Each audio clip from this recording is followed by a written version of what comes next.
gotta go in myself. Plug me in.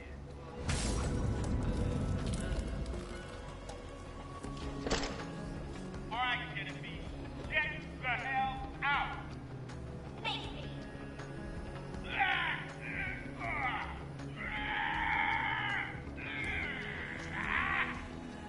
No! I shoved your ass in a hard drive and ejected the bitch. Pick her up, Walter. Screw you! I'll kill you all! Sucks to suck, Genevieve. Okay, everyone. I'm turning off the lockdown and getting your shit back to normal. Vault Hunter, I think I have a good use for that combat AI. Bring her to me.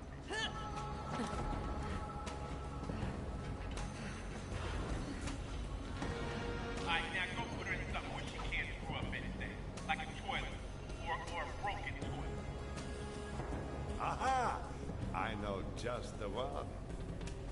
Now that we are past that nonsense, bring the key fragment to me.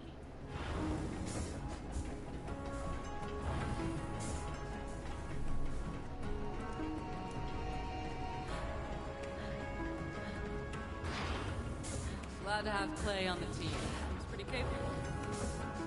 Thank you. Our incarceration was not without fruit. We may have a plan to open the vault without giving the Calypsos what they want again.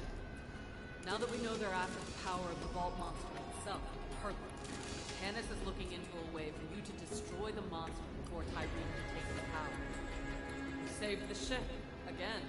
Thanks, Killer. Hey, that was all me. I mean, I know that you thanked me, but yeah, it was all me. I'm gonna stick around. Ship is tight. So Sanctuary has a voice now. Sure, why not? Roll with it. Oh, I heard from Clay. He's got a lead on the next fragment. Go meet up with him.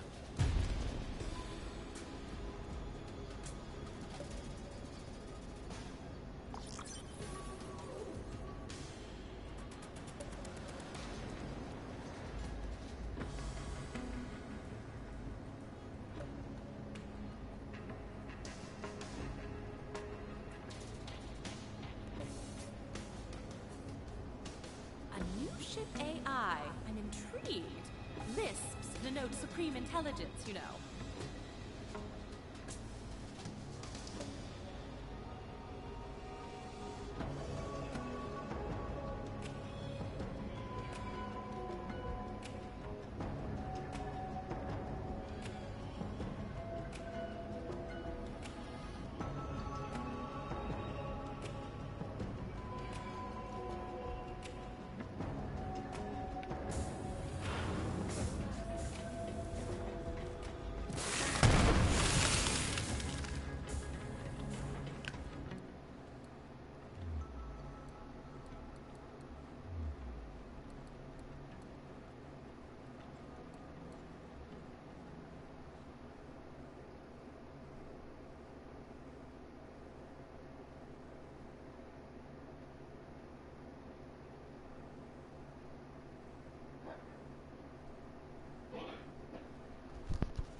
Smooth operator. Glad you're here, because I could use a hand. See, I used to run with a smuggling crew called the Rogues. Well, I called them in to find the key fragment, and they did. Infiltrated the COV and went deep undercover. So deep that now I can't get a hold of those bastards. So I need you to track them down. Here, take this. We call that the rogue site. Guess what it does? Steal memories? I mean, who would want that? Rogue site can do it all, baby. Leave secret messages, hide loot, mark POIs, lay traps. Every smuggler in the rogues. Like I said, the rogues are running counter ops against the COV and the fragment. Rogue site, you can track them down. I hid some loot nearby. Go on, give the rogue site a whirl. Just look through the scope.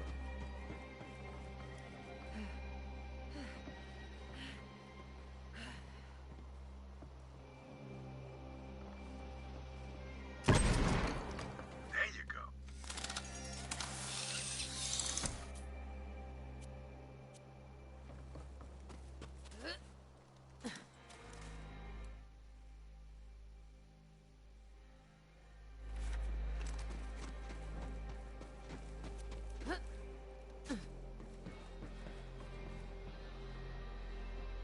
Hitch ride down the fine chassis.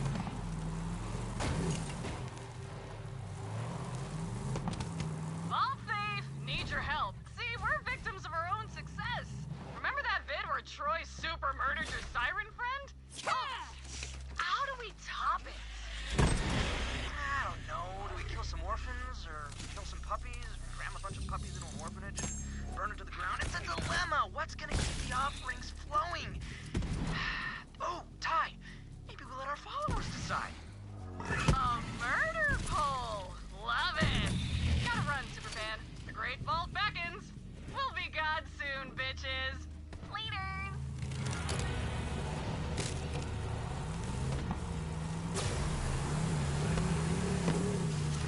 One of my crew must have left something nearby.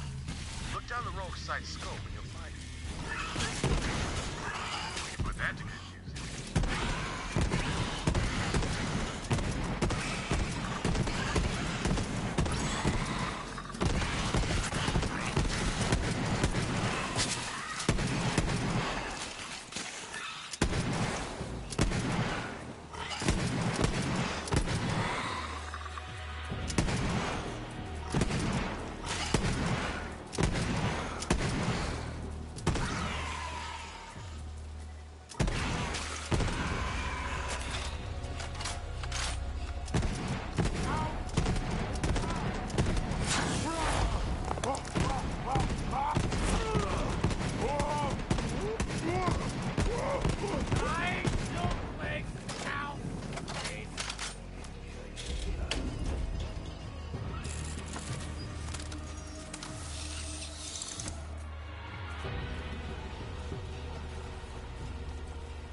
My crew built a secret entrance in. Use the rogue site.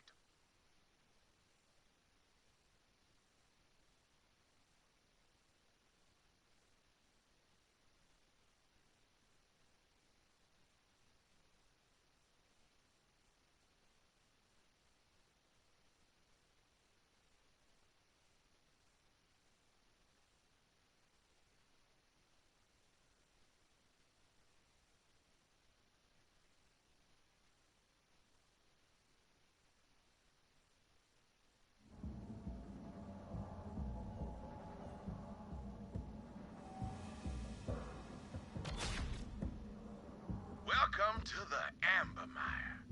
Back in the day, some Jacobs, whose name I don't remember, lined the swamp with oil rigs.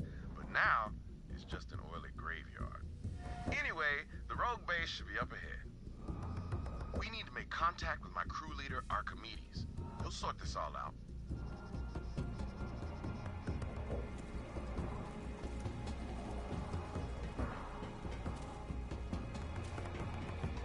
Archimedes and I used to run smuggling ops against all the corporations. A while back, we tried to steal some firearms from Montgomery Jacobs himself. Archimedes made it out all right, but I got caught. Instead of throwing me an anvil, Wainwright Daddy offered me the job. I've been working for the Jacobs Corporation ever since. Montgomery Jacobs taught me that everyone has a price. If you want to survive this shitstorm of a galaxy, you better know yours. You gotta hand it to the Calypso twins, wrangling an entire army of devoted followers for free. Bet the corporations wish they thought of that, instead of treating the malcontents and air breathers of the galaxy like yesterday's dead skids. Just say.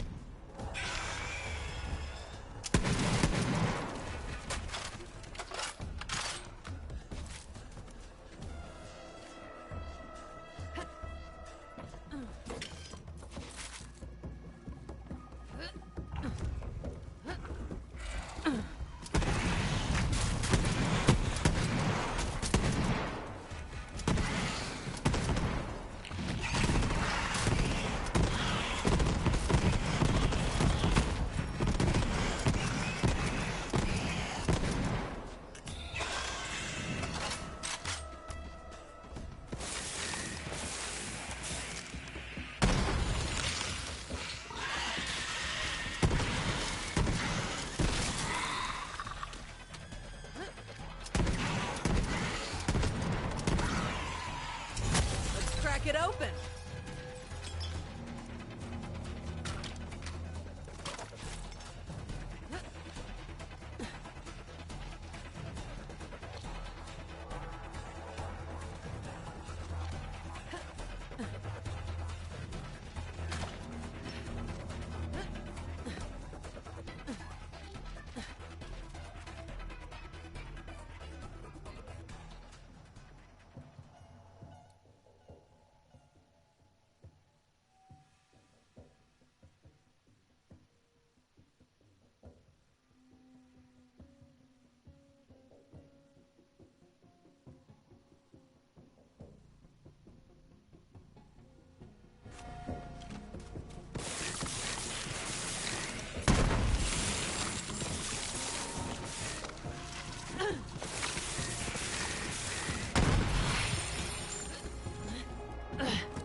Or get dead, scrub.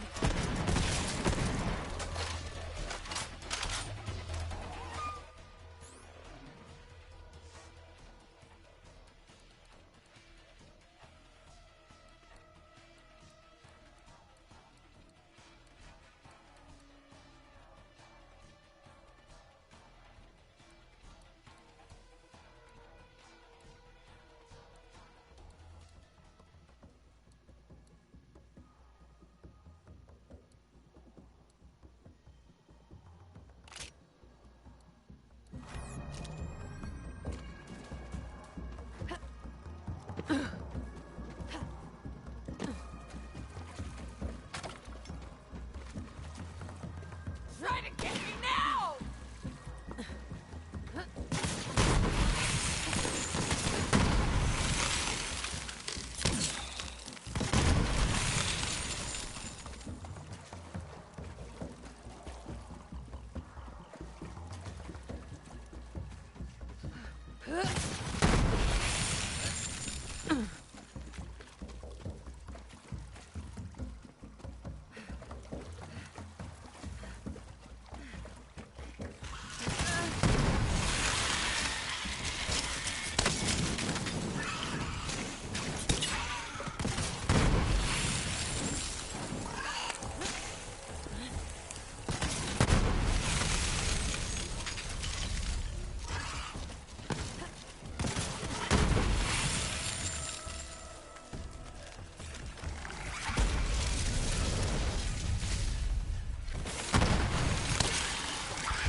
should be close now.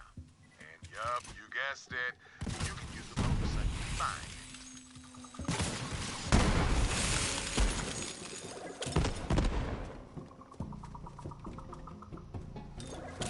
All right, getting closer. Head on in and find Archimedes.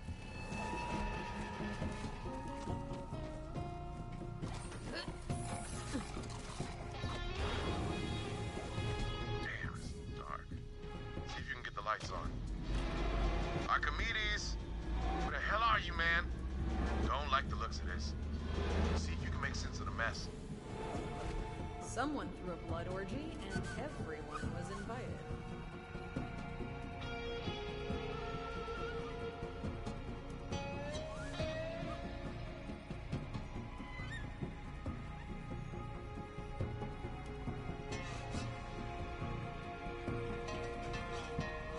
Damn, that's Cassie.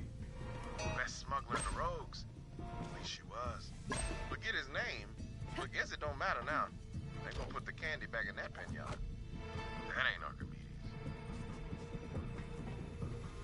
Hard to make out the face, but that's Archimedes' ID. Guess he's really gone. Grab his security ID, Vault Hunter. We might need it.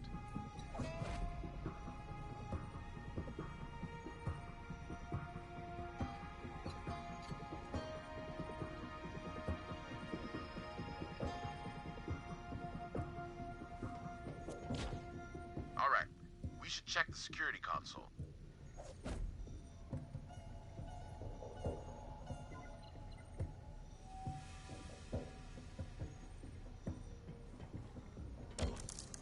Let's take a look. When's Archimedes coming back? Said to hunker down. Extraction ain't happening today. Maybe tomorrow. How long does he think we can keep this fragment hidden?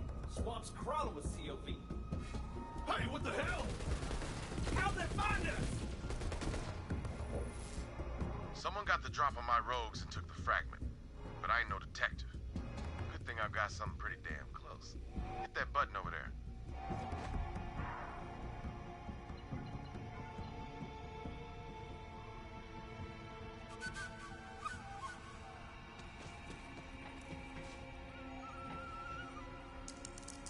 See, from time to time, a smuggler needs to drop his cargo in a hurry. So, the rogues use a special loot tracker, designed it myself. With that baby, we can hunt down lost cargo across the entire planet.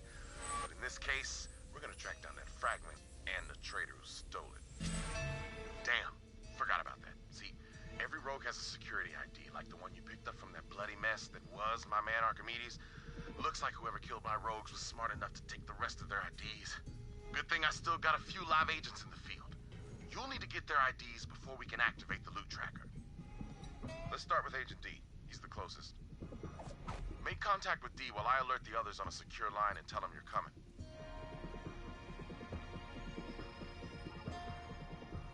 Agent D is a master of disguise and traps, and a hell of a pole dancer. Which is more useful in this galaxy than you might think. You'll see.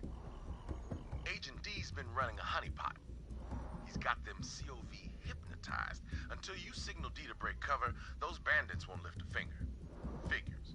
Those dumb bandits fell for Tyrene because no one else here loved them or looked at them. But that ain't a reason to burn down the galaxy.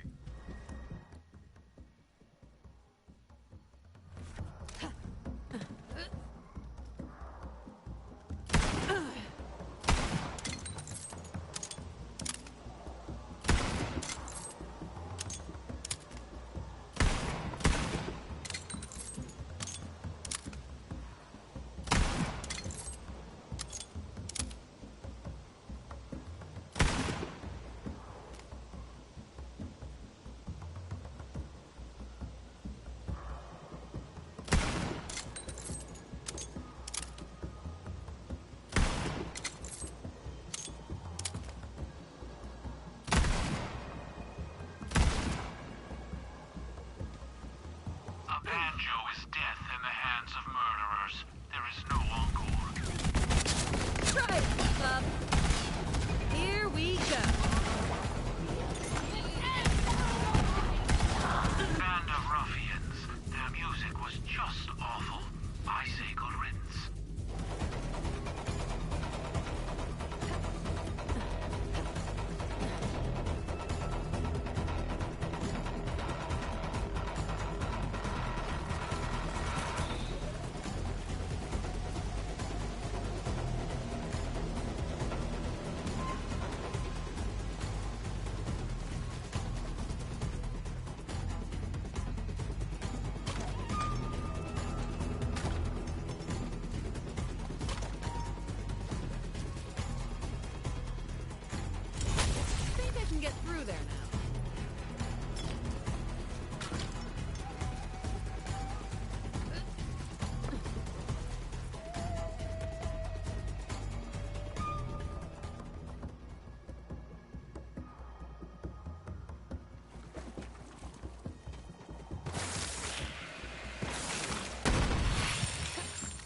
killed your siren friend, and my followers are chomping at the bit for a new murder vid. So, we built a death machine. Here's the sitch. Let me film you killing yourself with my murder cams, and then I'll give you a one-of-a-kind gun. I guess you could try to ruin my whole thing, destroy all my murder cams, whatever, but real talk, you're a gun slut. We both know it, and this gun is totally worth your self-respect.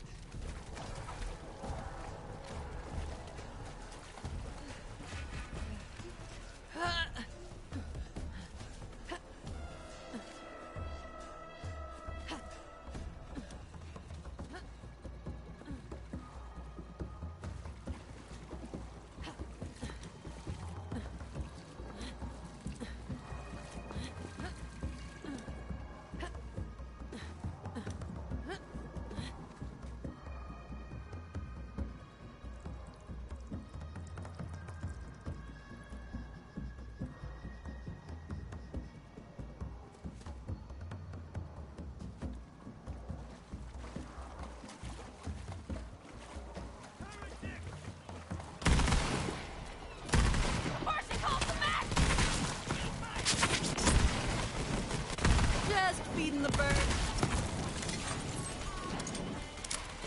What you hiding, space rocks? You're out of your league.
Something more comfortable. Clay says there's a traitor among us, and you need my ID. All yours, baby. Whoever the traitor is, Clay's gonna tear him limb from limb if I don't find him first.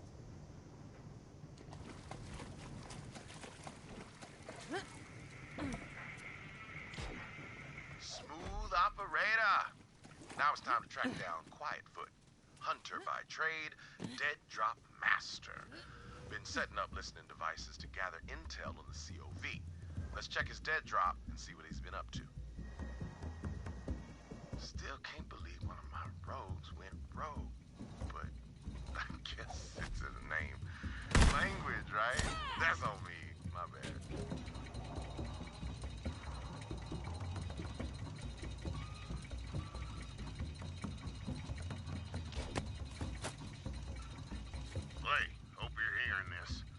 I think one of the rogues turned COV.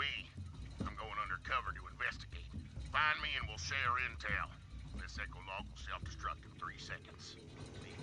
Beep. Just kidding, Clay. I wouldn't kill you. We're family, buddy.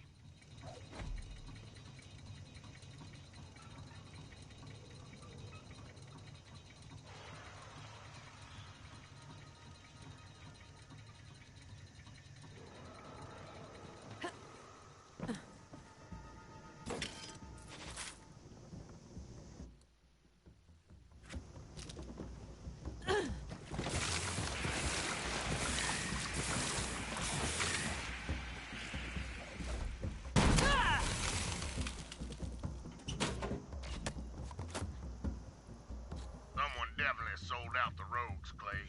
See, I infiltrated an offshoot of the Reekwater gang called the Mudnicks. Turns out Aurelia Hammerlock offered one of the rogues the Eden 7 system in exchange for a key fragment. Don't know who yet. If you don't hear from me, buddy, then assume the worst. I'm either dead or captured. But come find me anyway. I'd do it for you.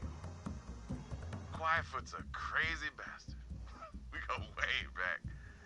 You gotta find him, Vault Hunter.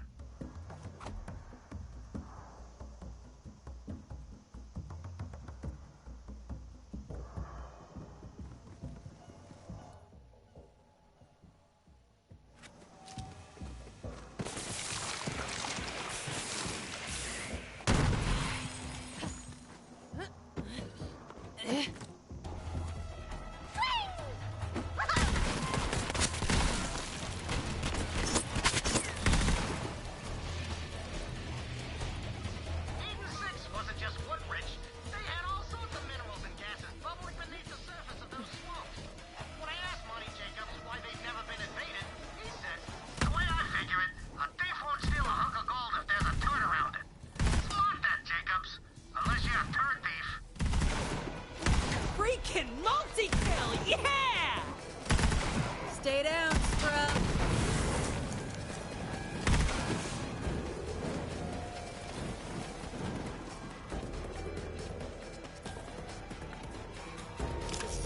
Since the Guardians are not bound to individual bodies, it is nearly impossible to know how many the Iridians might have made.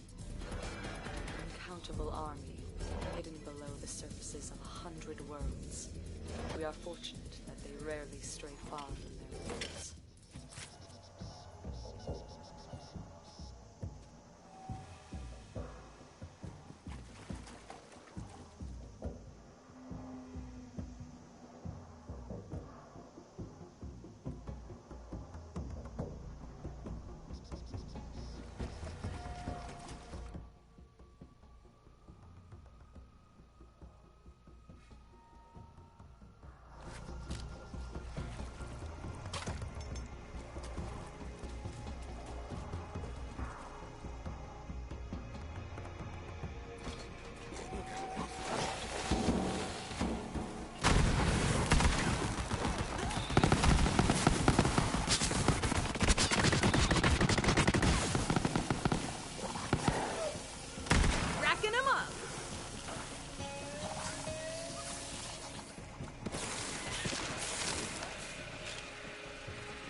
I know there's a Tannis Easter egg here if you do those in the proper order, but I can't even remember the order.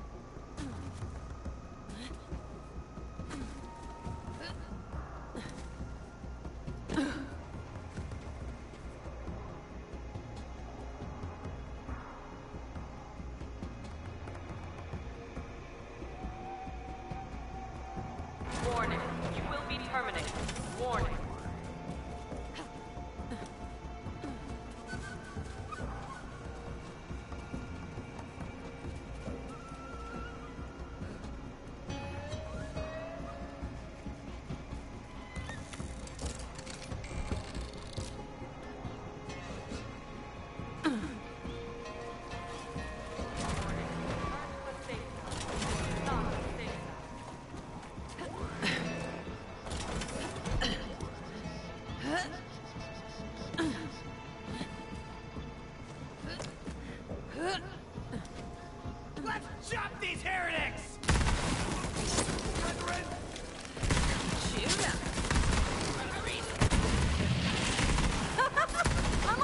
rock and roll!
Three projectiles. No!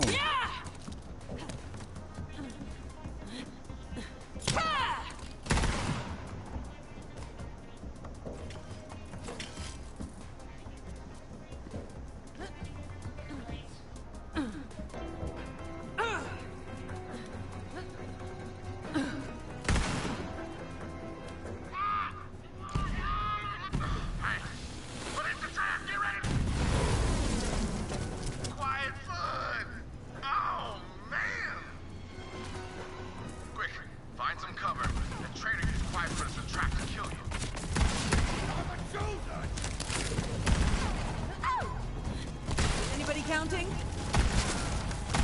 do not want this.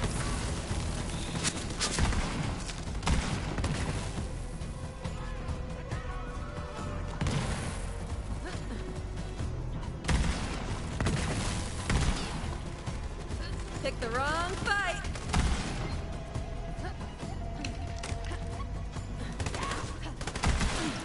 Damn it! The hell that the traitor's gonna pay. Look around where Clientfoot used to be. His ID should still be there. These things are indestructible. Wish I could see the same for my crew. Alright. We just need one more ID. Well, time to head to the docks and find my buddy Domino. Best sharpshooter in the light as pie. It's his thing. Domino's alive. Not many roads left.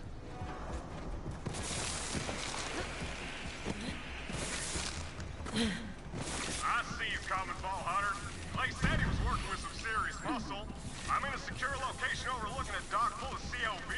Need some help clearing them out. We'll talk after. Thanks.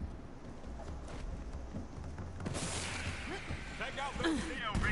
Got you covered. Good luck.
Watch out!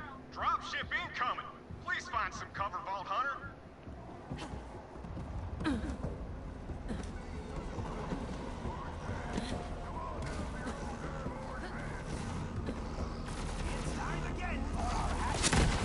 Thank you. Next.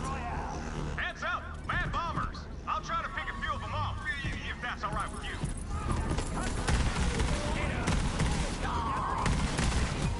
Yeah, I'm thinking I'm back. Nice, kill it!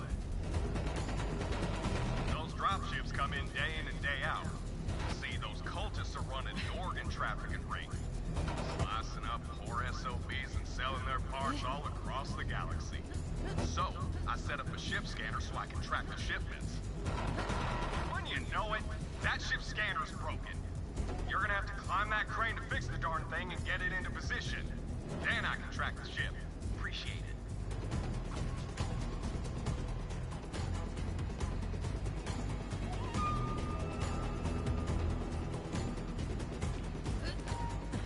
Hi. Now get to that scanner. How's it going? Thanks a bundle.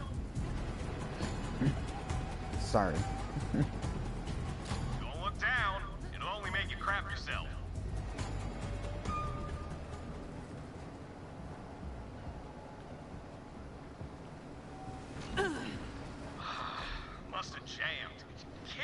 something. Thanks again. I hate these sickos, and you're a real help.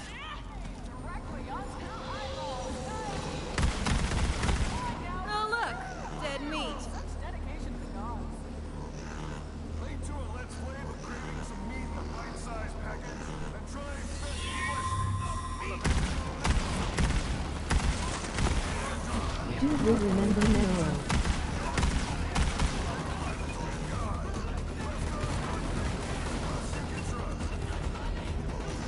Not really.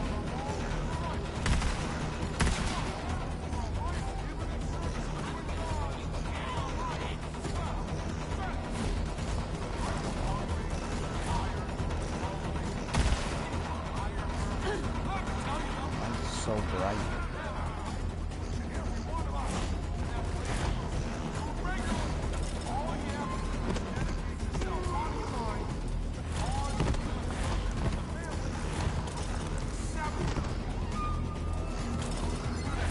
I guess not. Yeah, sorry. I don't have a good memory with names.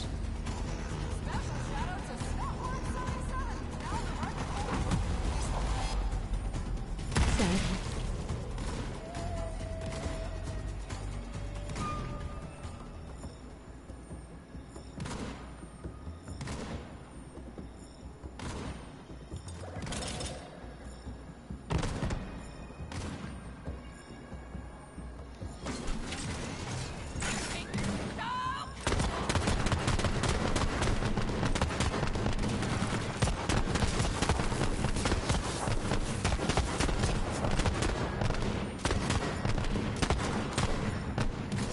Come on.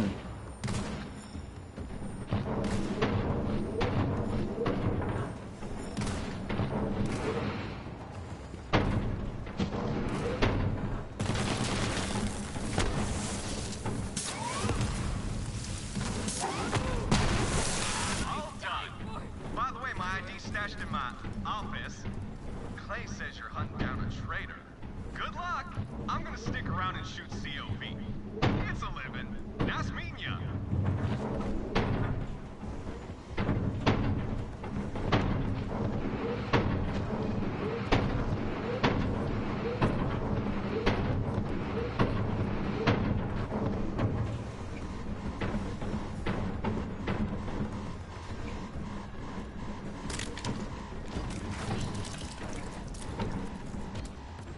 That's all the ID. Nice work, Vault Hunter. Now back to Rogue's Hollow. It's time to activate the loot tracker. Once you scan those IDs, the loot tracker should lead us straight to the fragment and the traitor.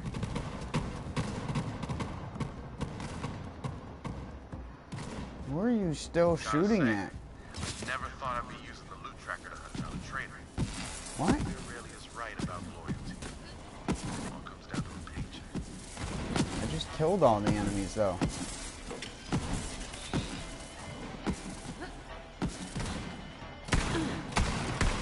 Oh shit, that's right, I swapped off of my lucky 7.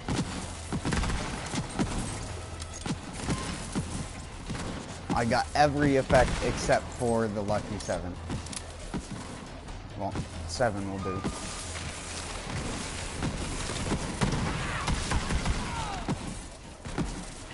Serving up fresh hot death. Come here.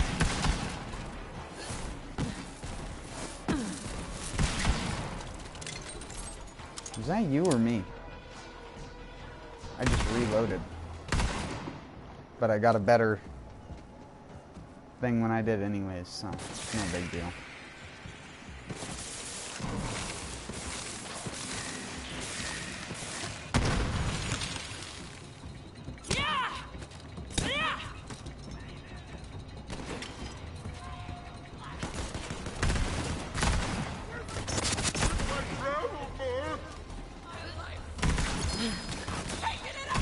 Oh, legendary.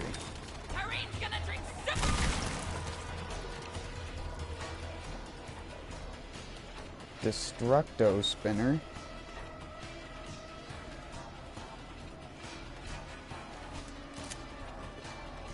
Sure. Let's try it, even though I just rolled really good on the lucky 7.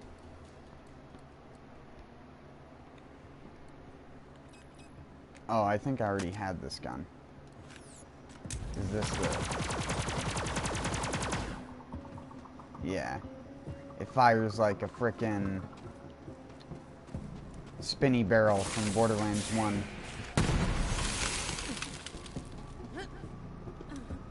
The ruiner of double anarchies. The spinny barrel.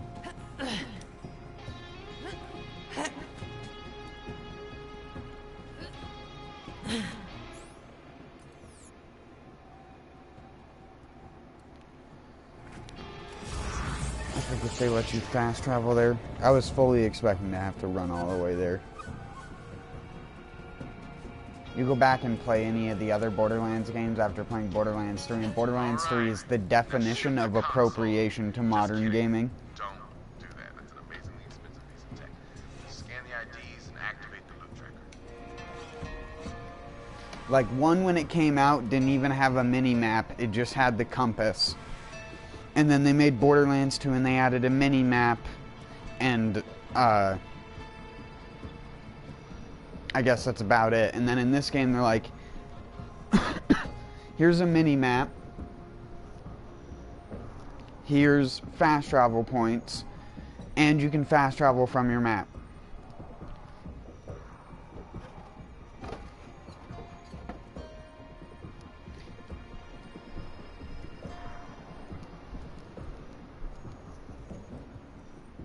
And you can instantly spawn the same vehicle over and over again with one press of a button, even though, in my personal experience, I find that that actually just glitches and takes, like, way longer than if you just press square and square. But sometimes it takes equally as long. I don't know.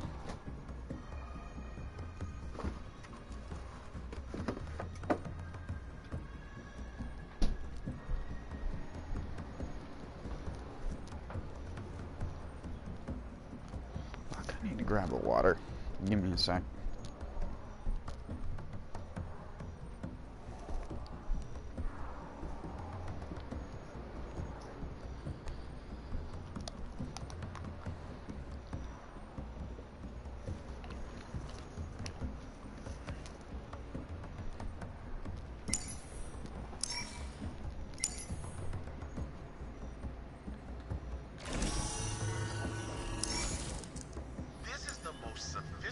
Tracker money can buy. It's drones, bots, you name it, in every conceivable test.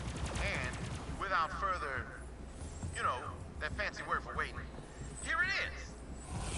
The loot tracker. Hell yeah, holographic monkey. Little known smuggler secret. You want to find something? Use a jabber. Fast as hell, got a nose like a bloodhound. We digitized that little bastard so it doesn't crap everywhere. I ain't no turd farmer. Now follow that jabber. Ado! Ah, that's the word. Without further ado, learned that from a guy I killed. Real egghead. Holding a book and everything. You know, despite being betrayed by one of my own, it feels good to be back in the field. Even vicariously. That's a fancy word to learn from that nerd I killed. Sometimes, when Monty was busy, we should have chatted him up. His son Wainwright would show me around the planet. That kid, he sure didn't seem like he wanted to be the next CEO. I've met the CEOs of every corporation, and let me tell you, being a CEO is like being in the middle of a soaring... Sacrifices and offerings coming in, brothers and sisters, for your 10th and ultimate glory. Fun fact, the urban equivalent of a swamp is a dance club. Anyway, get your loot. We are calling on all COPs to put an end to any and all who align themselves with this so-called age of resistance.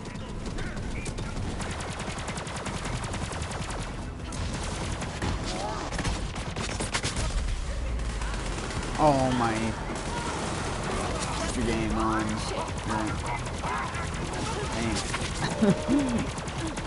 I just immediately went to get your game on, go play. I skipped the entire rest of the song. I skipped the part of the song that everyone knows. And they don't stop coming, and they don't stop coming, and they don't stop coming, and they don't stop coming. And they don't stop coming, and they don't stop coming, and they don't stop coming, and they don't stop coming.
Thanks for turning that tower to our side, sugar.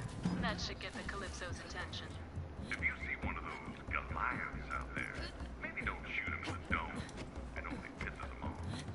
Jacobs, we don't... If I had an army of jabbers, I could take over the planet.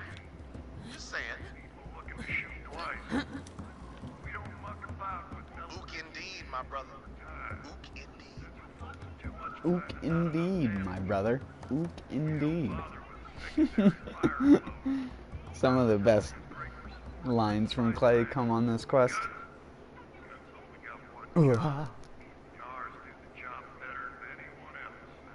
Hello? Purple stuff? Flying purple stuff? Oh, is that from one of the anointed guys?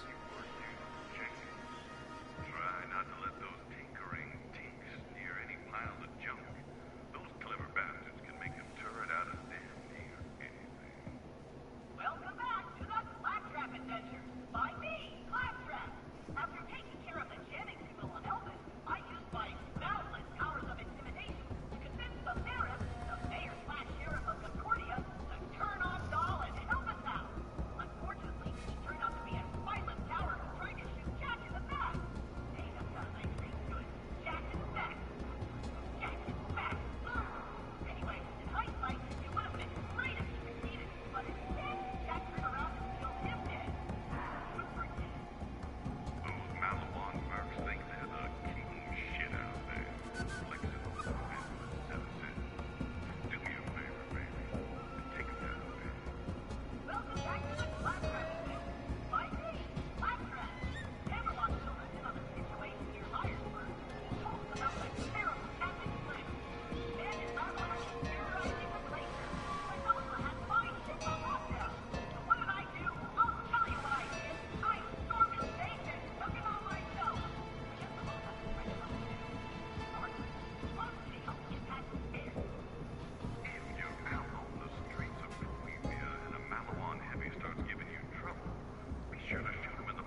Jabber's trying to tell us something.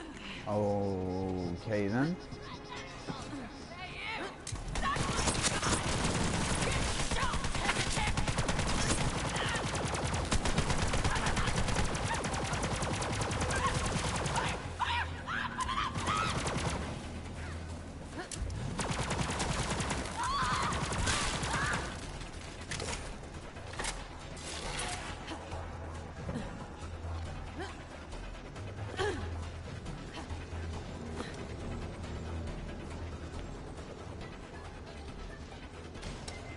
Jabber's saying the fragment's just up there. Nice job, little Jabber. Do your thing, baby. All right, Vault Hunter. Let's get that fragment and find out who betrayed the rogues.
Proud of you, man. You did it. Vault Hunter, kill that traitorous son of a bitch.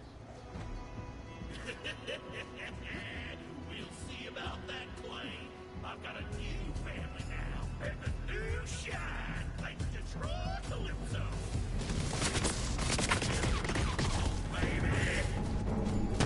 Damn, one of those anointed freaks. Show him what happens to traitors, Vault Hunter.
on Sanctuary.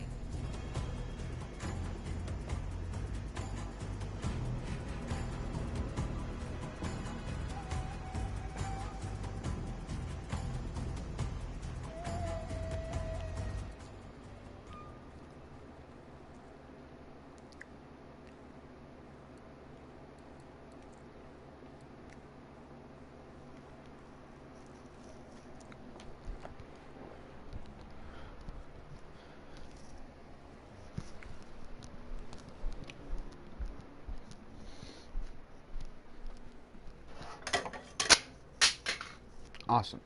Great. Awesome. Awesome. Great. Awesome. Great. Awesome. Awesome. Great.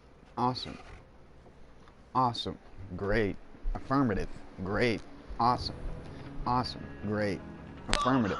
Affirmative. says the operation was a success. Well, I've got Affirmative. news as well. Affirmative. I know where the third fragment is. It's right under affirmative. the harpy's snout. We can nab it and open the vault all in one. Sorry, the guy, the commander controlling me is doing an awful job. He keeps telling me to move. Affirmative.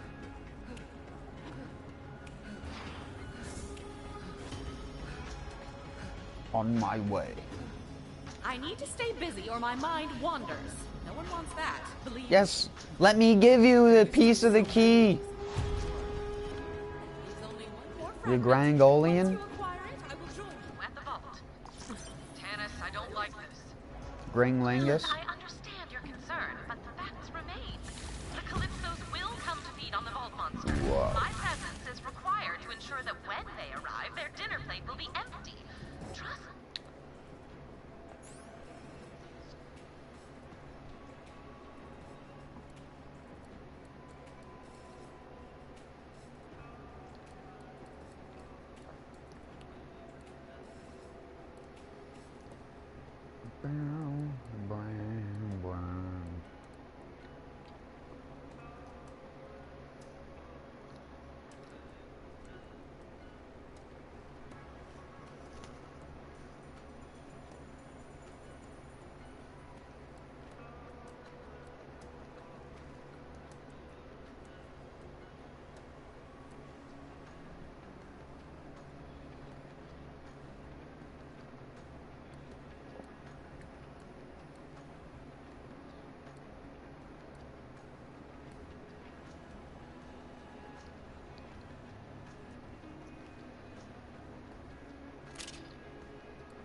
Lilith. It has to be me. It's her choice to go down, Lilith.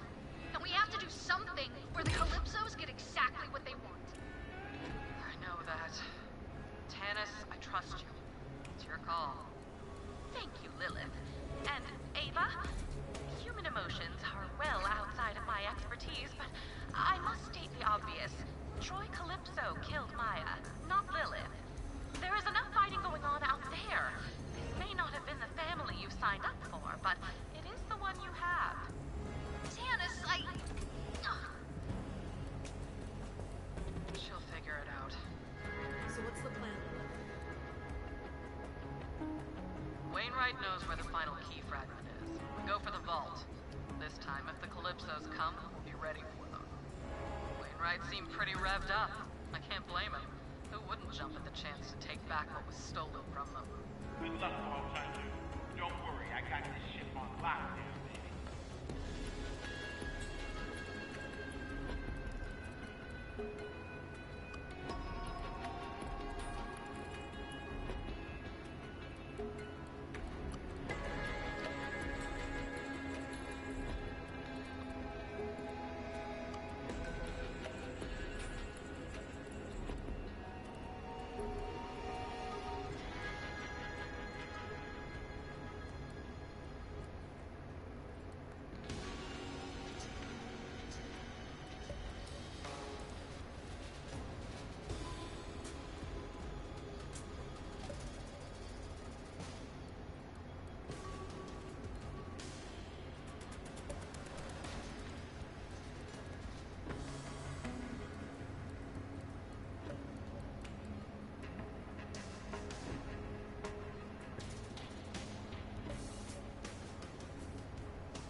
We'll fight in weather, foul or fair. Storms don't mean shit to Iron Bear. Through the mud and in the night, I've got my enemy in sight.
What?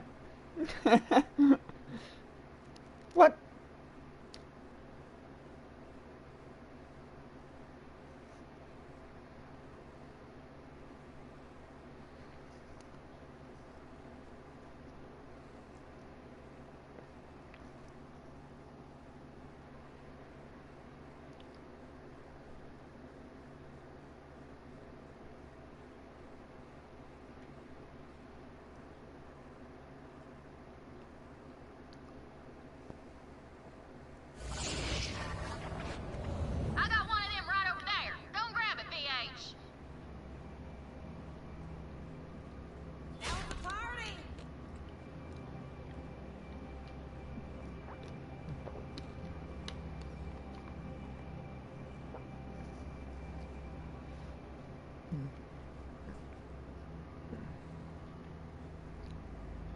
You'll know you've gone full crazy if them psychos start to make sense and you talk to yourself unprompted.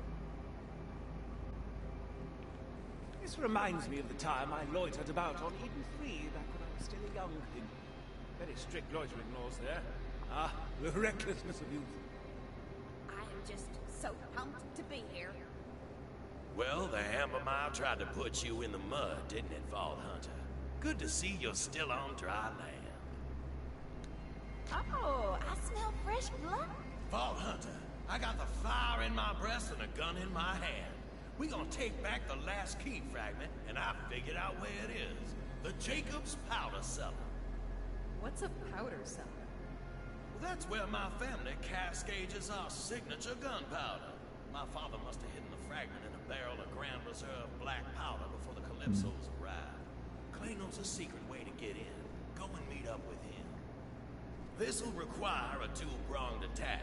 Vault Hunter, while you infiltrate the cellar, Alistair and I will slip past the Harpy's zealot guard. Tonight, we take back Jacobs. Here, here. I'm over by the waterfall when you're ready, Vault Hunter. Let me consult the book. No. I need ointment! Ointment! Oh, I smell fresh blood. I do so cherish these moments when I can be alone with my many bowel-shakingly brilliant thoughts.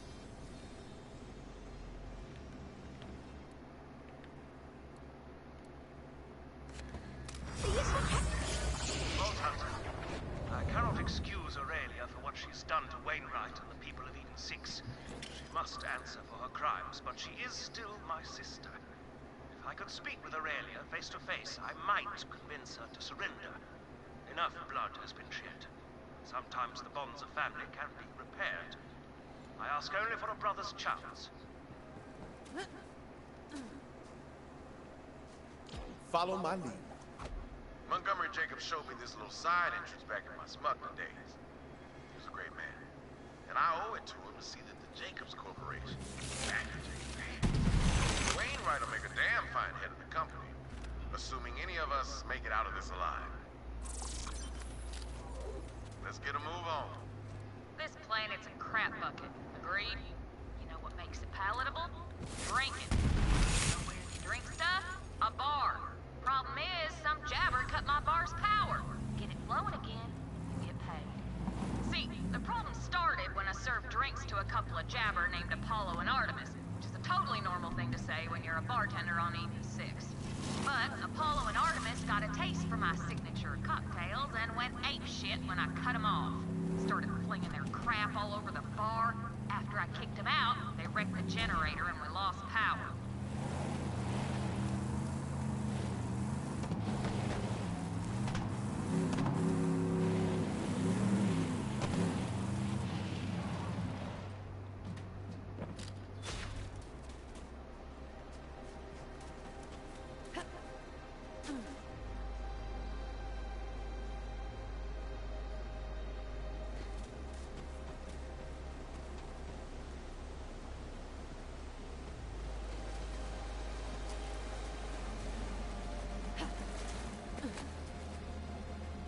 Here we are. Secret passage behind a waterfall. Classic. Yeah, Jacob's family loves their secrets. This passage will put you right underneath the stake. Stay smooth, operator.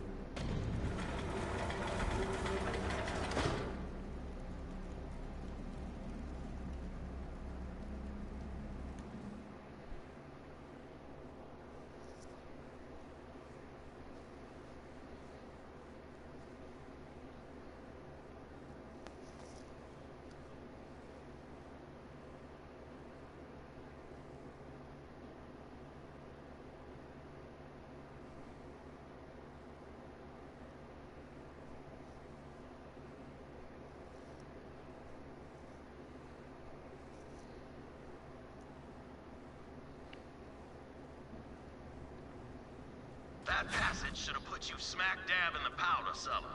The barrel delivery pipe ain't far. Get moving and watch your stray shots.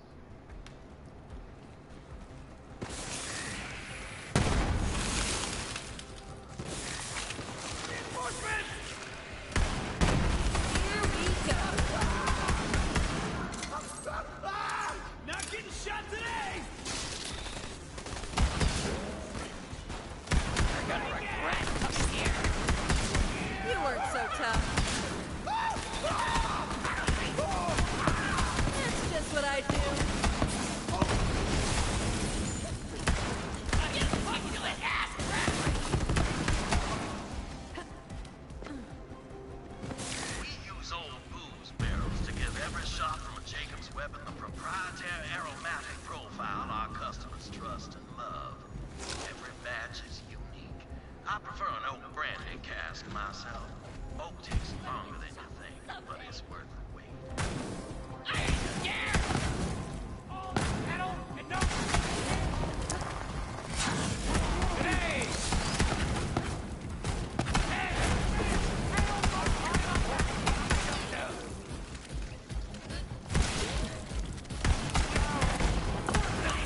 I need a helmet!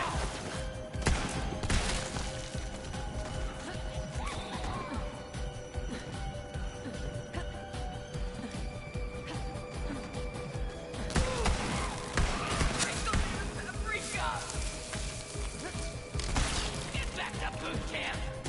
See what? I'm on freaking roll! Meet the castle! Please roll for your face hole! And come here and you're out your eating baby cakes!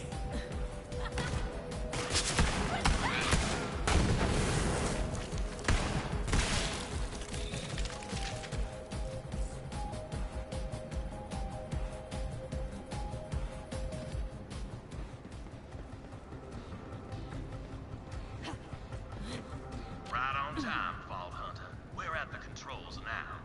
It's a closet full of color-coded levers and dials. Winnie, you didn't tell me we needed to solve an elaborate puzzle. Nonsense. An elaborate puzzle is its own reward. Vault Hunter, all you have to do is push the request button by that delivery pipe and open the tube near you. We'll solve this puzzle over on our end.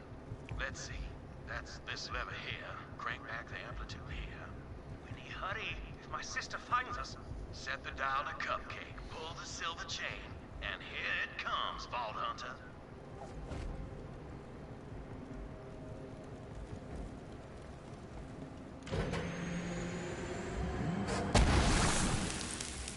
Nope. Damnation. Alistair, look around for clues. I found a stuffed fish with a code on it. That'll be the answer. Alistair, read me the clues and I'll solve it. I'm hardly in the mood to... Oh, fine. Here. Eagle, crab, 7, Windigo. This is the fun part, Alistair. Try and enjoy it. There, the code's in. Vault Hunter, hit the request button. This time for sure.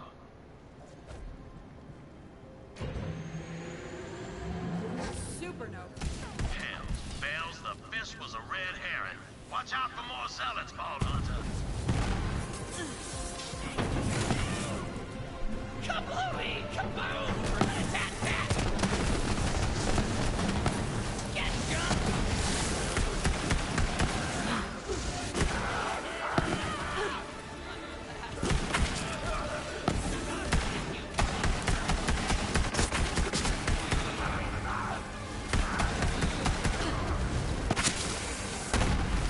Not that bullshit.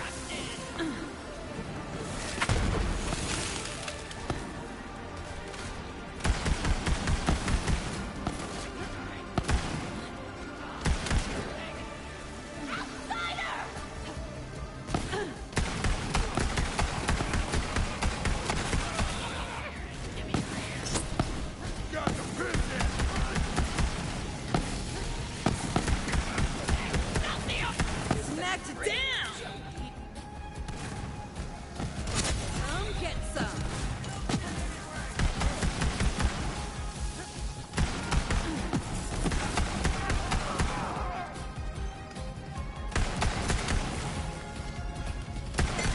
Hell yeah!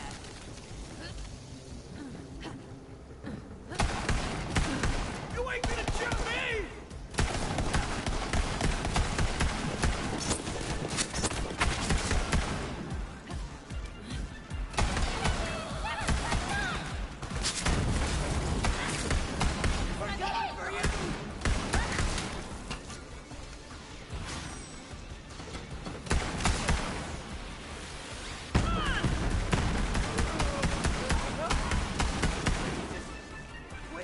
Will you please hurry up with this? I do not relish the notion of a confrontation with my sister. God damn it, Alistair, my father's dead. My company is in the hands of bandits, and I'm trading away my inheritance because I had to save your life. If I have to enjoy myself while solving the last puzzle my father left for me, I damn well shall. All right, I'm sorry. So in that case, I should not point out the code written on the ceiling. What? Oh, damn. Blue lever, white button, brass chain. Alistair, you beautiful bastard. This is it. Vault Hunter, press the button.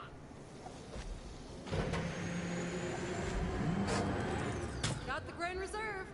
Ha ha! What'd I tell you? Easy as pie. Key fragment should be right inside. A team success is what that is. Now we can open the vault. Come meet me and Alistair near the gardens. I'll open up the way for you. Just follow the conveyor system out of that room. You're on your way. That'll take you to the distillery room.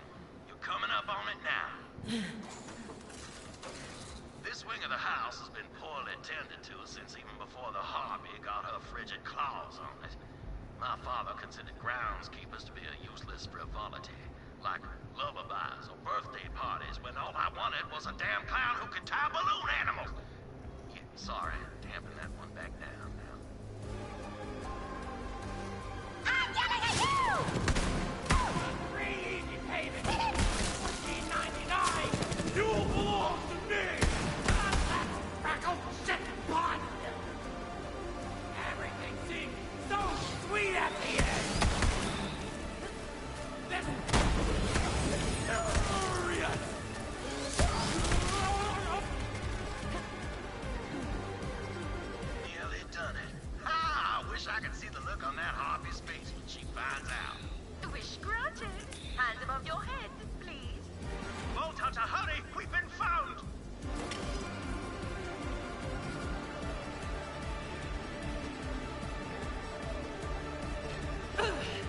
Aurelia, as your brother, I implore you to stop this. Step aside, Alistair, while I trim the last loose end of the Jacob's lock. If you want to kill Wainwright, then you will have to. Yes, I know.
Shot just as much as I was. Oh, I'll be fine. Not the first time I've had lead in my belly. Just have to clench. Ha! Oh.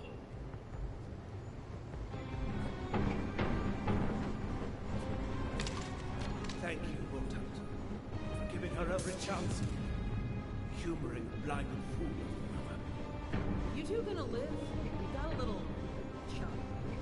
We will survive the trip back to the lodge. It's up to you to finish the task, Vault Hunter. Right, the vault. To reveal the entrance, you'll have to solve some blind statue-based riddles out in the gardens.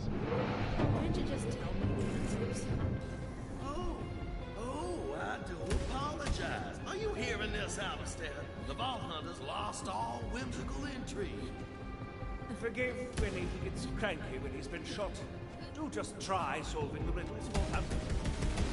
First statue is out there on the terrace. It's got to recreate how the subject died.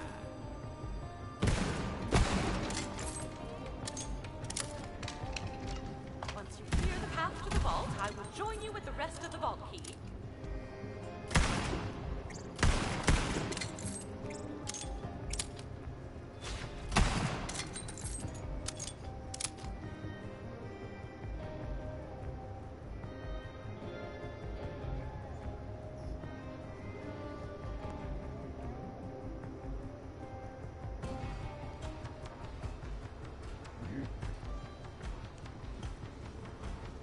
That's the founder himself, Singleton Talbot Jacobs. Quite the eye for detail he had, even if it caused him to miss the big picture. Listen to the recording for a hint. Singleton was keen with tools. He kept a wrench in pocket to finely tune the tools of war that caused his sails to rocket. He peered too near at a marksman's gear, and the bullet went right through his socket. Singleton got held up, and all he cared to do was inspect the bore of the robber's rifle. That is, until the robber shot him in the face. Head to the menagerie next. The menagerie.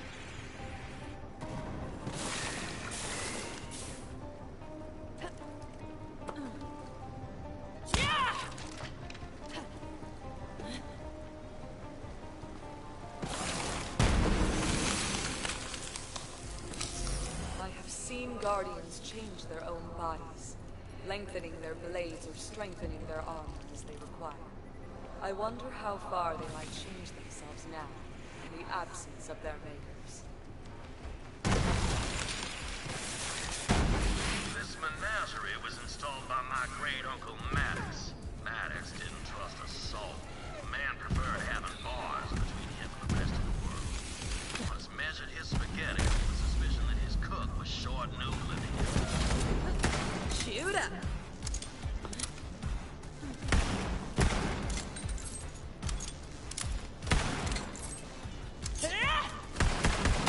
Damn it.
the Millie. Jacobs Gardens. Today I trimmed the hedges, watered the flowers, and polished the statues. The nethers, that's where the grime collects. It took some elbow grease, but I cleaned them nethers to a fine shine. Mama's proud, Pa's prouder. Said I escaped a hard life in the Ambermar getting this cushy job. Only then I did it wrong. Wandered behind the gardens, and this fella with some sort of techno jangle on his eyes said, "Easy, that's far enough, real smooth like." And I said, "I'm the new garden manager, it's my job." But he takes me around the arm and says, "That part of the grounds are off limits, but don't you worry, it can take care of itself."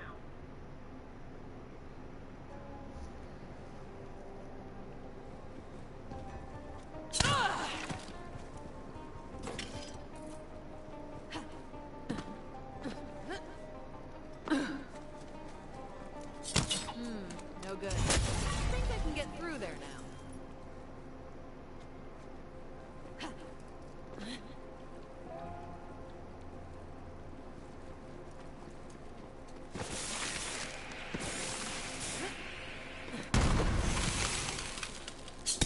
Yep, old Maddox spent so much time looking out the window, he never noticed that his butler was plotting his demise. Gothic drama. The final riddle is in the greenhouse.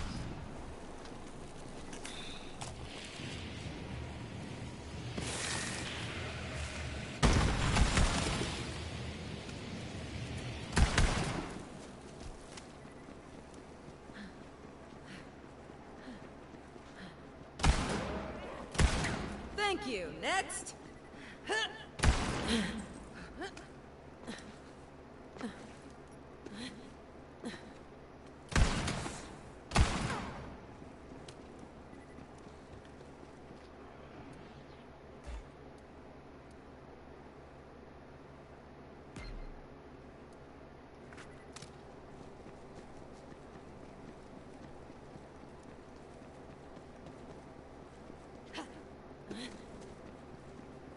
This greenhouse was installed by my grandfather, Warden.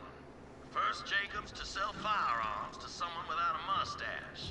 Man of great vision and greater greed. It was him that made Jacobs into a galactic name, even if it was just a means of lining his wallet.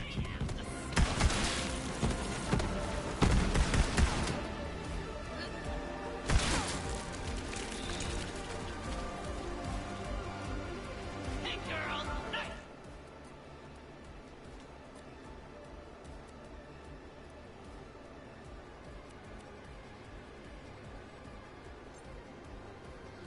Music needs to be louder. I just need to turn up my TV, to be honest.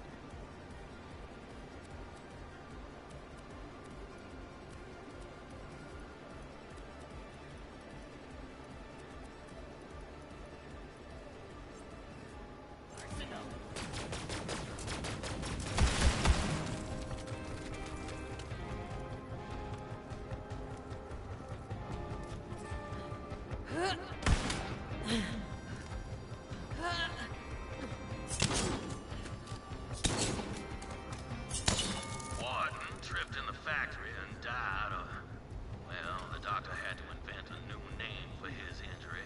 Called it fatal testicular devastation or some such thing.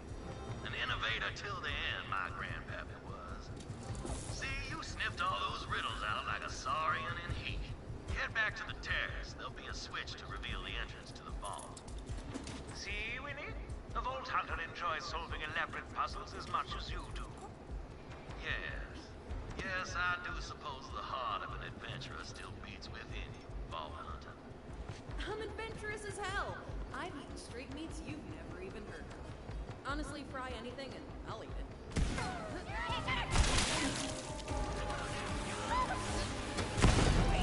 Lost count.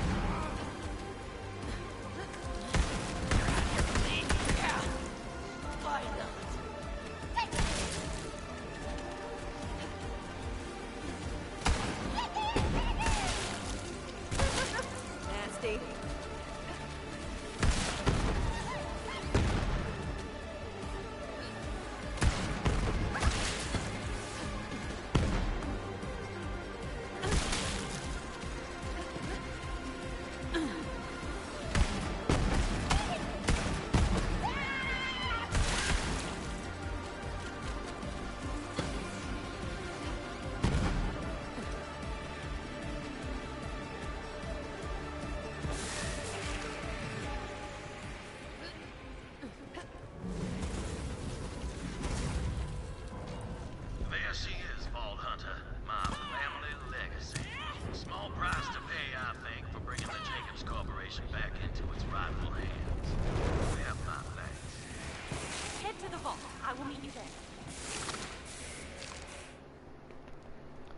We are here.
That's interesting. So you don't actually even need to perform the reload. All you need to do is press the button. I wonder if that means you can do some weird stuff like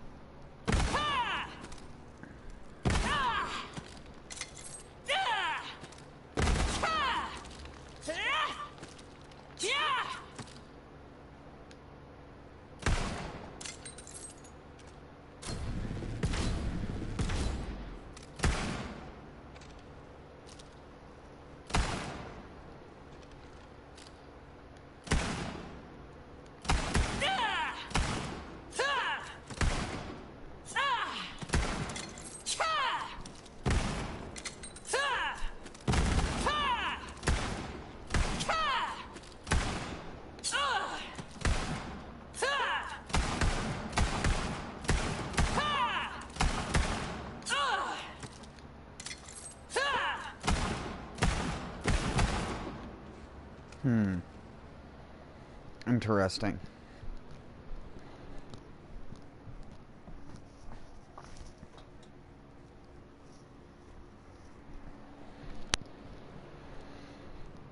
Interessante.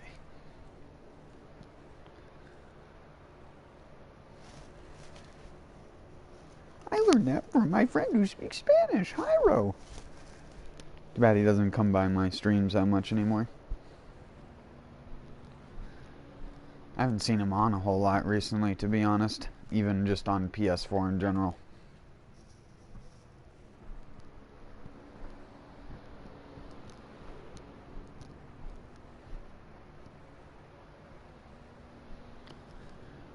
So, so bizarre. But at least now I'm back to just streaming for me.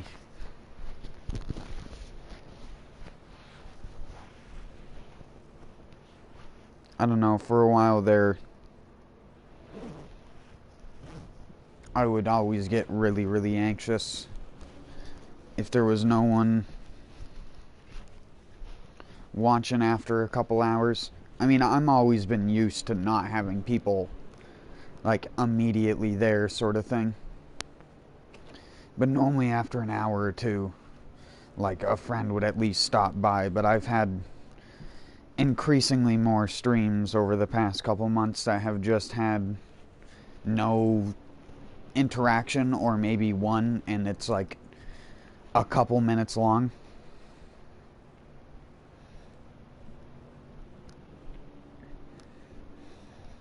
But it's just also because I don't title my stuff uniquely. I'm not very energetic a lot of the time when a person tunes into the stream, which is tunes into the stream. So I can completely understand why, like, even when people do stop by, they don't stick around. Sometimes not even enough to say what's up.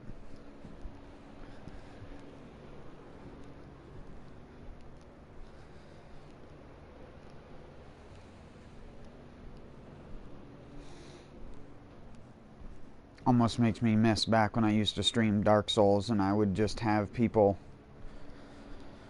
get mad at my shitty streams of that game.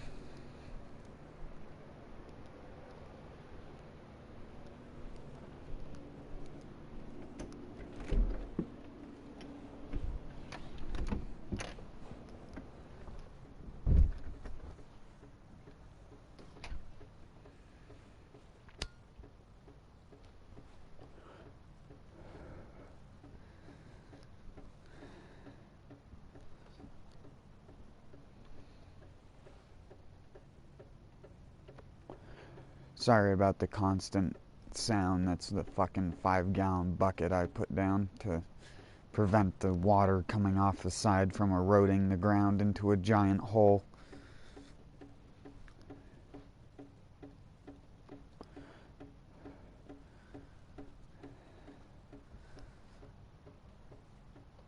It was pretty warm out today, and probably a good 4 or 5 inches of snow melted.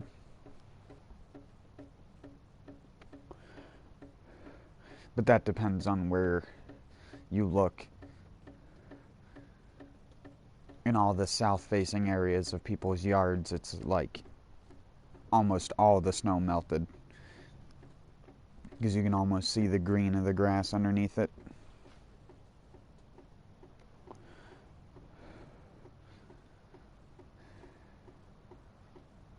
Which is still vibrant green because the ground hasn't frozen completely solid yet. I combined frozen and solid into one word. It has been frozed, otherwise known as frozed. It's like being cursed.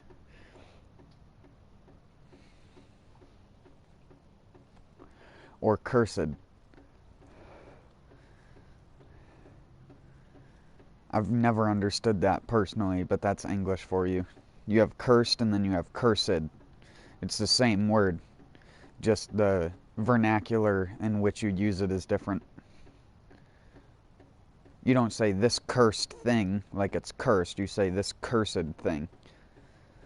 It's like a very old-timey English thing.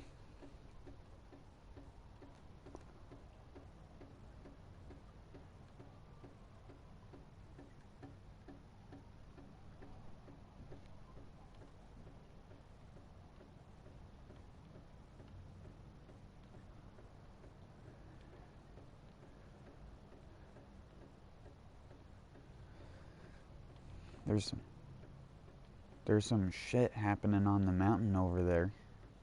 On the hill, I should say. I guess it's a mountain. It's enough of a mountain that it affects the horizon, so yeah. A mountain, just not a very big one.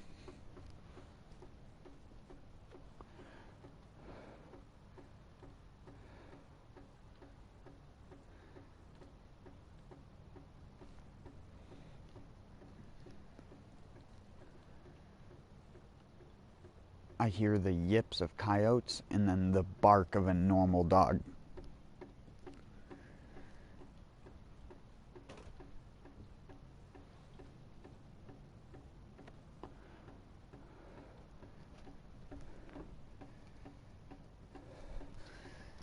so mumbled by the fucking water dropping. Driving me insane.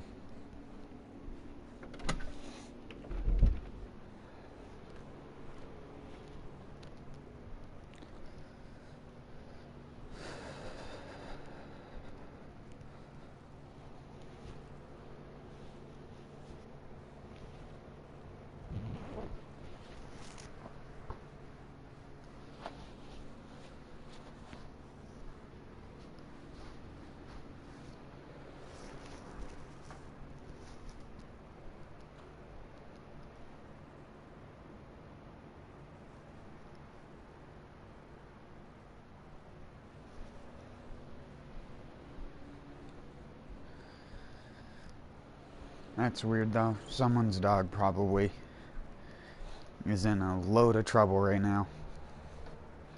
But then again, the person whose dog is in trouble and at 1 a.m. in the morning because they left the dog outside in fucking a snowy, wet environment.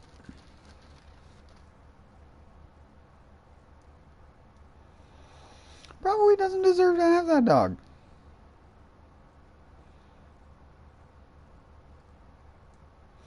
Not that I'm saying it'd be better off dead, but in the case of pet ownership, it'd probably be better for the dog. You have so many people around who are like that get dogs and then keep them outside on a leash half of the time because they don't want to have to take care of when it goes to the bathroom, so they rarely have the dog inside, so then it develops barking at every single thing and every thing that walks by and does this, and then when you finally let it do what it wants to, it just takes off and doesn't listen to you. It's the same thing with cats. People who think cats don't listen to people are the people who don't spend enough time with their cat. Who got a cat because someone in their family wanted it, and then no one ended up taking care of it, so it spends half the day by itself. And then when the people feed it, they leave it alone.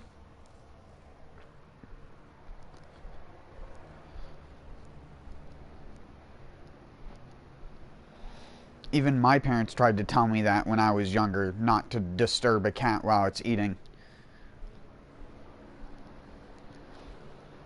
But I learned on my own that that's simply not true.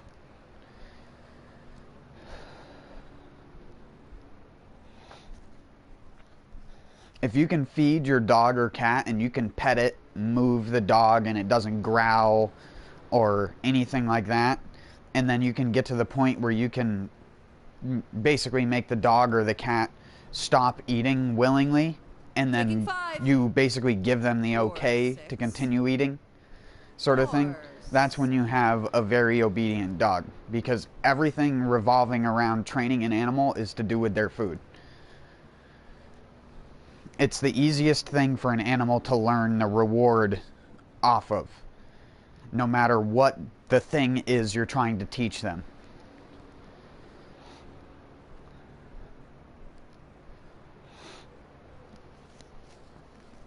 It's either food, or once you get them used to food, then you can like start using the whole good boy pet thing. Some people even will do it by, if they're like trying to train a dog for a specific hunting task, they'll give them praise by giving them an object that they can basically shred to bits, and they'll play like tug of war with them for like a minute or so just to shred the object into pieces and then praise them for it. Stuff like that. People who have dogs that treat them like they're not an animal are the kind of people who don't understand what a pet is. And I can't stand people who view animals as materialistic things. And on top of that, I can't stand people who want to get breeds of animals that are genetic monstrosities that should not exist just for the sake of it being cute. I've talked about this a bunch of times, but one of my least favorite things, and I'm sorry if this happens to be your family, is pugs. Pugs, bulldogs, anything like that. Those are the worst pets you could own. And I'm not saying that because it's the dog's fault I'm not a dog hater. I don't hate the animal. I understand how the animal came to be. And when you understand how an animal comes to be the way it is in domestication, you then understand that you shouldn't own an animal like that. Owning a bulldog is the equivalent of having someone who is mentally disabled, but having them as a pet. Mentally or physically disabled person, you have them in your house and you pay them to just sit there and be disabled, to be a mutant. Imagine, let's say you had a person that was born with a cleft palate, right? Everyone knows what that is, when your lip has the split in the middle of that. Now imagine, instead of actually fixing the cleft palate, people then took that person, made them grow up to a specific age, forced them to fuck another person that had albinism or something like that. They were albino. And then you got cleft-palated albinos that looked weird and that they started to sell them as pets. It doesn't sound like the least bit fucked up. Like, and I'm not trying to rationalize a dog as a human. A dog is not a human. But you also can't sit there and act like that's perfectly okay. That a pug existing because some mentally insane motherfucker decided he was going to forcefully breed two mutant weird dogs together, take the mutant babies, and continue to breed them until they ended up with something that was basically a genetic disaster. That nature would have not let happen to them, but then people want to treat their nature abiding dog like it's a normal thing, and then they want to shun GMOs. You shouldn't eat plants that are genetically modified. You shouldn't touch anything like that because genetic modification is wrong.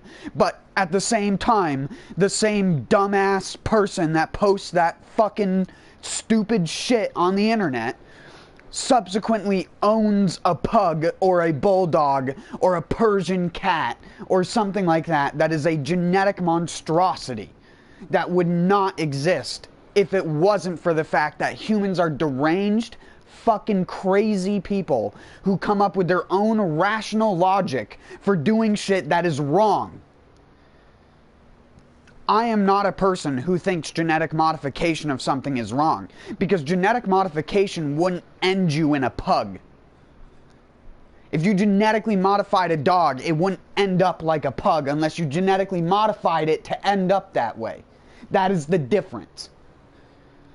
Genetic modification can be done with good intentions, just like dog breeding can be done with bad intentions. Either way, you're fucking with genetics and forcing them to be ways they're not meant to be in nature. And you can't fucking sit there with any amount of intelligence in your brain and try and tell a person like me or anyone else who thinks like me that we are somehow wrong and that we are like hating on a specific breed of dog because it's different or something like that. No, I'm hating on you, the person who sucks and has a lack of understanding of the world that we live in, which is commonplace now because people have fucking made up baloney lives that they just fucking type about on their phones.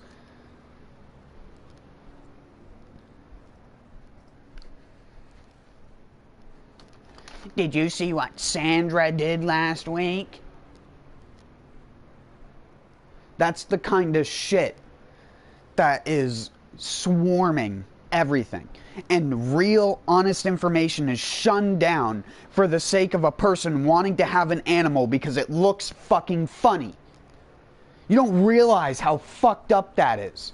From an, looking at it objectively. If you were a higher intelligence being and you were looking at a human and that human claims to be an intelligent life form, but they own something that they genetically modified to the point of being so fucked up they have to spend thousands of dollars on it at a veterinarian's office in order for it to be a normal fucking dog.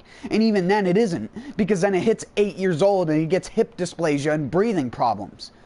And the dog is basically inert for the rest of its fucking life, and it just sits there trying to breathe, eating food that does nothing for it, because no amount of nutrients or healthy eating is going to fix the problem that is a bulldog or a pug or a Boston Terrier, or any dog that's like that, with a crunched face and small short torso bodies. Even pointers are more of a healthy species of dog with an average longer life expectancy than smaller dogs than it, which is not how nature works normally. Normally something that's smaller lives for longer, like with humans. But we've actually made it the fucking opposite with dogs because of how we've fucked their genetics over time. Because people don't care about dogs, but people care if they're fucking eating genetically modified corn. And it's not even corn. Corn isn't the only genetically modified thing.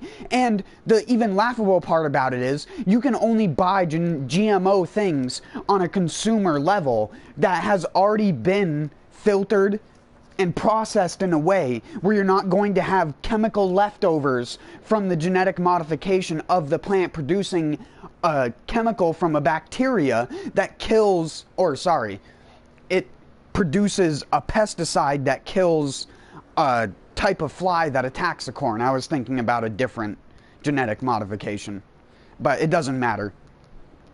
They genetically modified the corn so that the flowers, the little frondy bits, if you've ever had corn on a cob and you've ever had to husk corn before, the little hairy fluffy bits on genetically modified corn produce a chemical which is a pesticide that kills, I believe it's called the corn fly or something like that. It basically lays a maggot in the corn cob that then eats the entire thing out pretty much and leaves it looking really mangled and nasty when you go to harvest it.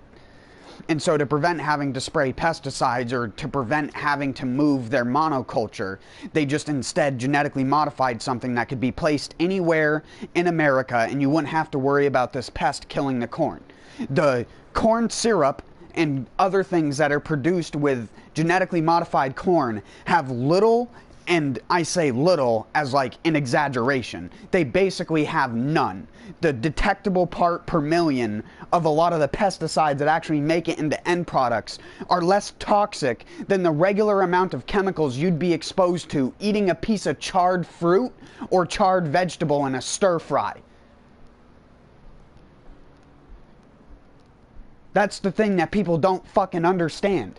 Is, again, they have no understanding of the world around them. So they come up with these bullshit ideas for the reasons why things work the way they do when we already have a fucking understanding of how they work in the first place. Genetically modified organisms you can't even grow on a consumer level. You are not allowed. Unless you are a big manufacturer, you are not allowed to buy genetically modified corn seed from just any random fucking place on the planet. You can't. In order to buy genetically modified corn seed, you have to be a farmer, and you basically can't save any seeds.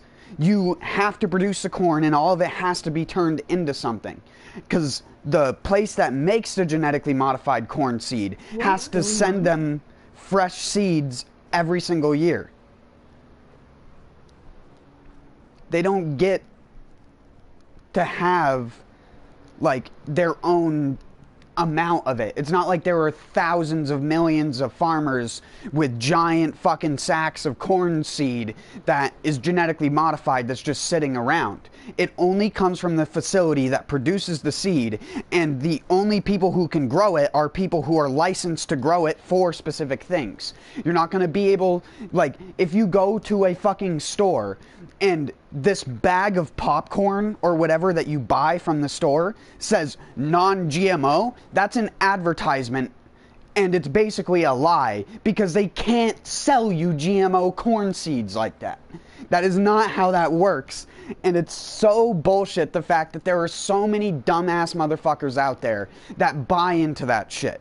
That literally buy something just because it says it's non-GMO, when it being genetically modified doesn't matter. And some of it's not even genetic modification, it's just genetic engineering, which is no different than a pug.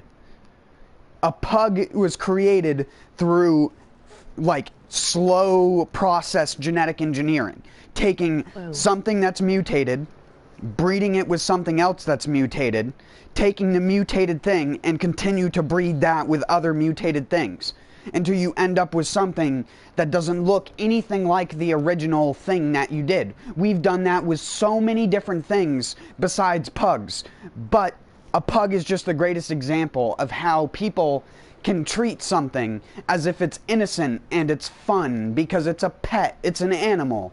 Everyone loves pugs and their crushed faces. So great. But you dare bring up the mention of serving someone GMO corn and their fucking pug will make a noise as they also make a noise because they're just equivalently retarded. The dog and the owner. Pugs are ugly AF.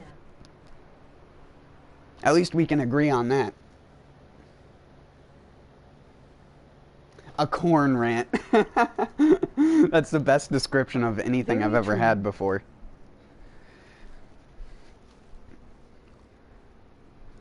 Sorry, I was just making myself a snack while I took a break and figured I'd just rant about something. Sometimes I see shit on the internet. I'll see it in a comment or I'll see it on like a Reddit post, and for the entire rest of the day my brain is just triggered by like people saying stupid stuff. Why make a snack when you are one? Ew. It better not be GMO corn.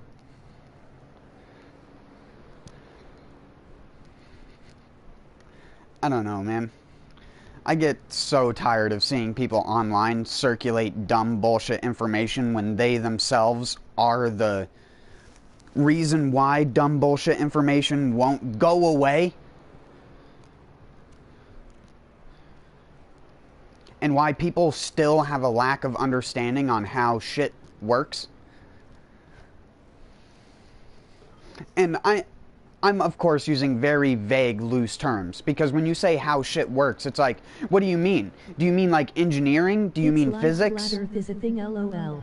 Do you mean psychology?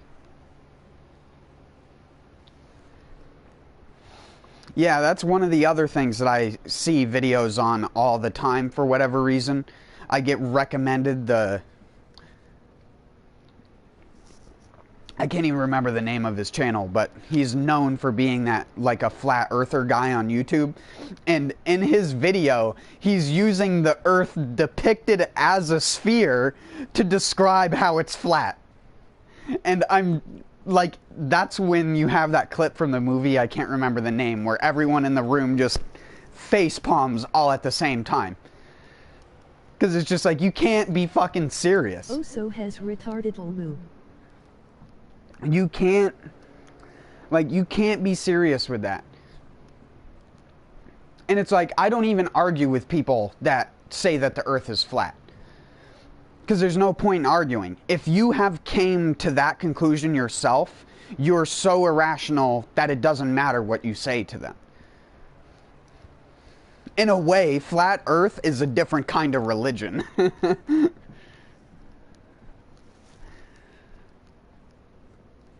That is a fucking corrupting...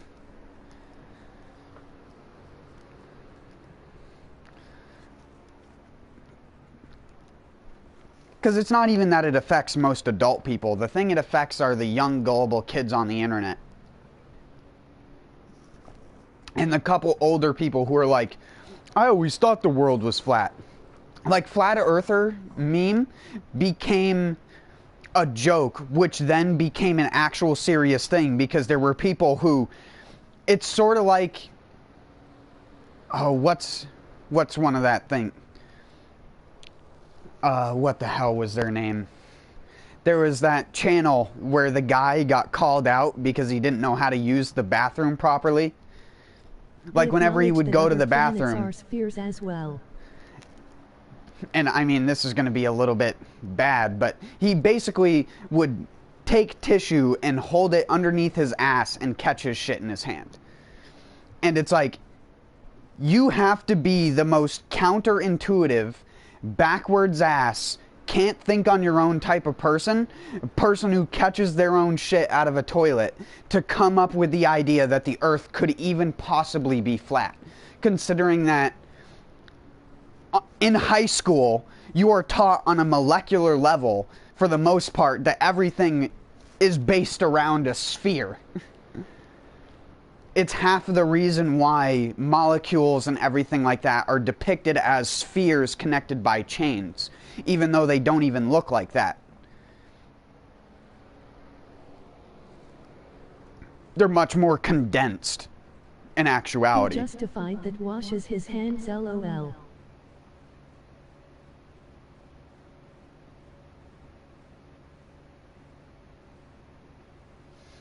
Oh, you know who I'm talking about? When I saw that video for the first time, I thought it was a troll, which I think everyone does their first time they watch that. Yeah.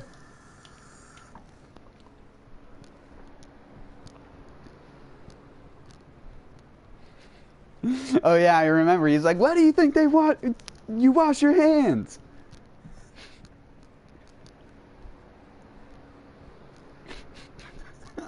Dive won the splash.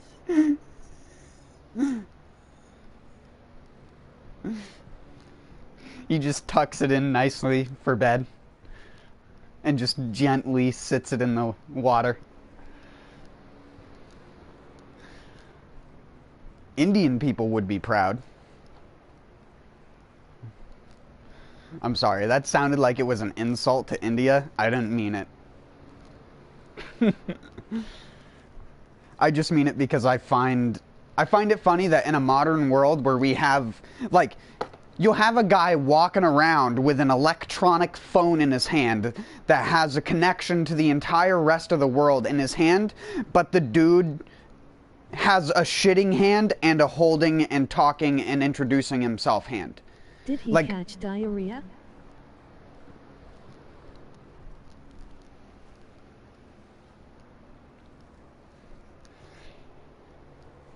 And to me, it's like, how can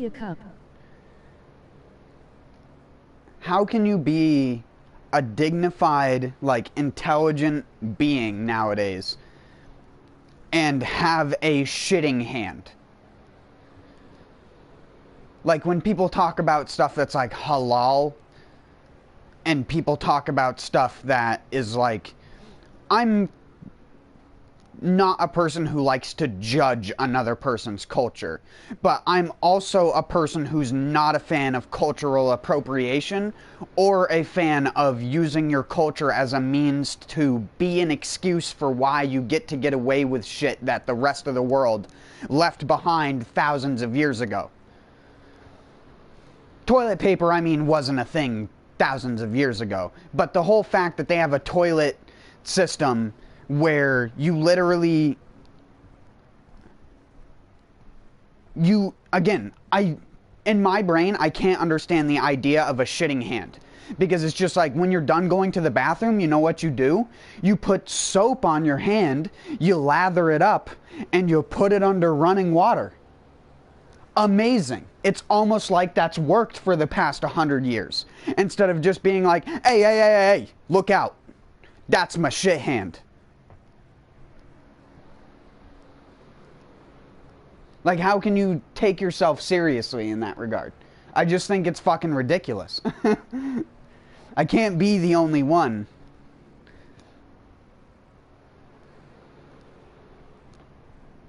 Japan's doing it right.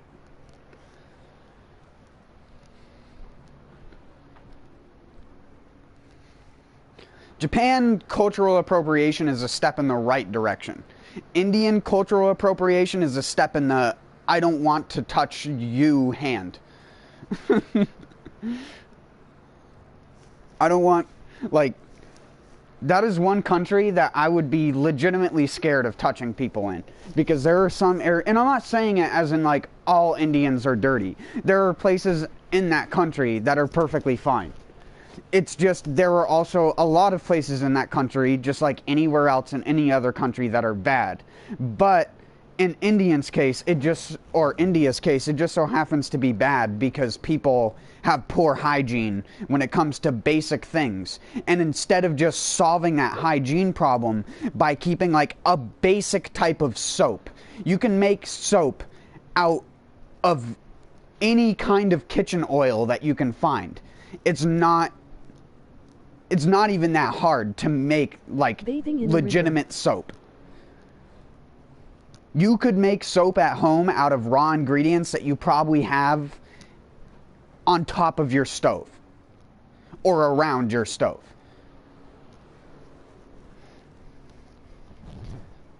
It just all depends on what you would want it to smell like, really, because then you just add essential oils into it. I used to make soap with my aunt, so...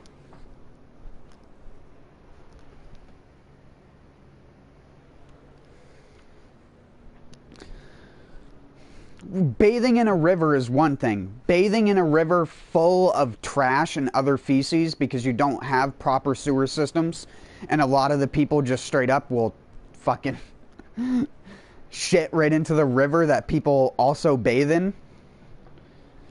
You have detectable cholera in the water.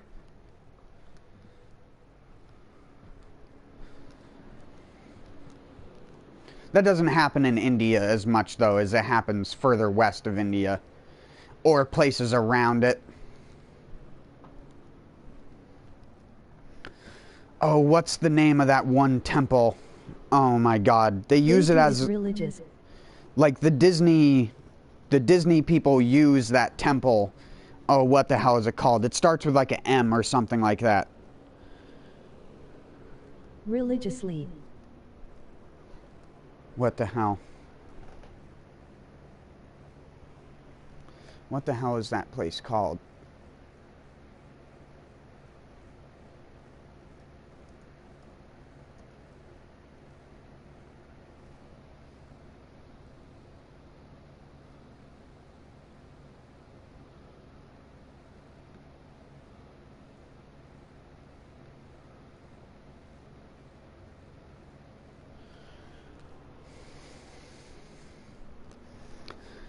Oh, fucking, I wish I could remember the name of this temple. It's the one that has the, like, rounded with a very nipple-shaped top on it, is the only way to describe it. It's, like, gold-colored. No, not that, you joker.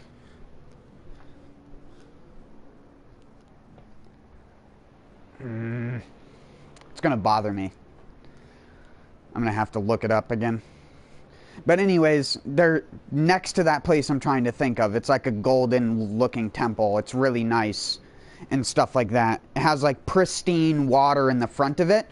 But then if you take a photo from any angle that is staring off in the distance away from this place, you're met with a trash river next to this pristine looking like religious site.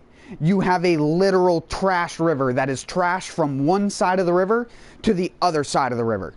It's not even like there's the literal surface of the water is not representative of the current of water underneath. So when it floods, you have to be careful in that river because you could fall in it and the actual current of the water underneath all the trash will just pull you underneath all of the shit and you won't be able to get back up.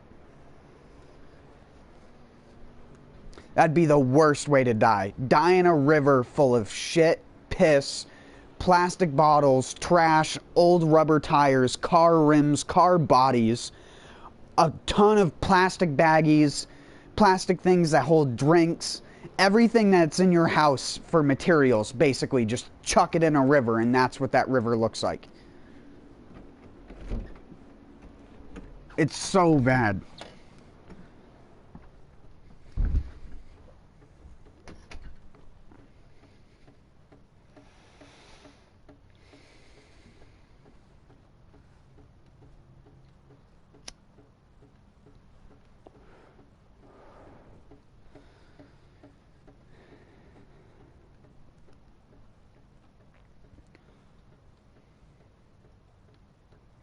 It's like even around here, it makes me like fairly fucking angry when I walk down the street.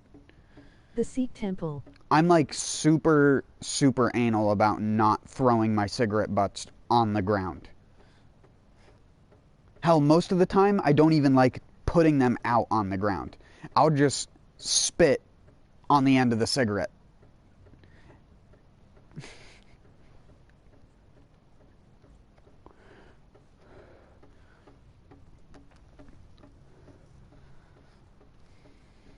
When you understand how little tobacco it takes to actually pollute water, it's not even funny. And I mean, you really shouldn't be a smoker nowadays. I should be past smoking myself, but I'm not. But in doing so, I understand like what not to do with a cigarette butt. You don't chuck it in a river. You don't chuck it on the side of the road so someone's dog can sniff it or chew on it. You don't throw it on the side of the road so a bird can think it's something else or whatever. You just don't do that.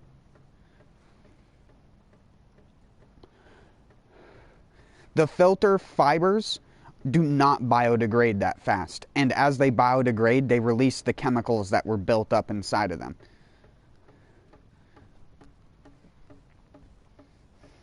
It's absolutely mind-blowing to me how many people will throw cigarette butts out anywhere.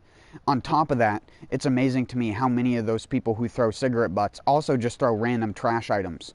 There's a bush right across, like I'm looking at it right now. There's a street sign right next to it that says speed limit 25 and caution kids playing or whatever. That sign. And all along this road, that sign is like every, I want to say like quarter a mile down this road, pretty much. Right behind that street sign, there's a bunch of sumac plants. Not poison sumac, it's staghorn sumac. It's safe, you can eat it. I make spice out of it, dried sumac. You can also just eat it off of the plant, but the seeds, you can't really bite into them, so it's kind of just like you're sucking this fuzzy, weird, unripe strawberry tasting flesh off of a hard rock seed. It's kind of like a coriander seed. It's like you can bite into it, but it's just not great for your teeth to eat a handful of them. And in those bushes, there, on a regular basis, is probably like 5 or 6 cans. And I'll pick them up, and I don't pay attention to the bush for like a week, and I swear the same exact 5 to 6 cans will end up in the same exact fucking spot. It'll be a Budweiser can, a Monster Energy can, a Red Bull can, either a beer can, so it'll be like a tall boy of something, and then you have the plastic bottles of like Cokes and Pepsis and stuff like that. Just all in a tiny bush on a side street. People just drive on the side street just to chuck shit out of their car, I swear.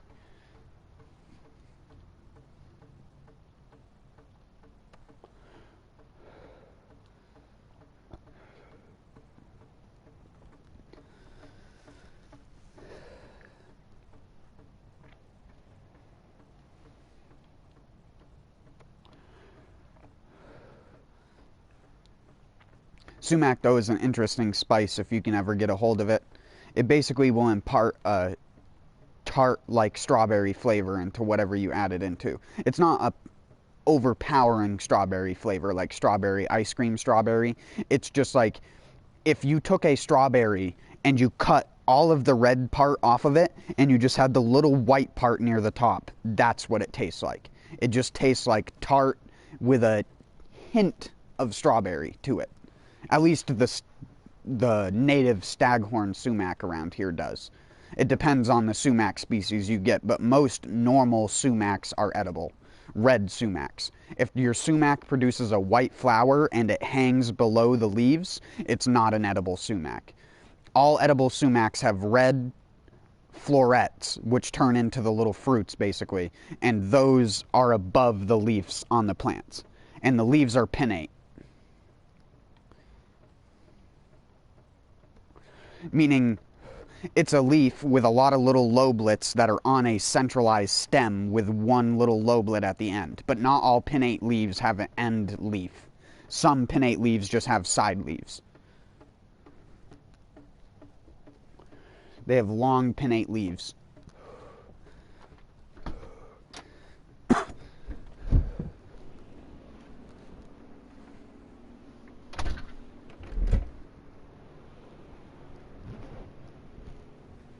A common plant that people know of that is a pinnate-leaved plant is a clover. The 3 leaves on a clover are because it's a pinnate leaf structure. So the 2 leaves form on the side of the stem, and then the one at the end forms at the very end of the stem. And very rarely you can get a 4-leaf clover where the mutation happens where you get a 4th leaf to shoot out of it. And yes, that is a possibility. Contrary to what people have circulated on the internet nowadays where they say all 4-leaf clovers are fake, that is not true. There are real 4-leaf clovers. I have had one before. They are just a very, very rare genetic mutation due to them having pinnate leaves. And it just basically means they had an extra leaf on the stem. It's not anything crazy, genetics-wise. All plants have weird mutations that they exhibit at off times. Pepper plants, everything. Anything you can think of, even grass has mutations. Some people think of mutations as negative things. But a lot of the stuff that is a mutation can be a positive thing. If you grow a pepper one year and then you plant the seeds the next year and that pepper is sweeter, that's a mutation. Something in that thing's genetics changed it to allow more sugar to go from the leaf production into the fruit. So you get a sweeter fruit because there is a higher concentration of sugar in it. Which a plant only will do through a genetic mutation. They'll get sweeter or they'll get less sweet. Sometimes they'll completely lose sweetness in the case of tomatoes. Sometimes you get tomatoes where you will grow them out. Especially if you grow out a store-bought tomato, and the tomato you get will be even more flavorless than the variety that you got from the store, regardless of what you do to it, just because its genetics are so fucked up, and most of them are hybrids, which is why they tell you not to grow them. It's not because they're fucked up or they're genetically modified, they're just a hybrid that is of a species of something that is basically 2 species crossed that is unstable. So once the hybrid is grown more than once, you get something that is completely different than what you put into it. That is what a hybrid is. Hybrids produce a consistent offspring the first year that they are grown. At least in the case of how we do the selective breeding for hybrids. If you didn't have at least a base understanding of how that works. An open pollinated plant, for example, is a plant that has been grown out in an environment or in an enclosed environment but has been allowed to self-seed with other plants of the same variety. So it furthers that plant's unique genetics and mutations. And that is an open pollinated plant. That means whenever you plant the seeds of that plant, you're going to get something that is close to, if not identical to, what the actual packet had on it. Same thing with heirloom varieties. Heirloom varieties are open pollinated varieties, except for heirloom varieties means that they're like well over 50 to 60 years old. Like Cherokee purple tomatoes and stuff like that. Or walking stick kale. Those are heirloom varieties that have existed for hundreds of years.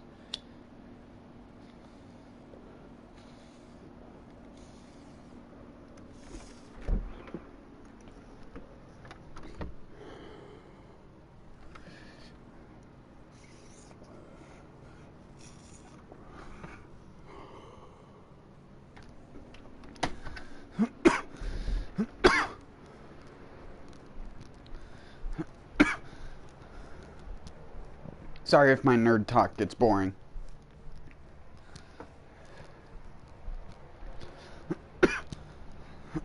Like I said, I was making something to snack on and then trying to eat it without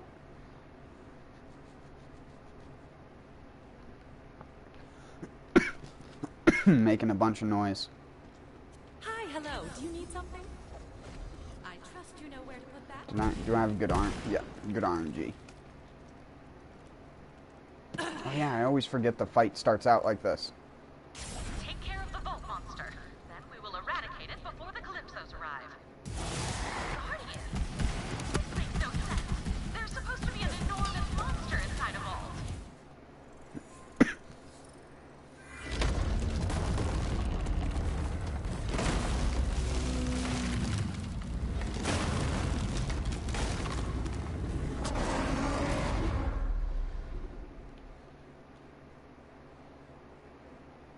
I don't have fully auto, so this is gonna be...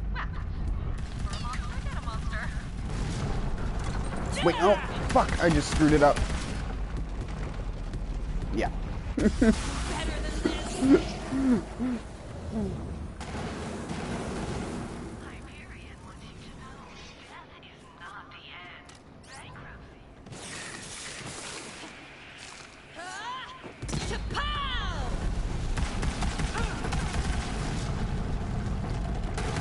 Oh, what?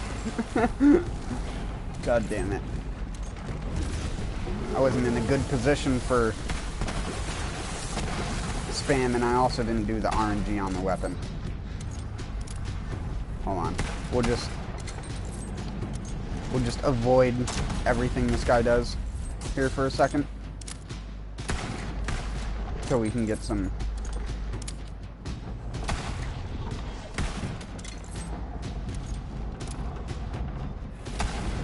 What are you gonna do now?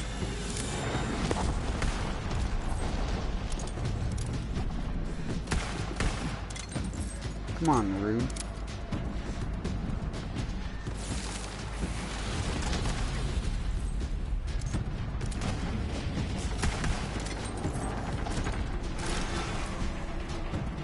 Oh, here we go.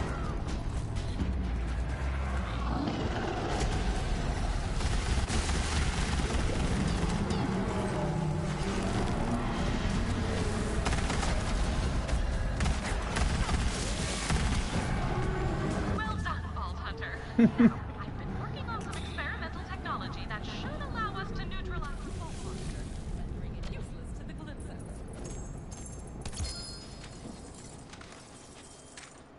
Breathe, Tannis. You can do this.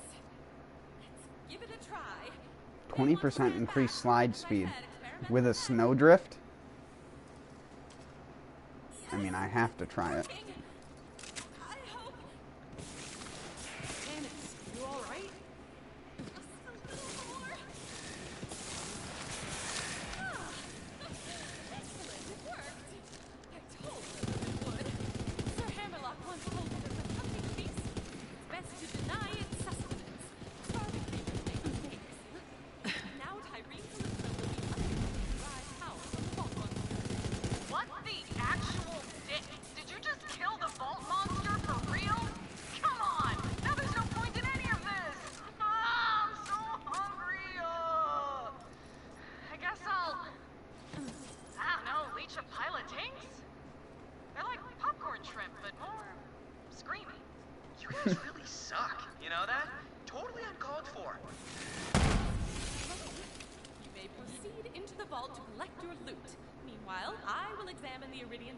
Out here.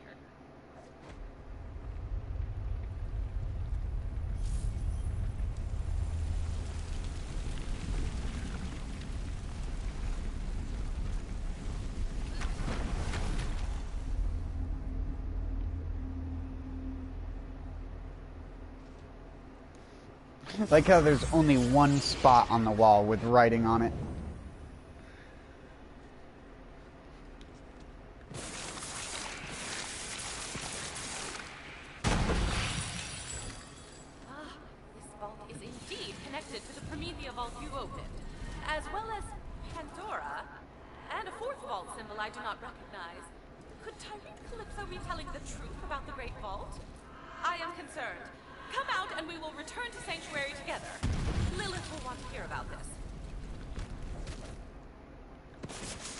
Whoa! Okay, I guess it is pretty fast.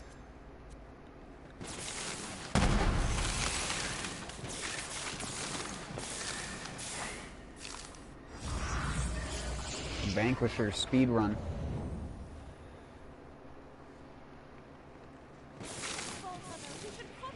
I wonder how long it would take for me to speedrun this game. If I can beat the pre-sequel in like 3.5 hours with a good character. I'm not talking about a speedrun from level 1. I'm talking about like a max level speedrun. When you killed that monster, I was like, shit. But I'm also not talking about like a serious speedrun. When I say speedrun, I just mean beat the game in one play session. I don't mean actually trying to compete with anyone. I suck way too much. There are too many times where I want to hear the dialogue. People hate the pre-sequel, but the pre-sequel has some of the best dialogue bits in it.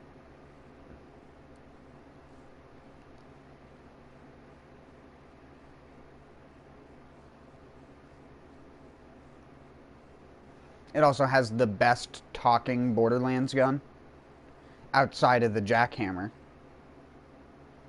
But the jackhammer is only a good talking gun because you get to hear Handsome Jack's voice.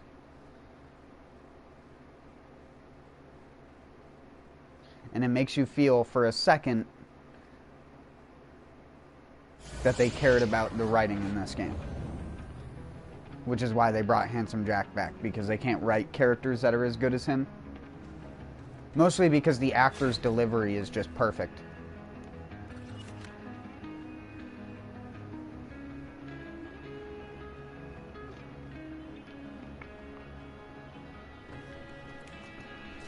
Alright.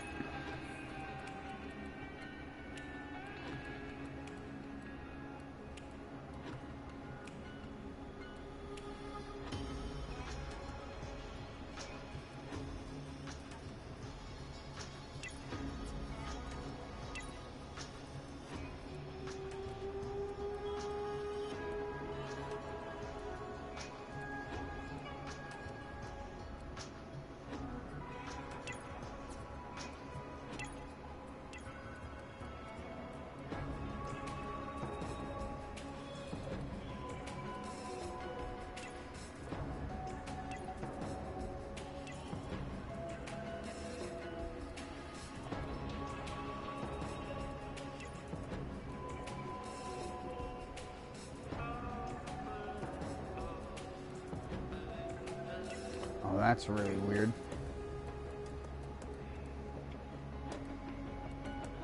It's not orange enough for me, personally.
Why does that look so purple, dude?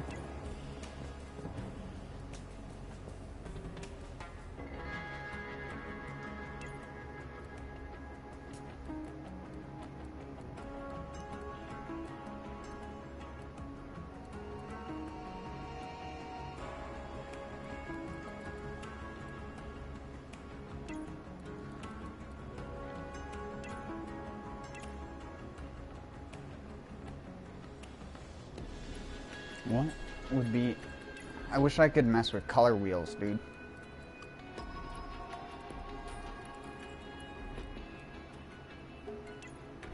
There we go. I think that's the color I'm looking for.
yeah, I get to walk around with no weapon.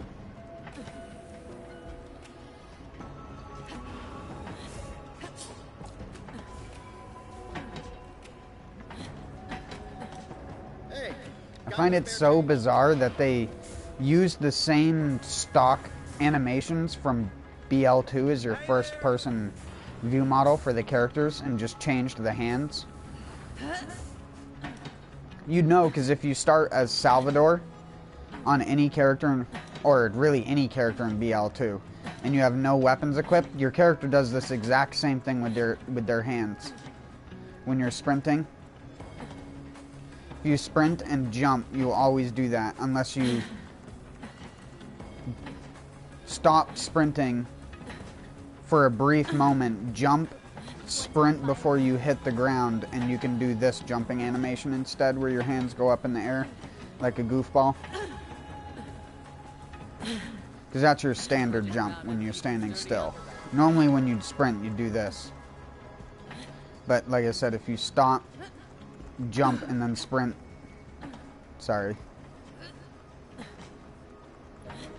sprint right before you hit the ground, you can jump without doing that, which just looks funny. Should have seen it coming. This is exactly what I was afraid of. Stop talking about Tannis like she's already dead. There's still time. Incoming transmission. Of course. We kidnapped your scientist. If you want to see her alive, it's not gonna happen. Yeah, cause you eat butts. Gag butts. It does! Did you get cool masks, right? Pre-order bonus. Time, pledge drive. So, spoiler, we are crazy close to opening the Great Vault. We found the key, BT dubs, and it is huge! So we need a crap ton of iridium to charge it. You know what that means? Let's drive! And since our followers go apeshit every time we maim or murder one of you, we put the next one up to a vote! Would you believe it? Weird Scientist was our most requested murder. Beat out Annoying Robot by just a bit. Damn it! Speaking of murder, Carnivora is getting hungry. Show starting soon. Can you see that planet from inside the ship? They're gonna kill her if we don't do something! Tannis risked everything to keep Tyrene from getting at that vault monster. She Also, deserves what the better than fuck dying is for the that? entertainment of two psychopaths. We're going back to Pandora. Vault Hunter, save her. The Calypso's mentioned a Carnivora. Go find Vaughn. I sent him to an old Crimson Raiders outpost in Devil's Razor. He's been monitoring COV movements. He'll know what's going on. You got this, Vault Hunter, you freaking animal. Go save that science, please. Oh, they're the thrusters. I see now.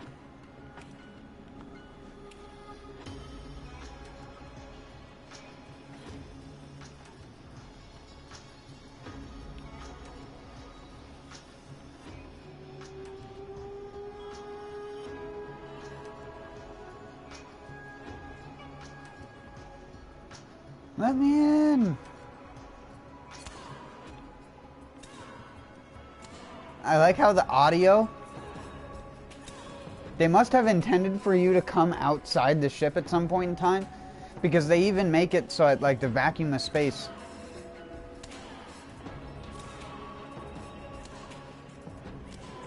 You don't make hardly any sound.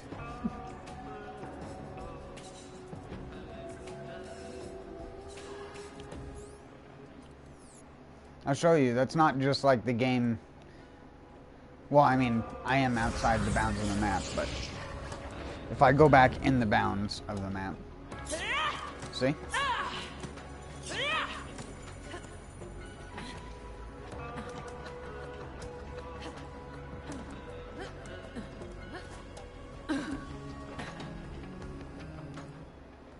Run around without weapons in my hands. Who am I, Krieg? Would be so much better if this game had him in it.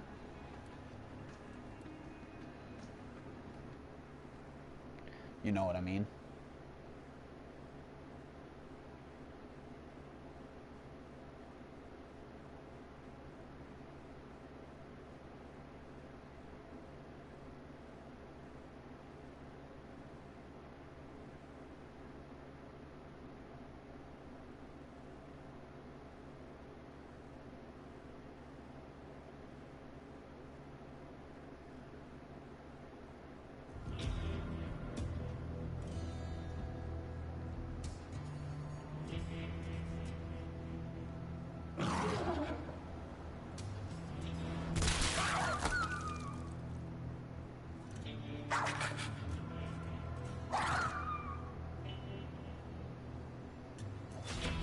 to an outpost called Roland's Rest.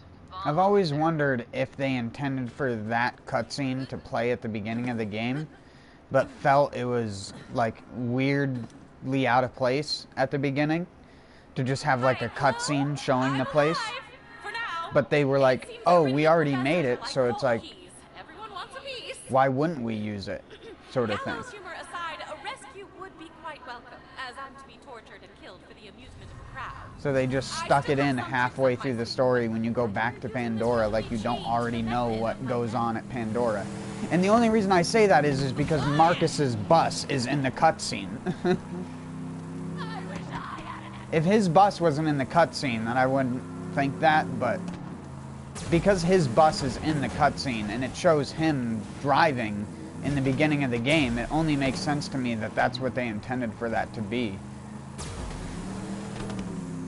But then they probably were like, is that like too heavy-handed to have it cut in between 2 or 3 different cutscenes at the beginning of the game before you even get to control your character? And some guy was probably just like, eh.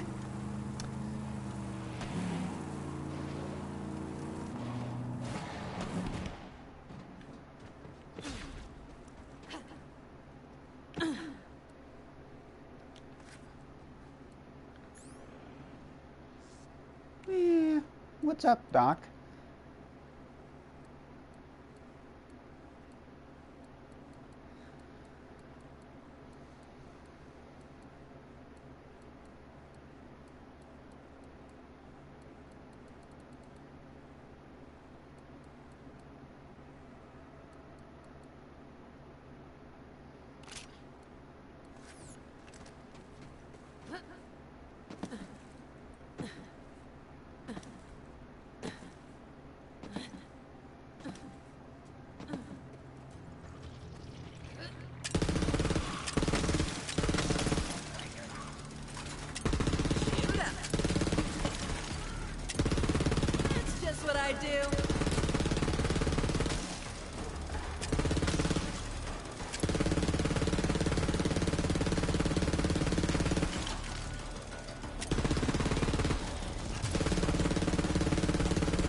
Thought my game crashed. And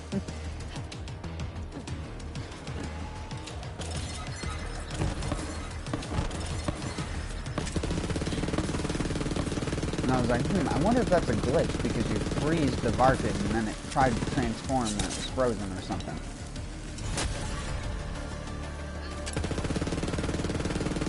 Yeah, it must be because it just happened again.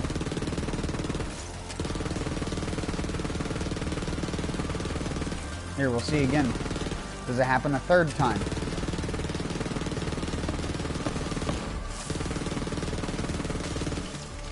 Nope, it didn't happen that time. Weird.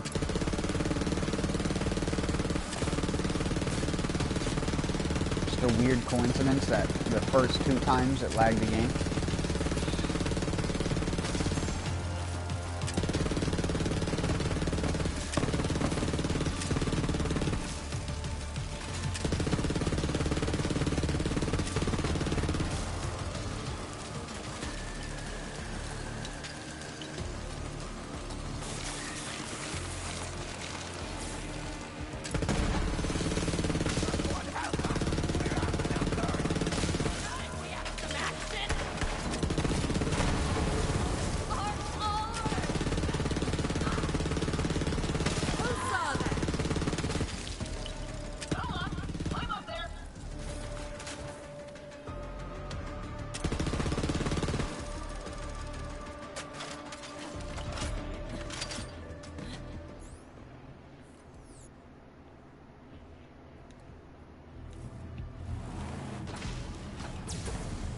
What the hell happened?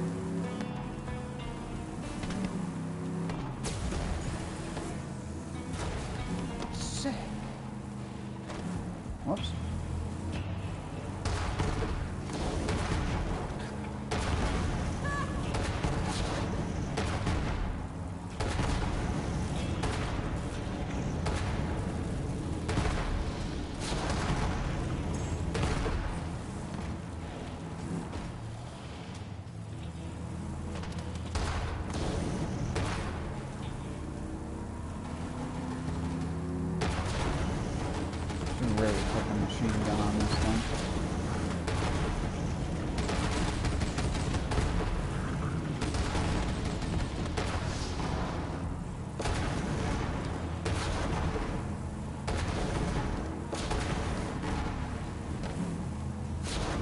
But it's gotta have a flamethrower because it's got the flamethrower skin on it. Get back here, you fragging varmint. Fragging varmint.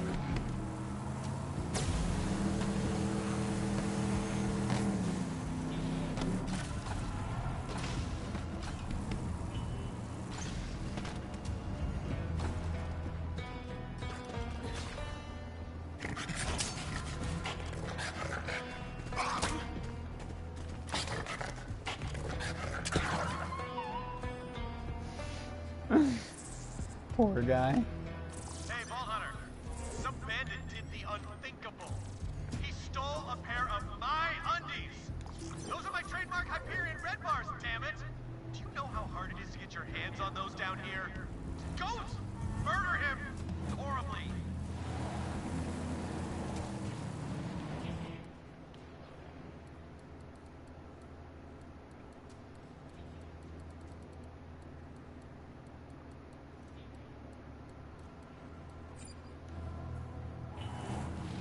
Oh, is he not gonna play? Is he not gonna do the dialogue? I call it the big suck. There, I just did the dialogue for you.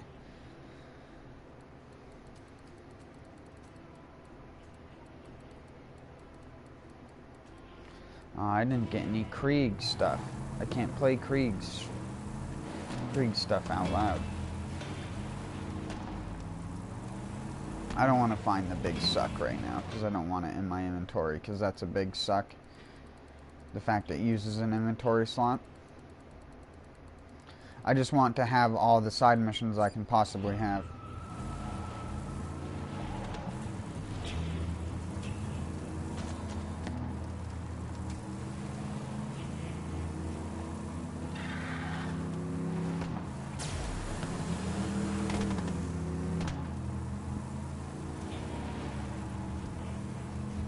There are a lot of people who play BL3 but don't know about third-person camera relative driving, which allows you to do stuff like this.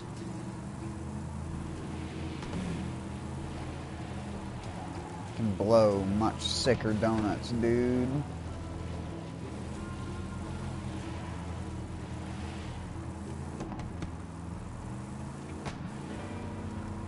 You get... I just realized that when you go fast in this game, it's the frickin' anime effect whenever someone's going fast in like a YouTube video. It's the like whoosh. Like the COV have been busy. I'm just running in the 90s. You're gonna have to smash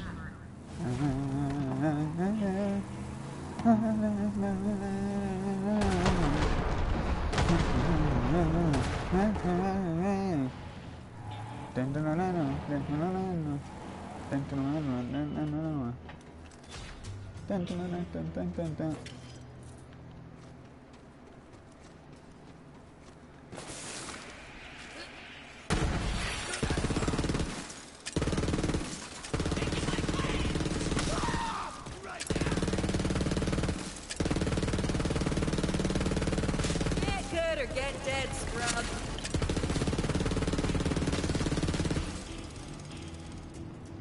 What? There's a fucking mission here too?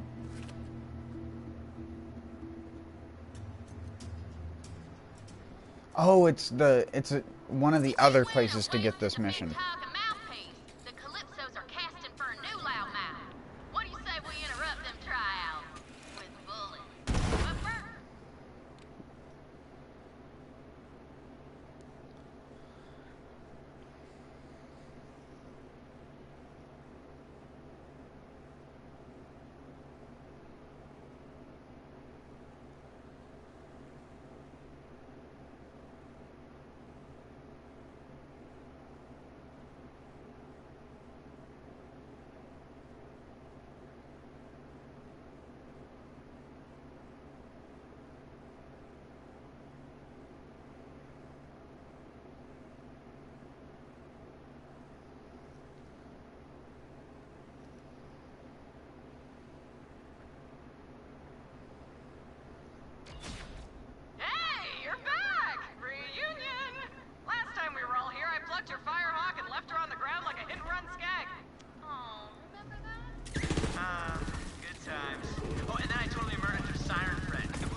killed is in tatters and splatters and whatnot.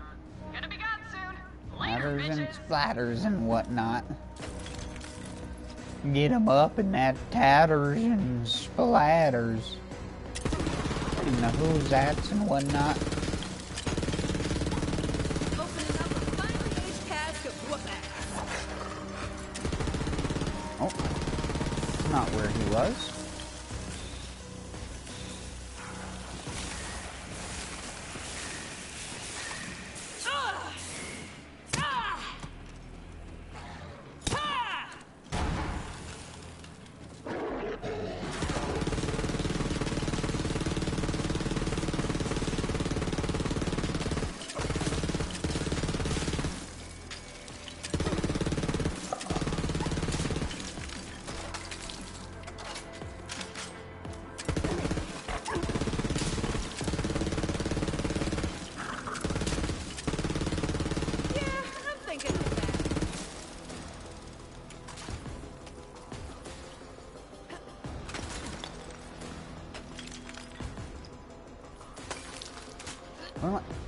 No way.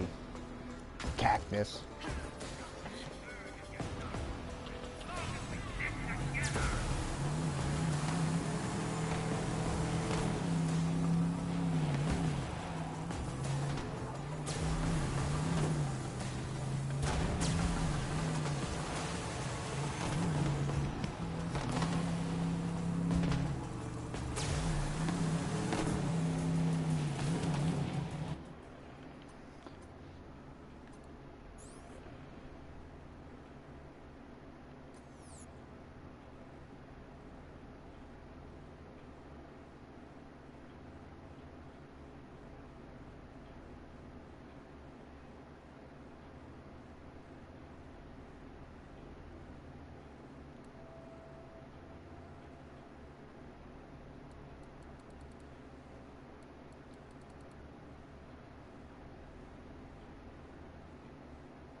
Spider-Ant! I must have it on my credenza. Kill it!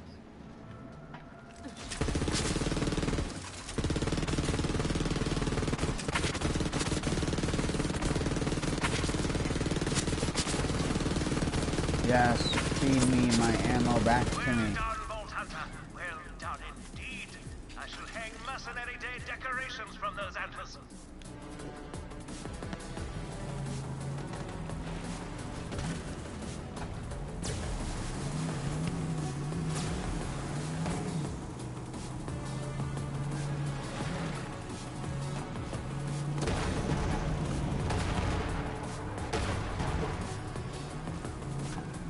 I really do need to put something else other than the flamethrower on.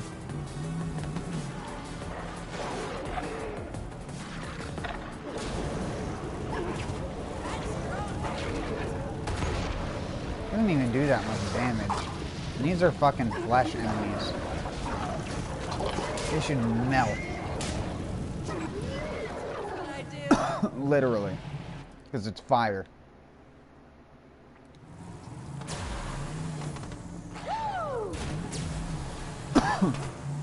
My comedy levels are hilarious at best and absolutely atrocious in the present.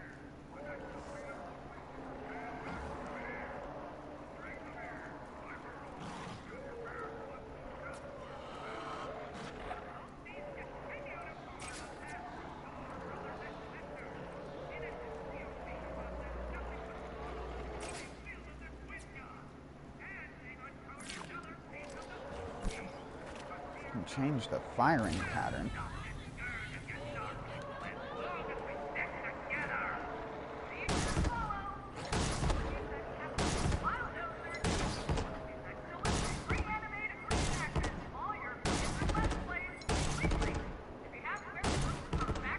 What the hell? Did you see that?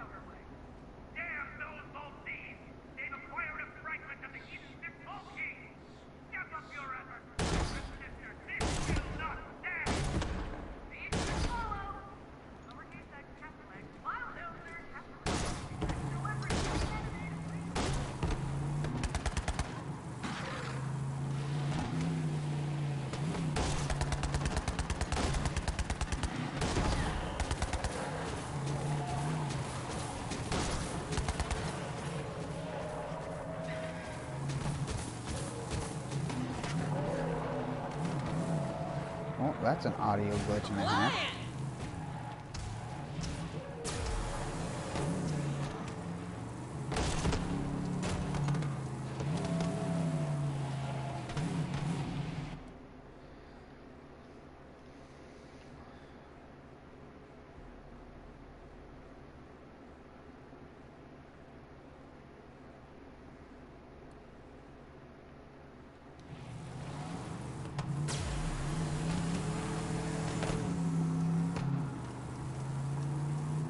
Oh, wrong way.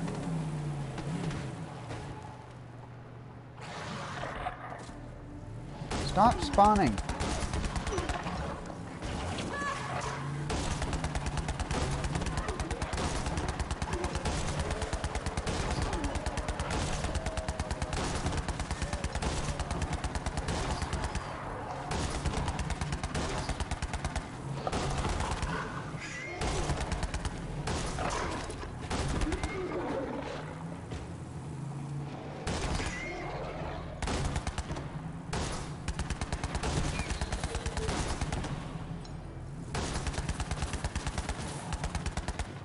Hello?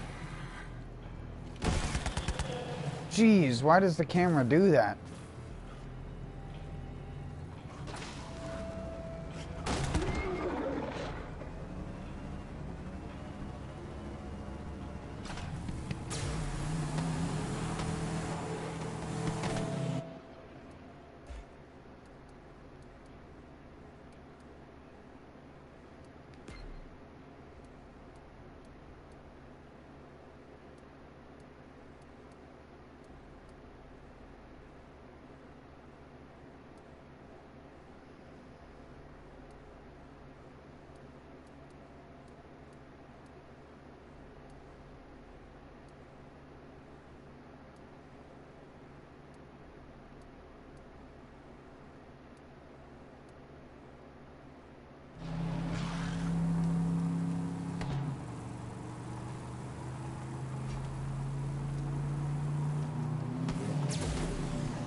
Glad to see you.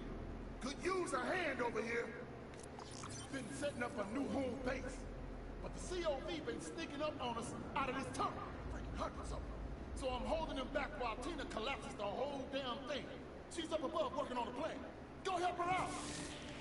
Everything is under track, okay? I just need a teensy bit of help up here. So let's blow up some crap.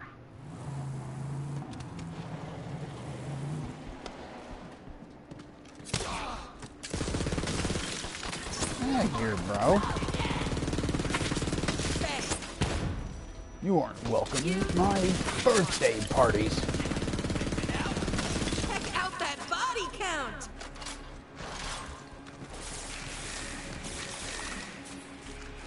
He's a zoomer.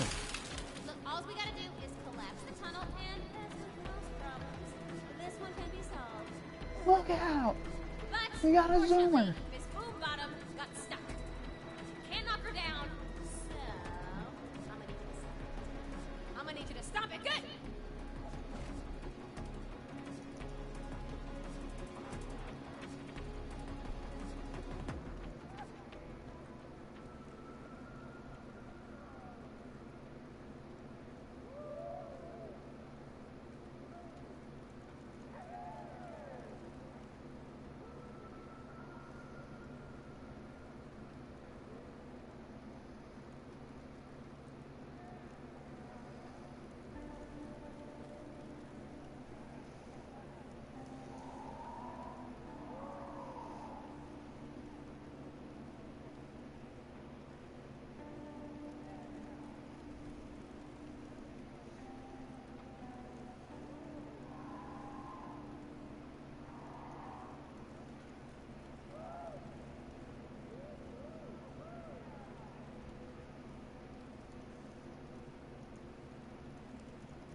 Sorry, I'm looking something up right now.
I was trying to look up what that place I was talking about, but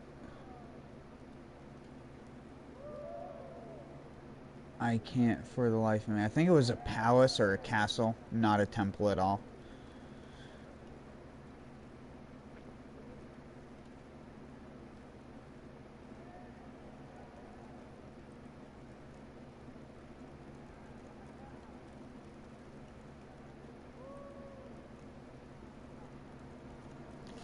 No idea.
Doesn't that mean we're gonna have to open up the tunnel?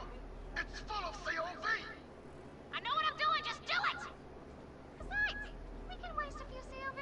There's no problem. We got this.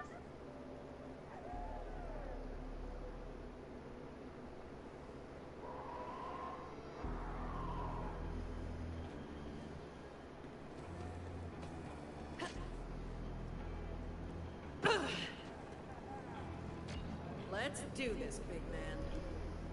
All right, here it comes. 3, 2, hot time!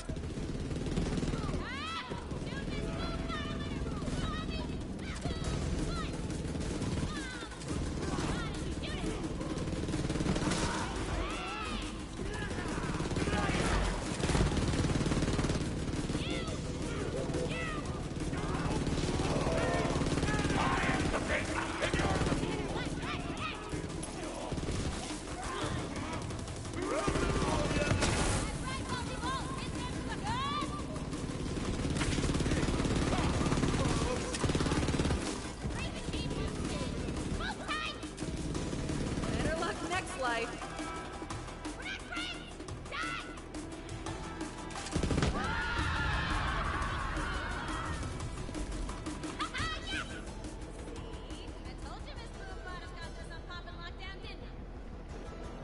Hell yeah! You wasted those COV like a true badass. Hey, guys. Base has been under attack while you were messing around with that tunnel. Thought I could hold them off, but they're gaining ground.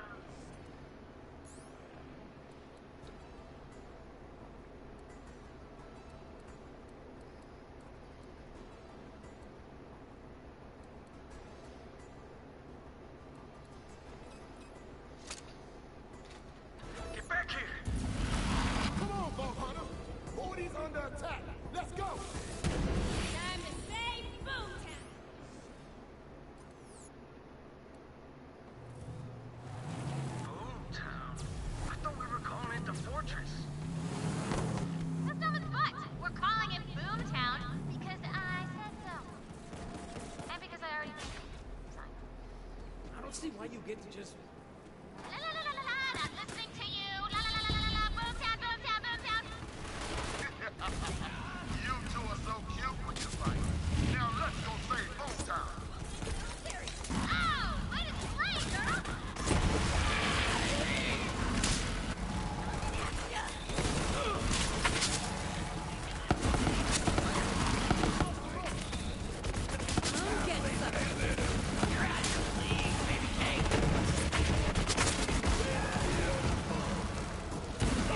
Anybody counting?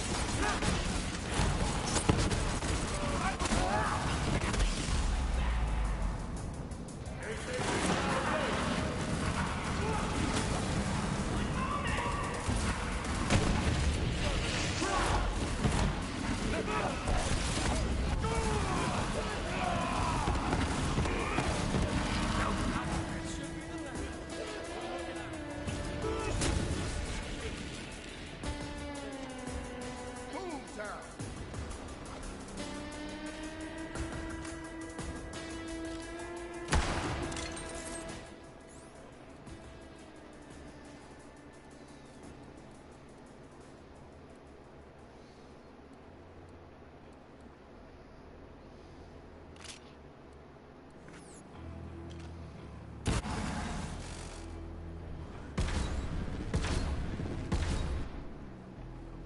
Woof. I picked the wrong dig. Another successful mission, thanks to my magnificent revolving prowess. We smashed them good, Bolt Hunter. And we took back Hometown. Hell yeah. Hell yeah! Hell yeah! Morty, quit copying me! What? I thought we were like doing a thing there. We weren't. Yeah, Morty, we weren't. Ah, we're just kidding. You're alright, Birdie.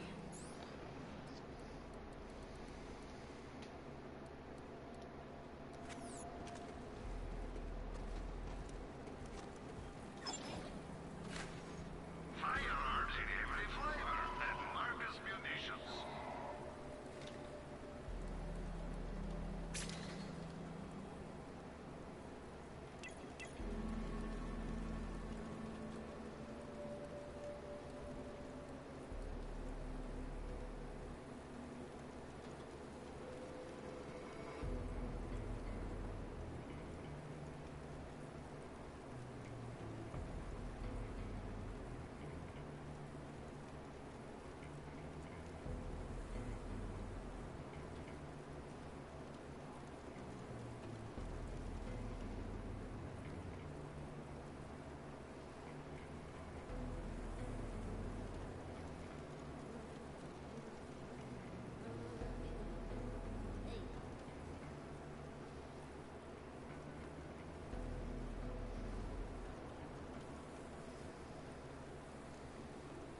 Hey, badass. Got a job for you. Inventory comes and goes, but you can't beat cash. Good hunting. Alright, you ready for this, girl? Alright, you ready for this, girl? Okay, so I needed someone to watch my fuzzy shanks, little potty boy, Enrique the Fourth. And I thought I could trust my bestie pet tech with my sexy pixie she-gun. But now she won't give it back! That's okay. I think she just having some sad times right now. Because, I broke up with her. But now she's holding my Enrique like a cuddle hostage. So here, take these happy little heart decorations and we're gonna go get my scat back. Man, I'm bored. Okay, great. Now get you over to Casa de Shiga. And then we're gonna brighten her day.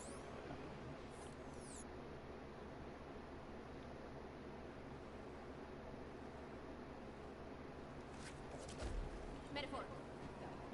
Not like this. Trying to solve this one with smiles for a change, Character growth, bitch!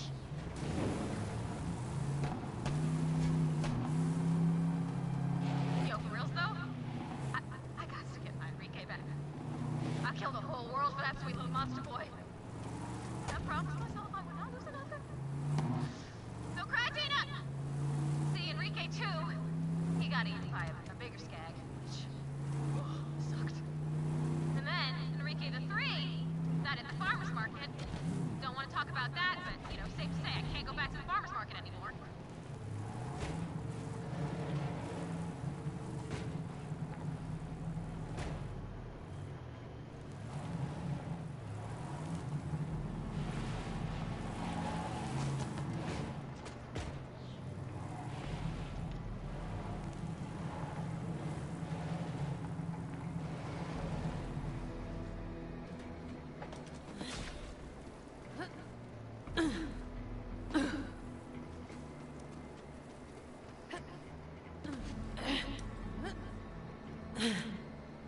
Hey, welcome to my new clan, the Pectoral Liberation Alliance.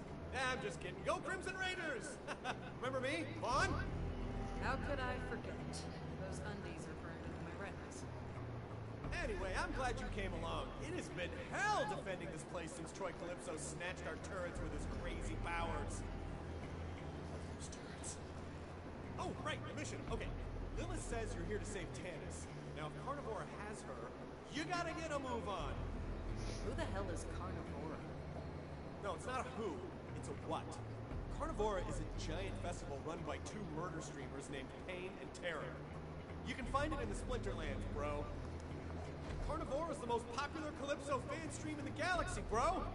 Pain and Terror take kill requests non-stop in the name of the Calypsos, and of course hide viewer counts.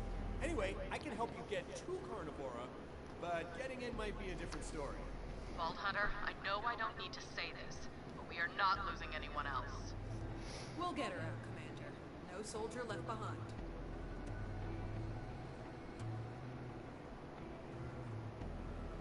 My imminent murder is whipping these cultists into a frenzy.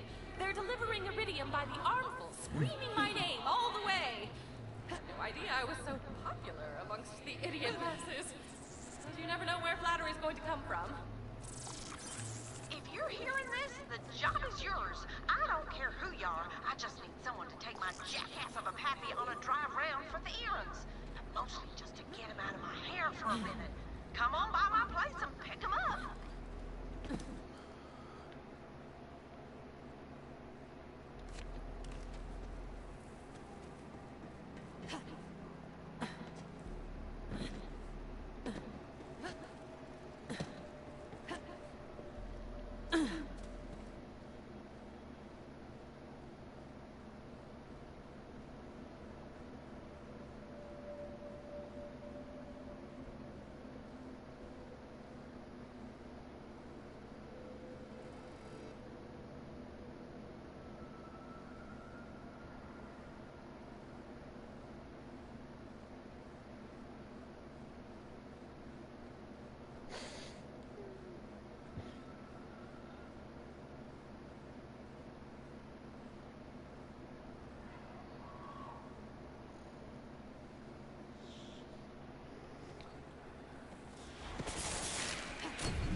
done? How many people are gonna crawl out from underneath that friggin' thing?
Are just terrible.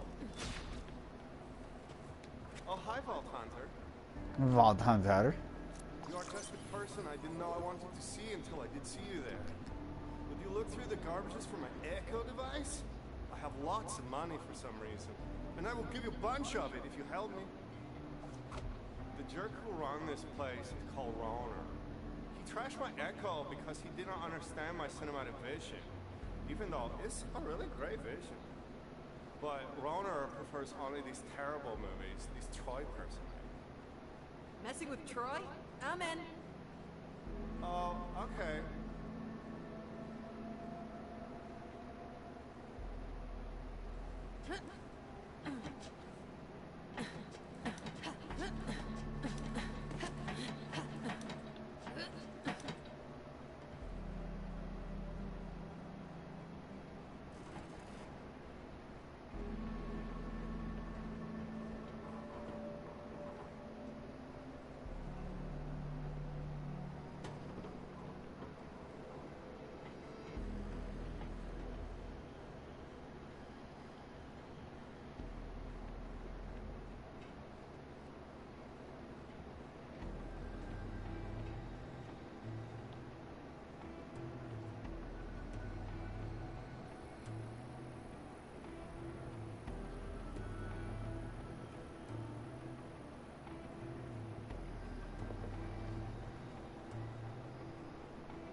Stuff. I ain't never even seen a post office on Pandora.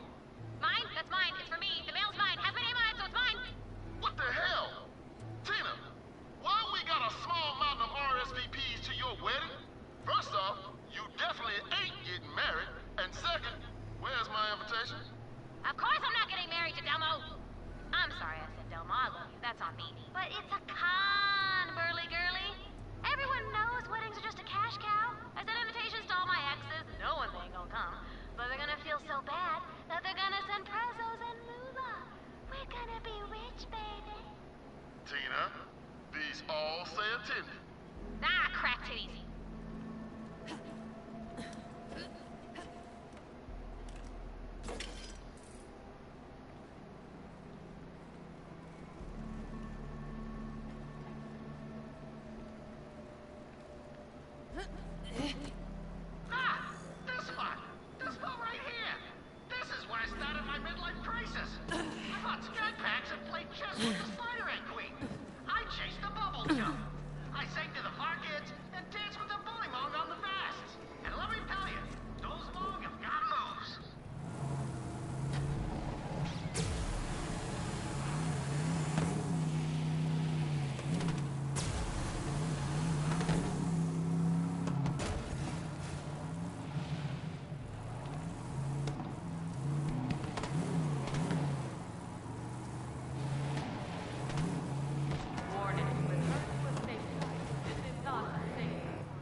Warning. This is your last warning.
Let me up there. Don't make me do the thing. I'll do the thing.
I wonder how tall the invisible wall here is. She smashed.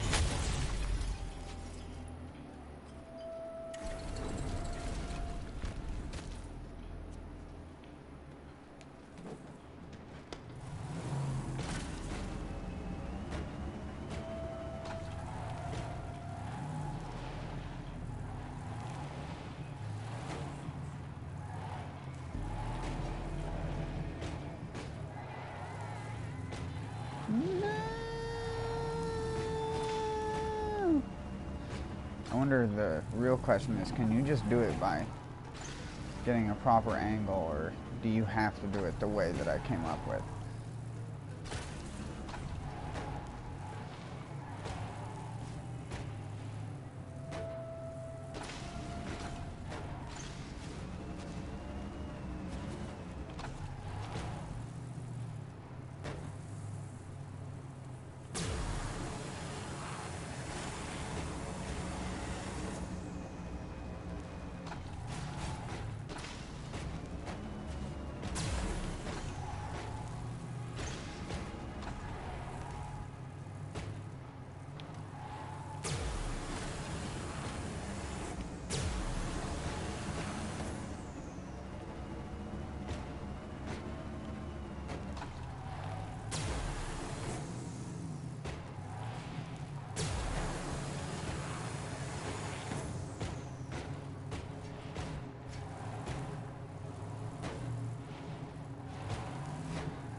consumes 6.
Time to put my boot on the neck of the COV propaganda operation.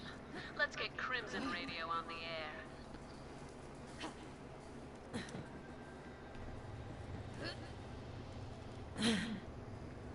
Get ready to beer dump, dum-dum!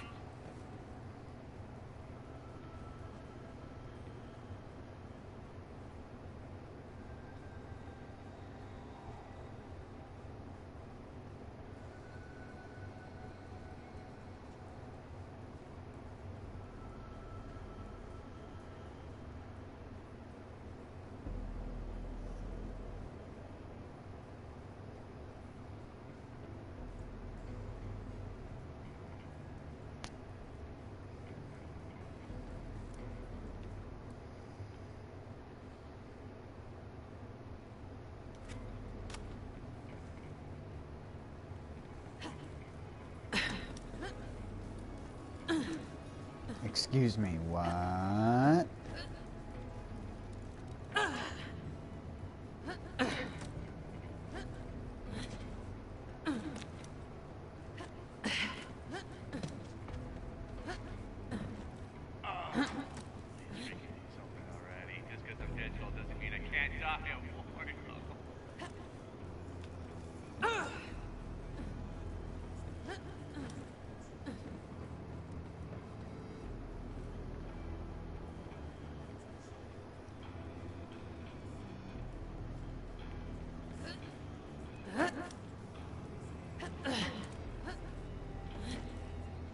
That's weird.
Hello, mister. How's it going?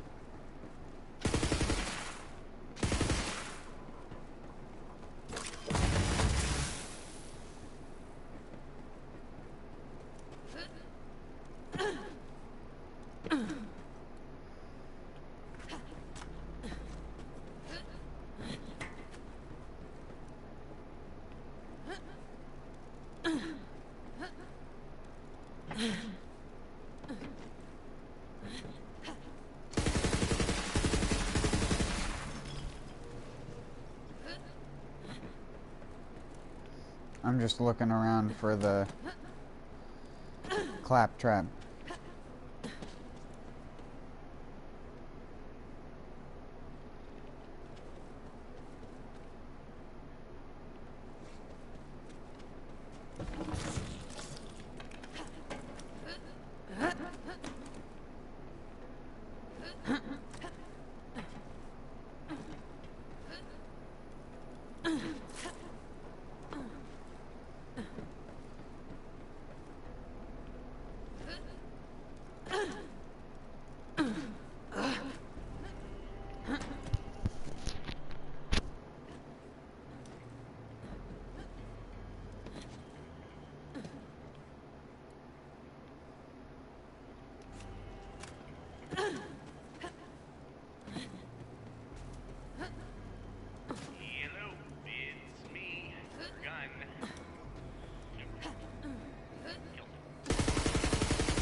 What? You survived that?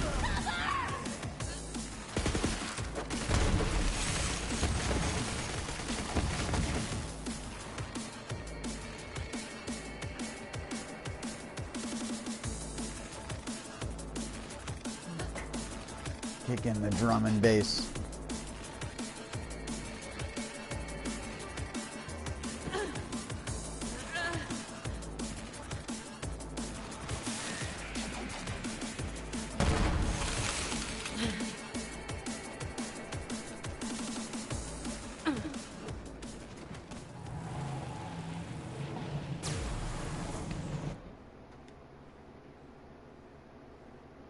Drum and bass.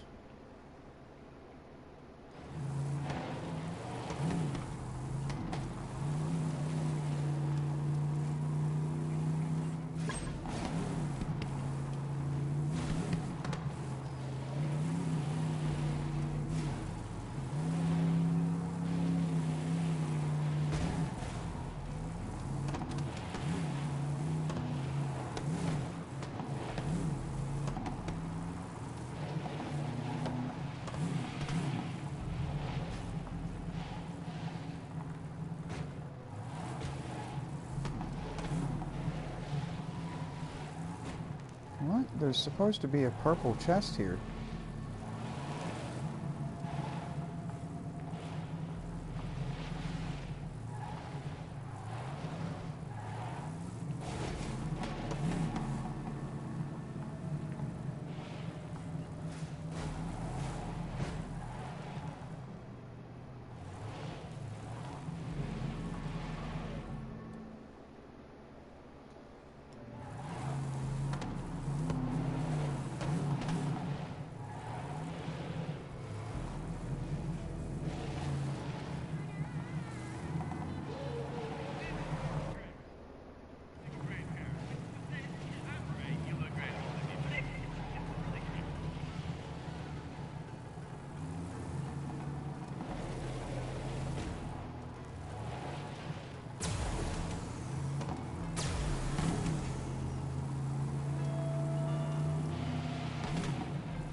How? I'm hover.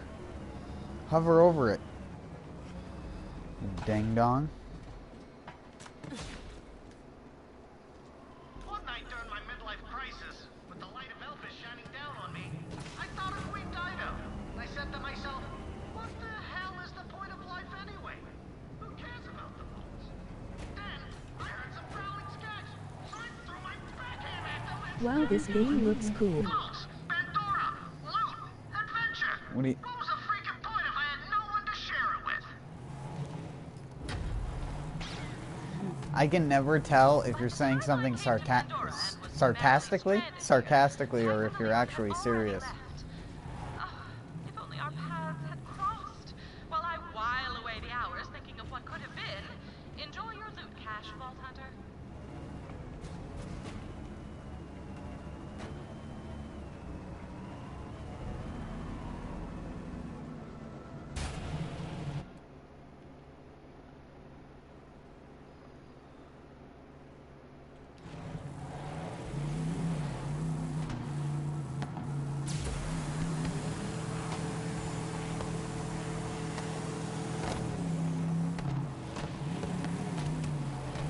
LOL, seriously. I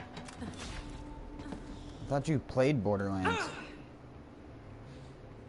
It's just a Borderlands game. Oh. You know, I heard a guy who says he hates your favorite band. I mean, are you just gonna take that, the nerve? Or you want to go shove me into his chest and pull the trigger until he's stupid? Do you? That could be fun. Shut up, Jack Gunn.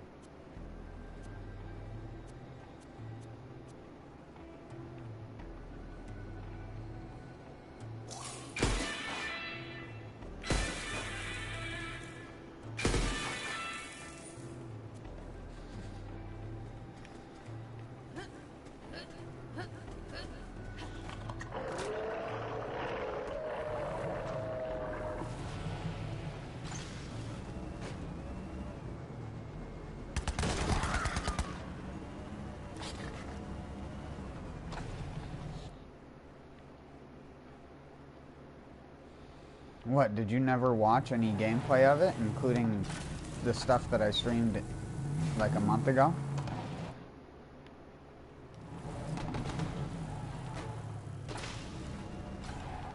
Oh, no. Yeah!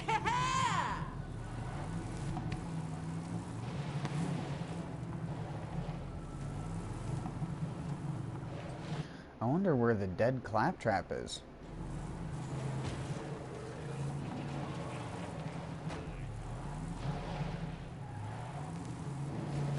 Ooh, purple. Perp chest. I think I can get through there now.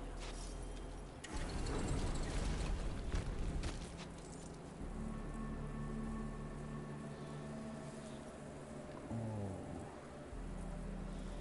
33% damage each. What's my current one? I just don't have money to buy every game, LOL. I didn't ask if you bought it or not. I just assume that you look up games before you buy them.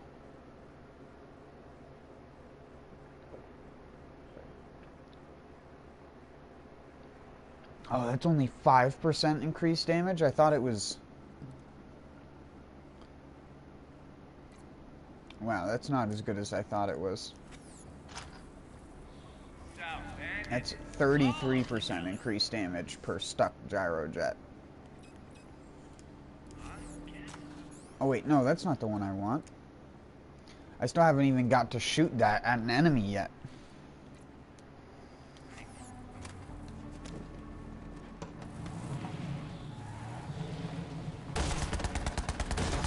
Sometimes.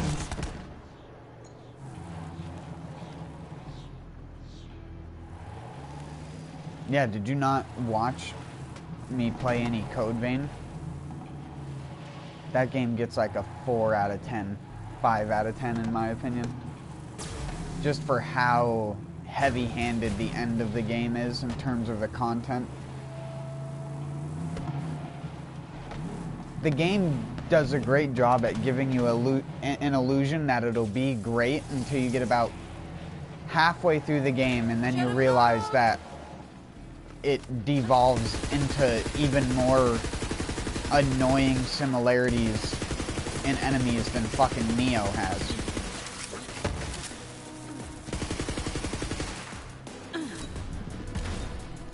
Oh yeah, gun, right.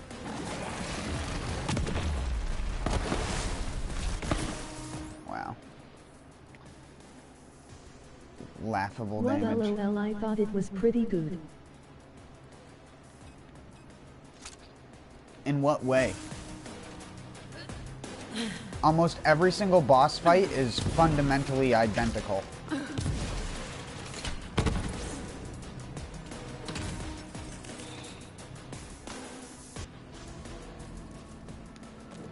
Blade Bearer and Canyoneer are just two different versions of the same type of problem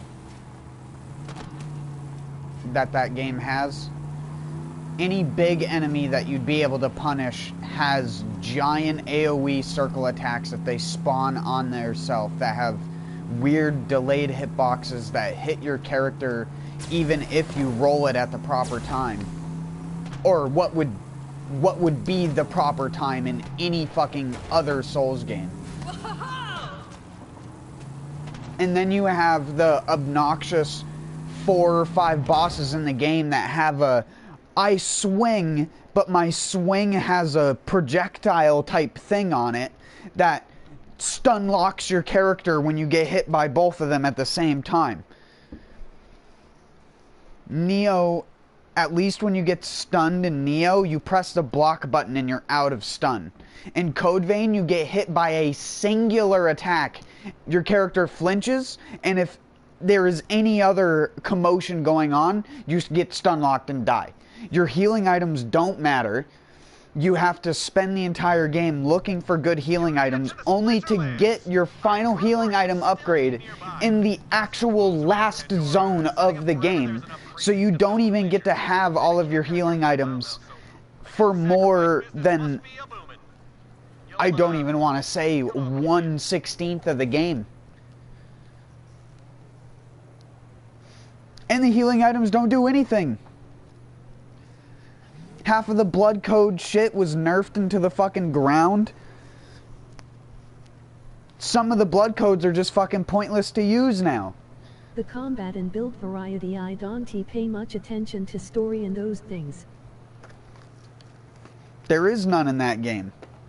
The build variety you have in Code Vein is chugging Ichor concentrate, using pure blood, using the knife dagger skill so that you can throw knives to get your Ichor back, and that's a mage build.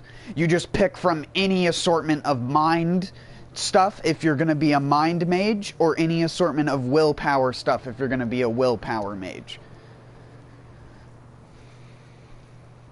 The actual build variety doesn't exist because elemental weaknesses are a thing in that game, and elemental strengths are a thing in that game.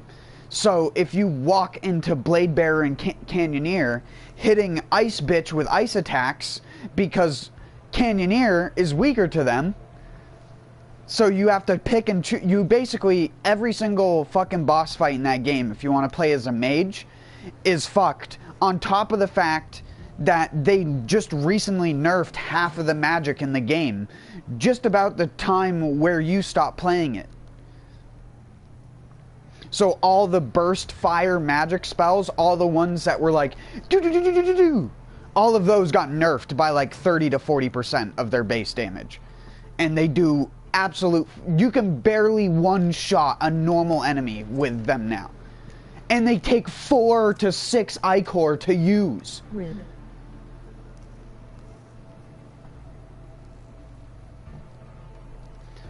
So all I ended up doing towards the end of the game is just having a big fat two-hander, putting the attack buff on it, because in order to use a two-hander in any armor in that game, you basically have to only wear 3 of the blood codes which are compatible with doing that kind of build, unless you want all of your great weapons to have alleviation and your frickin' blood veils to have alleviation. On top of the fact, like The Crew 2, it was one of the few games where when I started to play multiplayer in it, it fucked up and crashed a bunch. And it was the second game I've ever had that black screened my PS4 while co-oping.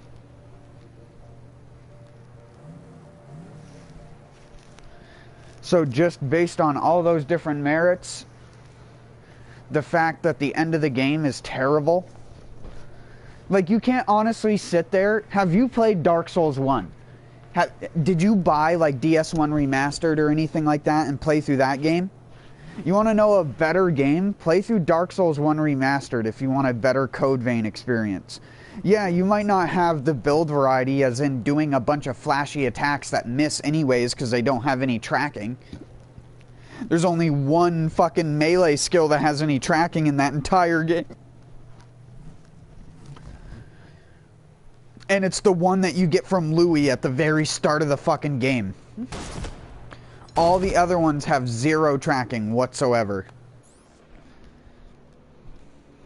Your attacks will randomly lose tracking as well. If you use target auto swap, which is an option in their options menu, which I turn on because it works fine in every other fucking type of Souls game, works fine in Neo, works fine in Dark Souls, works fine in any other game that has a target system that swaps to another person when one thing dies. Except in Code Vein, where if you get staggered or you swap your target while attacking a target, your character doesn't turn to the person that you have now targeted. Your character will keep attacking in a straight line until you stop what you're doing and let the character turn normally. Even though, if you had just stayed locked on to the first enemy you locked on to, your character would track just fine. You roll after getting staggered, and you can only roll in 4 directions. And if your character is facing the screen, unlike any other game in its genre, like Dark Souls, like Neo, like anything like that that's a third-person action game with a dodge button, when your character's facing the camera, in Code Vein, if you get staggered, that means your character, if you press forward, will dodge backwards. Because the dodge is relative to your character after a stagger. It ignores the third-person relative controls, and for whatever reason, changes them briefly while you're staggered to being relative to the character's direction. So you'll get unstaggered, press forward and roll, and your character will roll towards the screen, which shouldn't happen if you're pressing forward.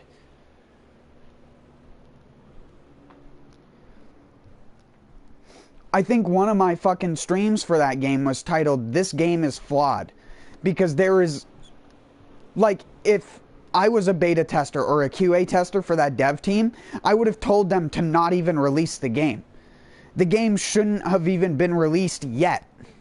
It needed at least another year of being worked on and tuned. At least. The combat is probably the least fluent, least smooth feeling combat in a Souls game, and I'm only calling it a Souls game because that's what everyone else is calling it. To me, it's just another third-person action game with terrible programming, but to everyone else, it's fucking Weeb Souls. That's what it is literally Weeb Souls. Half of that game's design is stolen from Dark Souls in terms of how the enemies fight. Except for they forgot the one rule, the golden rule that most of the Souls games never broke. And that golden rule is don't do 2 bosses in a row with the same type of moves. You don't do that. That is how you make players not want to play your game. Because not only is it a lack of variety, it is also just fucking annoying. When that mechanic that you decide to put on all your bosses is a mechanic that arguably across the board, no matter who you fucking asked who played those games, no one is gonna like that mechanic. Yet it's on 7 different fucking bosses in that game. And that's only if you count Shield Bearer and Canyoneer as 2 separate bosses. And not one boss fight. If you count them as 2 separate bosses, then it's like 8. Because they have, and this is, again, commonplace with every fucking single one of the bosses. And it's the, I summon an explosion on myself. Arcane Explosion. I'm a mage in World of Warcraft casting Arcane Explosion on myself. Except for, unlike in those games where it does like 100 damage, in this game my Arcane Explosion is going to do 3/4 of your fucking HP bar. Because we don't know how to balance games in a fun manner. You get poop and you get AoE'd for 3/4 of your health. Even fucking Monster Hunter isn't that egregious. Because in Monster Hunter you have a guaranteed dive on the ground invulnerability thing. Which is why that game can get away with doing big AoEs that spawn out from underneath characters. Because it's telegraphed and you have a thing to deal with it built into the game as a game mechanic. In fucking Code Vein, there's nothing you can do on the last true boss of the game if you actually save everyone and you fight the fucking thing at the end of the game that's not just, it's Silva with all the relics put together. I can't even remember what it's called. The Reborn one. I think I'm thinking of Bloodborne. But it's basically just like that. That was another thing. They just basically stole the premise of that in a nutshell. You only fight the true boss if you fucking do this specific nonsense at the end. And you don't even want to fight the real end boss in that game. The real end boss is already a shit show after a shit show of a boss before it. I can't believe that if you don't rescue all of them, you end on a fight fighting basically the great sword enemy from fucking Dark Souls 3's DLC, the Ring City. That is the last boss of Code Vein, is a normal enemy in Dark Souls 3. It's just a guy wielding 2 great swords. Oh, except for, remember this, kiddos, he spawns a fucking AoE out on his character to change in between his forms as he powers up. Every single chunk of his HP that you bring down, guess what? You get AoE'd and knocked back. And you can't dodge it normally. Because reasons. Just thinking about it is fucking triggering me. Because it's just so shit. And the only people who think it's good are the people who like the anime environment so much and like a Dark Souls style game. Because at its core, the game is so bad. It is just terrible. Half of the boss fights are, like I said, identical copies of one another that have near identical movesets that do near identical things, with one of the only bosses that is slightly unique being Juzo Mido. He's actually a good fight because he has attacks that are unique to the series. I say series, again, implying that it's like a Dark Souls game. But at least in those games, there is something new when it comes to Juzo Mido. He at least had a new mechanic. It's not a new mechanic for games. It's just a new mechanic for a game that is a third-person action game trying to rip off Dark Souls.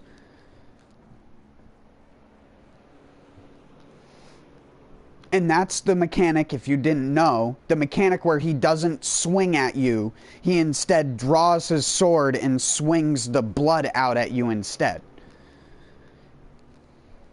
He intentionally misses you so that you get hit by the projectile on the end of the blade.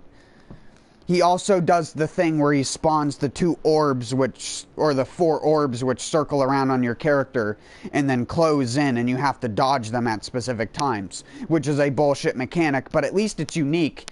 That's like a raid boss mechanic from like an MMO thing.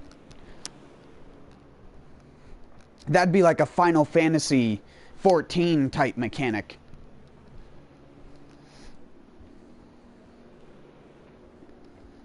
I don't hate it. Again, he was probably the most unique fight in the entire game. That and the butterfly. But the butterfly isn't unique in a good way. It's just unique in a haha, I do circles kind of way. It's another one of those characters that spawns an AoE on itself and then does a spin attack to follow it up. So you get double punished for being aggressive.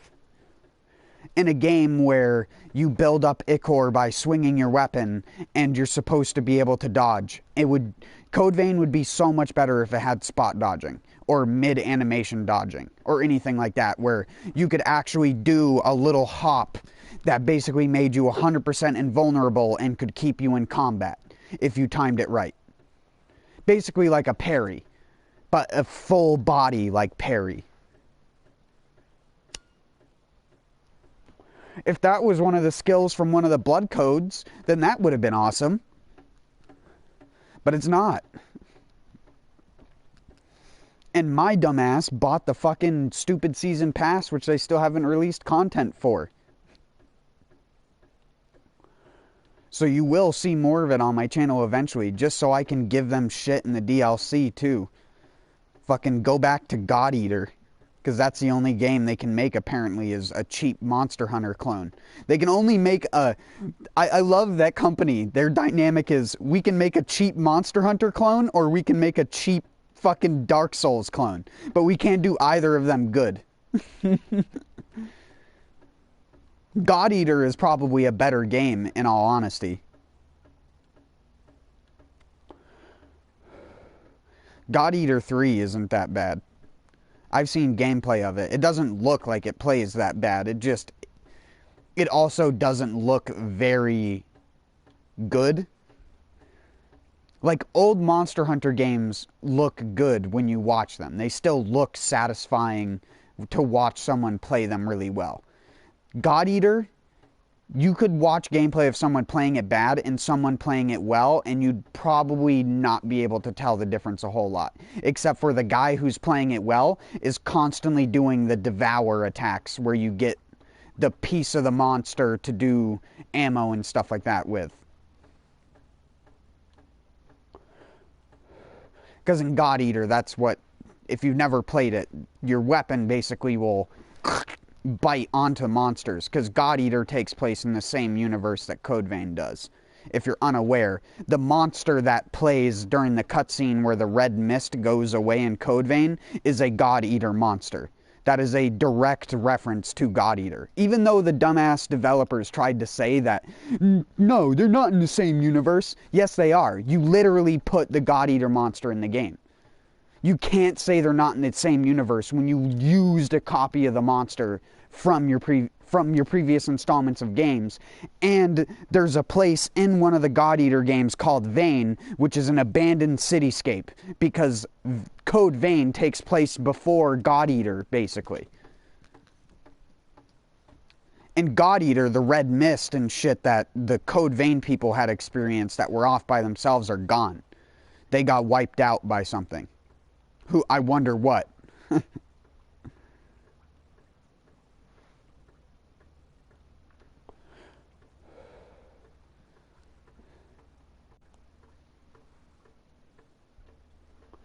That was a rhetorical I wonder what, if you're wondering.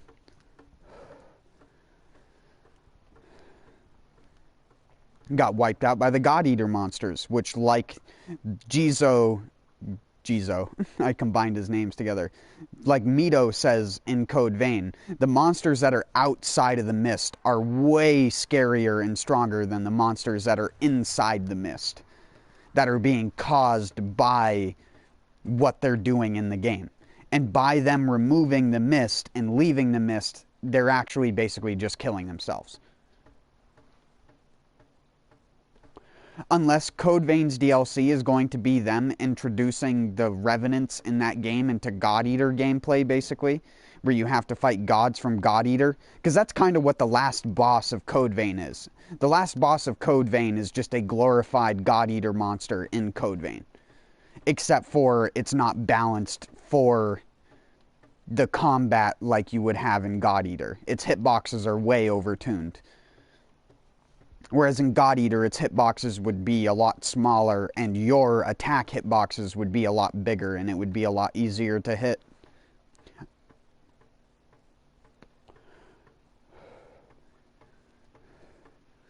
Whereas in Code Vein, sometimes it's like nearly fucking impossible to hit the weak spot.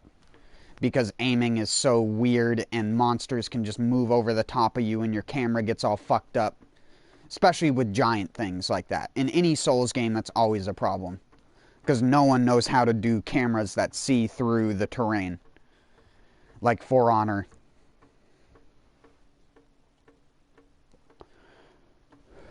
Fuck, I've even seen golf games do that fucking thing. But somehow in 2020, we have fucking third-person action games that don't have cameras that can see through walls. Or make the walls or stuff invisible so you don't have to deal with terrain in front of the camera when you're pressed against a fucking wall.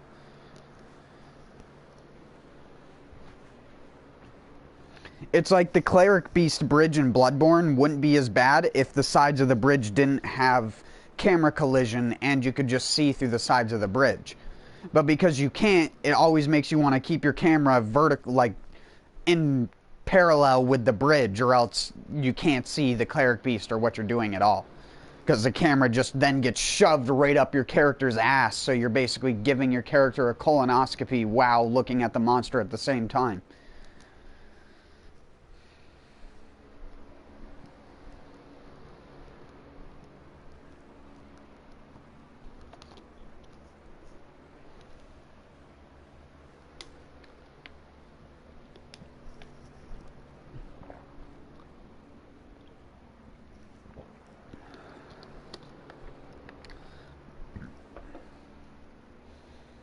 If you want confirmation yourself, though, Taters, you can go and look up the patch notes for Code Vein after the change, and you can go in and try any builds that you were using before, and you'll notice the drop in damage, especially if you were using certain gifts. Other gifts got increased, but they were mostly useless gifts that no one used and still continue not to use because it wasn't the fact that the gift was underpowered, it was just the fact the gift just isn't good. Like Fusillade Rondo with the fucking, I want to call it the rifle spear, but that's Bloodborne. Bayonet, there you go.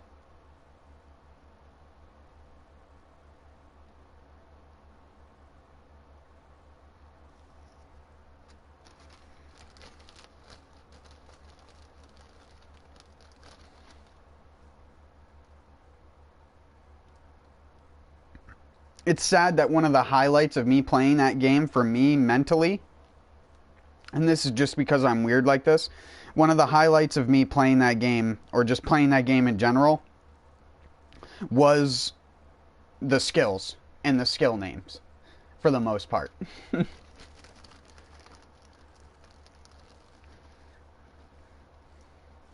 And I mean, you really can't comment on the physical nature of the woman in that game without sounding weird in any way whatsoever, especially when you talk about it in the way that I'm talking about it now. But Jesus Christ, the only other highlight of that game is the fucking anime tits.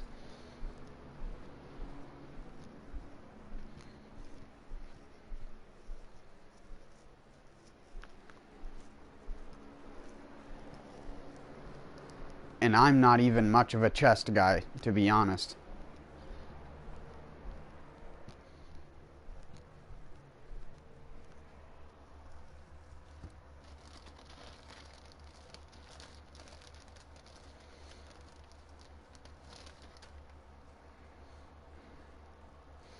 I don't know, Neo did a better job of converting me into a weeb than that game did. And Neo isn't even a weeb game, in my opinion.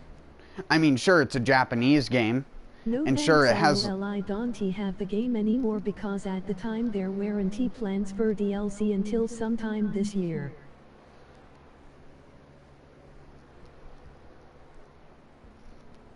Oh, you deleted it? I guess that shows how good it is.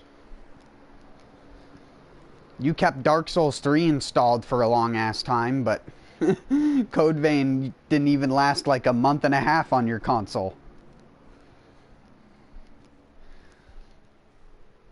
Again, I hate like saying that games are just bad because it is an objective thing, but Code Vein to me is just bad because I don't want to go back and play it.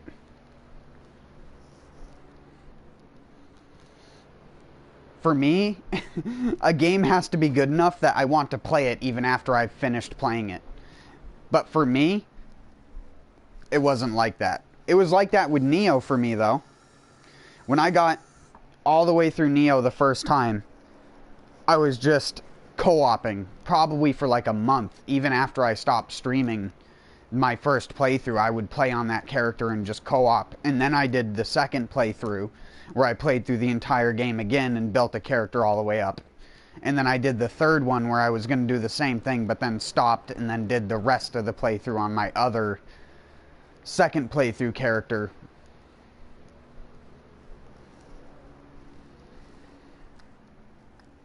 Just because I was basically just remaking the same character again.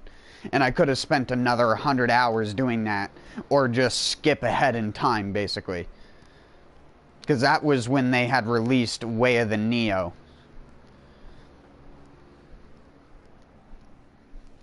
Or Way of the Wise. I think it was Way of the Wise, not Way of the Neo, that was released during that time. But that game made me want to play more of it, just because I liked its loot system, the combat. I don't want to say I was good at the combat, but I understood the mechanics really well. And understanding a game is half of the battle to playing it well.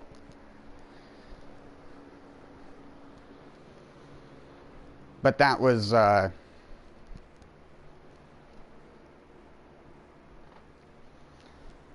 was something that I don't know.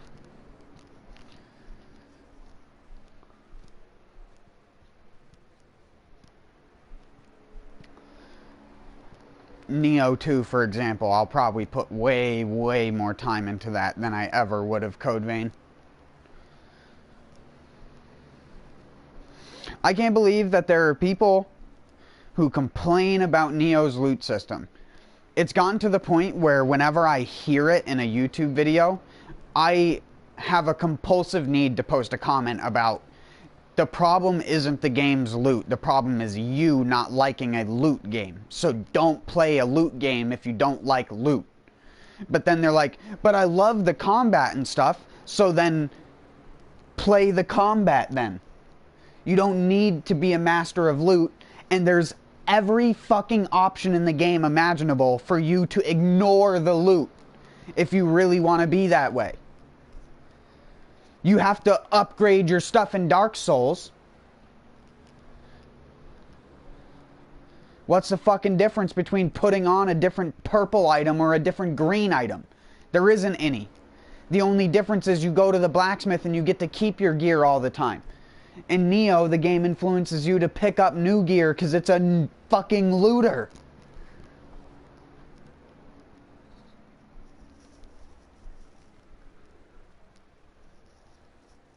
It drives me up the fucking wall when people complain about loot in Neo. Oh, it'd be nicer if it didn't take 30 minutes to like manage my inventory. And they're not even talking about like doing 30 minutes in like higher difficulties. They're talking about spending 30 minutes on a first playthrough going through their inventory, and they only spend 30 minutes there because they're too fucking stupid and lazy to spend 5 minutes looking at the button prompts on the screen to tell them how they can sell their items faster.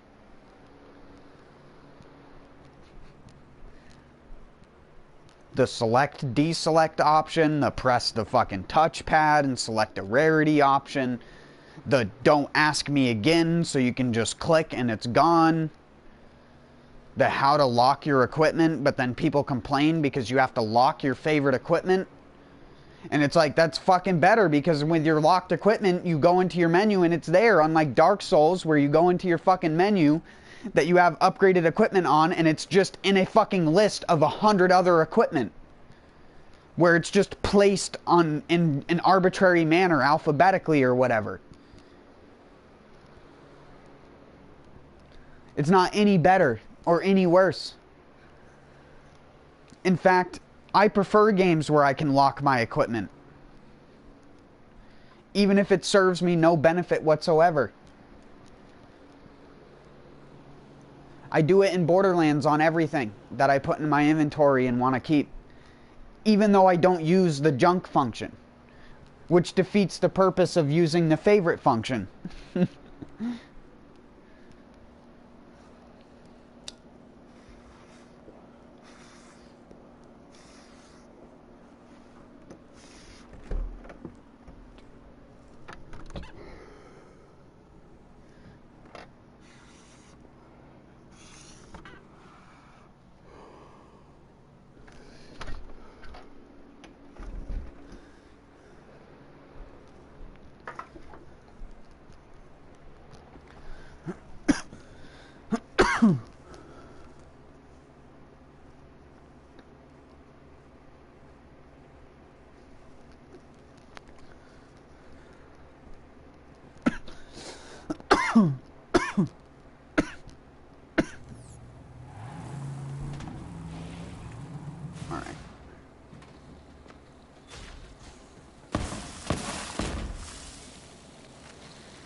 Were you considering getting Borderlands 3? Okay.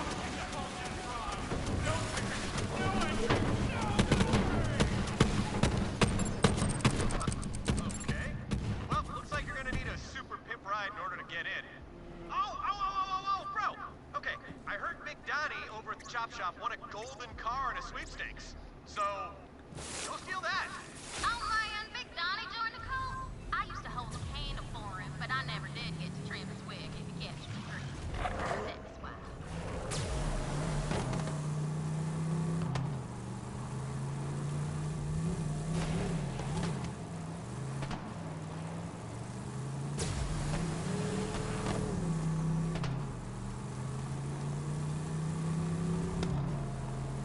What's cool about Borderlands 3 compared to the other Borderlands games, and I was talking about this earlier, Yeah, is the but fact the prize needs to go down first. you can do this when you drive now, if you change your control settings.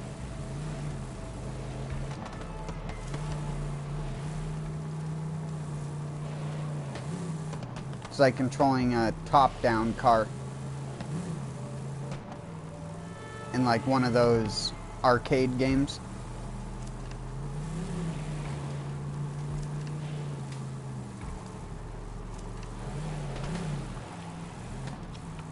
It'll also go where you point the camera slightly. It doesn't turn as sharp as normal if you have it on the normal way to turn, where you turn with the camera. But it'll still turn with the camera as long as you hold forward.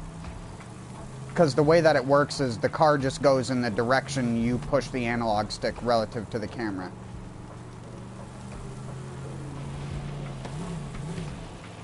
So like if I want to drive backwards and shoot, you can in this game, unlike Borderlands 2.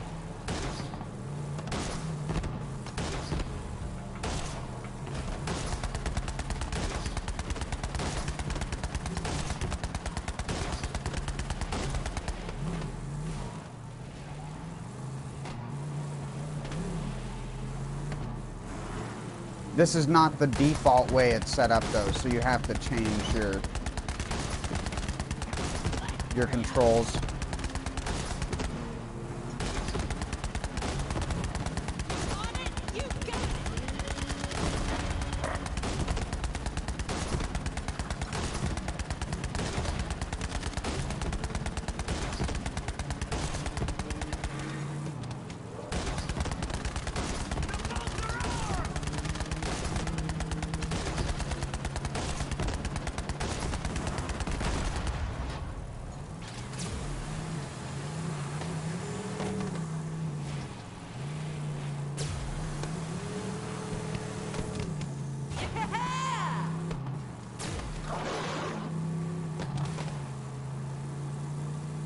Some people don't even know this option exists, and so they still use the default way to control it, even though this is vastly superior, at least just from a control perspective. When you get used to controlling it like this, it actually feels a lot more natural to drive, because you can be driving straight like this and turn.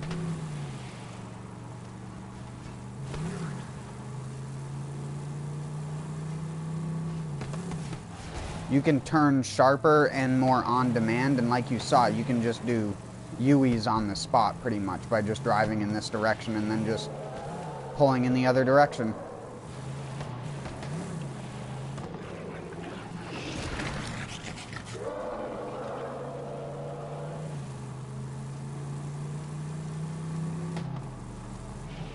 Hurry up, you idiots! We gotta melt this thing down before somebody tries to take it! That Donnie always trying to save his hide. Get that gold car before it melts down. I knew it! Someone's coming to steal my car! That's the 10th idiot trying to get into Carnivore today!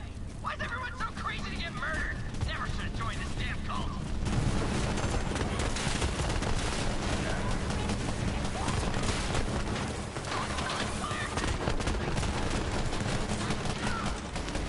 I got a good feeling about this!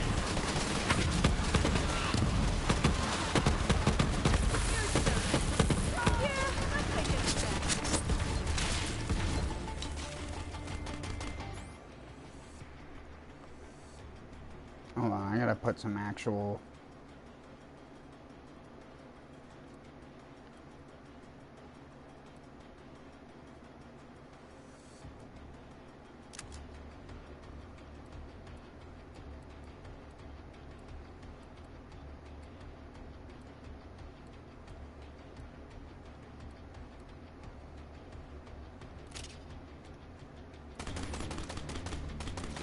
I'll take care of it.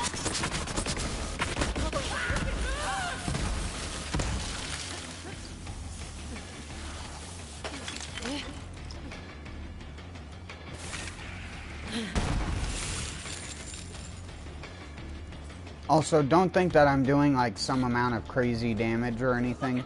I'm not playing on a hard difficulty right now. Try to keep up.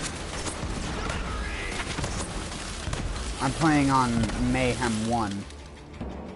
It goes up to Mayhem 4. Mayhem 4 is almost like OP8 difficulty. But you can change the difficulty level at any time by going back to Sanctuary. Yes, it is called Sanctuary in this game.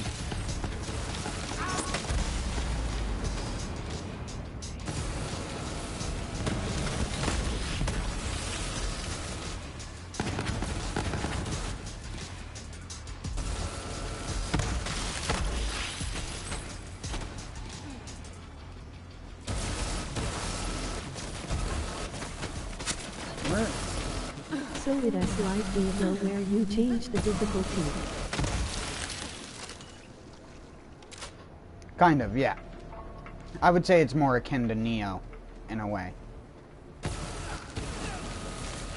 Like, there's still true Vault Hunter in normal mode, which, to be honest, makes very little sense because of how Mayhem mode is set up. But it's whatever.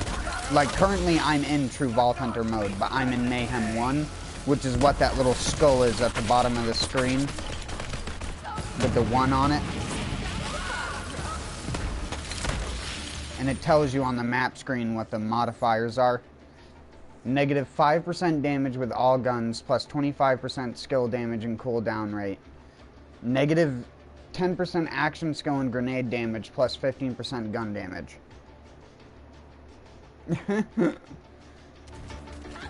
And it shows you like 10% XP, 30% iridium, 100% increased loot.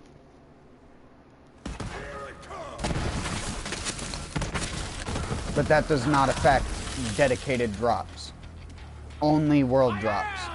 Dedicated drops, that does not. It stays the same. You ain't taking my gold. Come check my big D.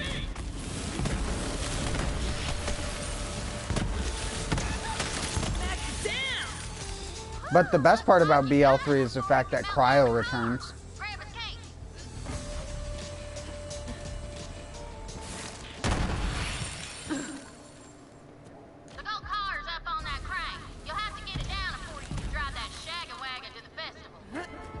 And so do lasers. Not even just in the form of this. Malawan makes lasers now. It's not a like all manufacturers thing. It's like exclusive to Malawan for the most part. But you can also get Iridian lasers.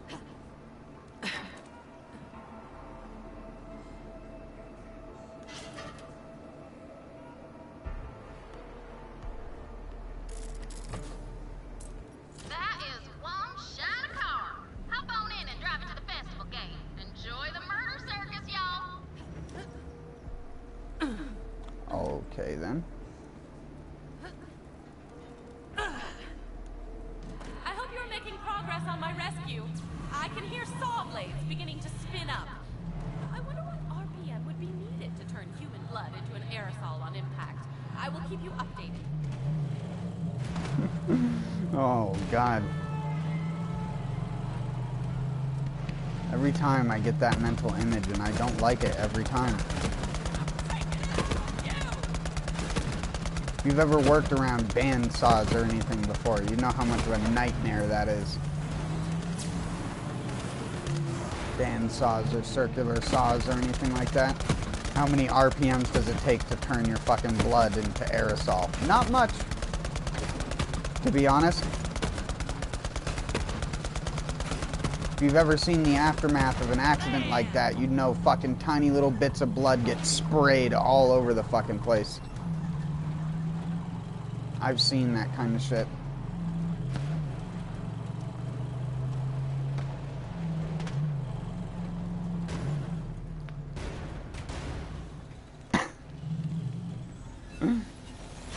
Curses. Come on.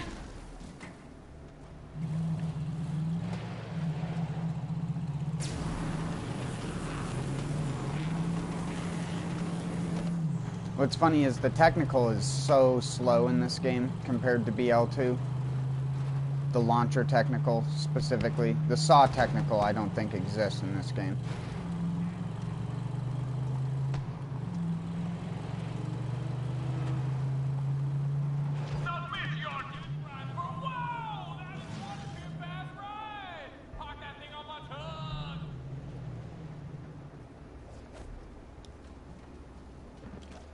I want to show you something that I figured out because of a friend of mine. But you'll get a kick out of this.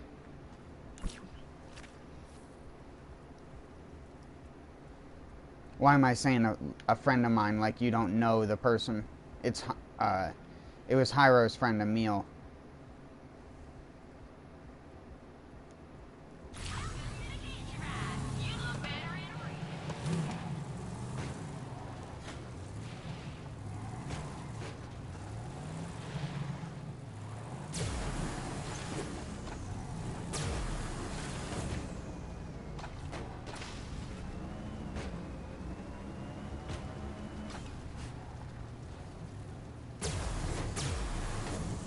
How did he do it?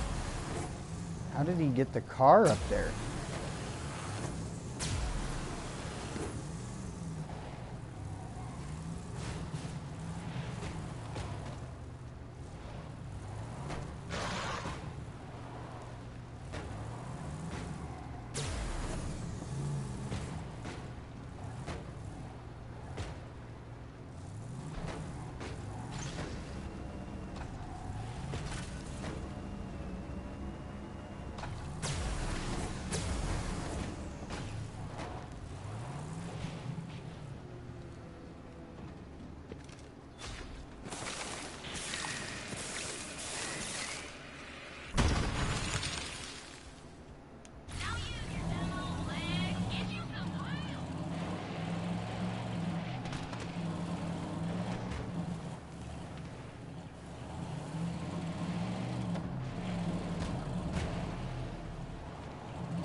I'll figure it out. I don't remember how we got it in there.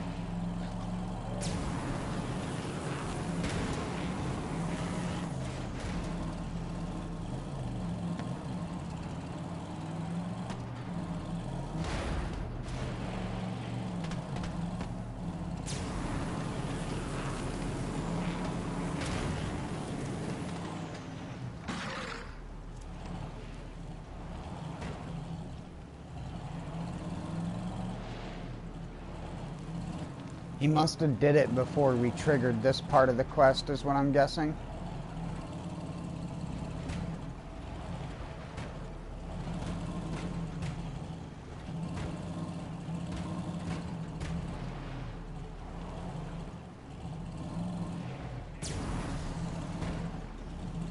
Because there's like a pretty clear invisible wall here. Or it was something they might have patched because it was like a month and a half ago.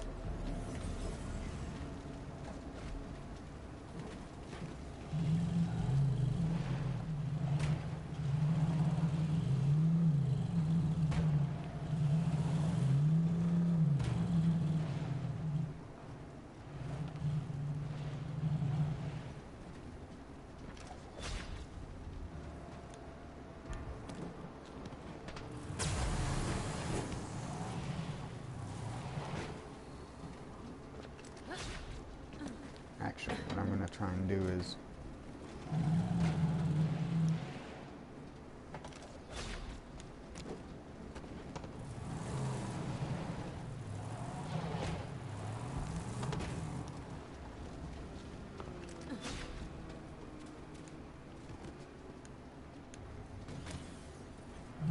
No, it despawned. How did I keep my Outrunner out in the first place?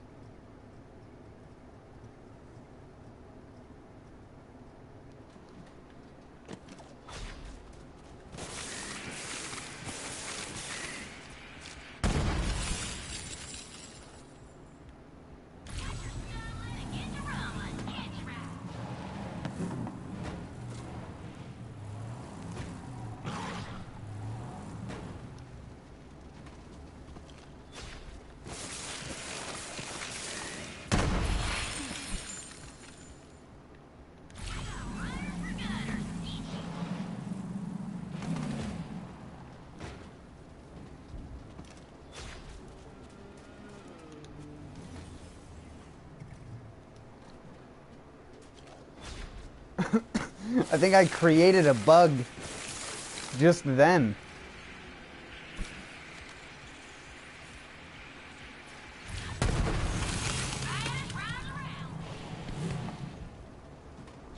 Is it because I spawned another truck?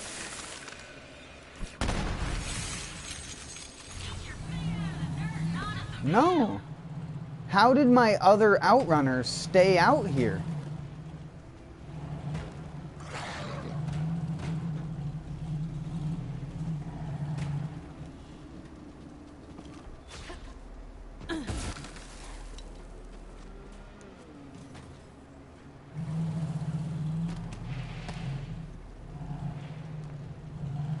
Or is it because I'm leaving them on that?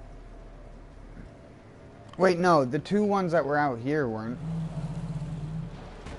Whatever. It said park it, I parked it.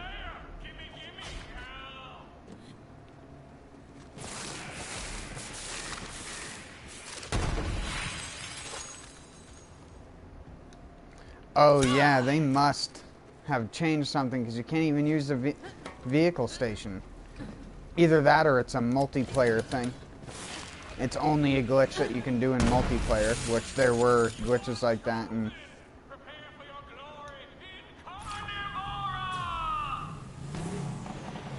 Hey, the gold car worked! Anyway, I gotta get back to protecting Roland's rest. But go save Tannis. Leave no bro behind, bro. they really don't want another car over that thing. The car was like and placed itself back. It's like, nope. This is the coolest part of the game, by the way. You know who Penn and Teller is, by any chance, Taters?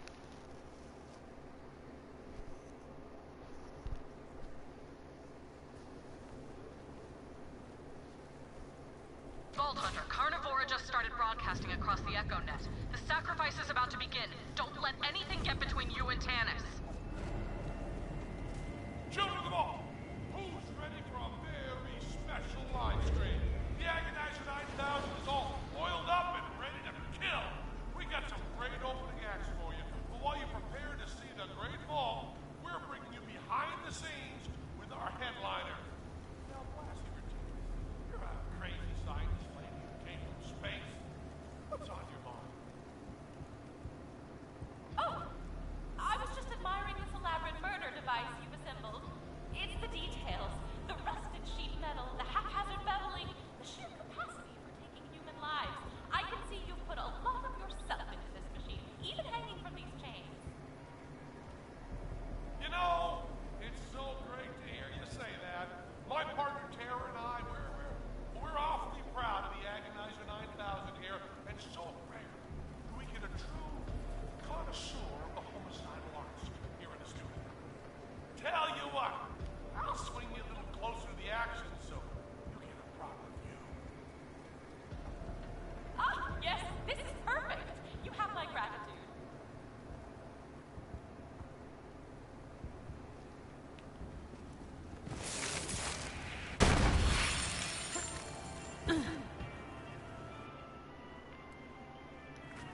Speedrun time. Oh yeah, looking at the map, I guess, is kind of a giant spoiler to this level. I'm glad I never opened my map the first time I went through this level.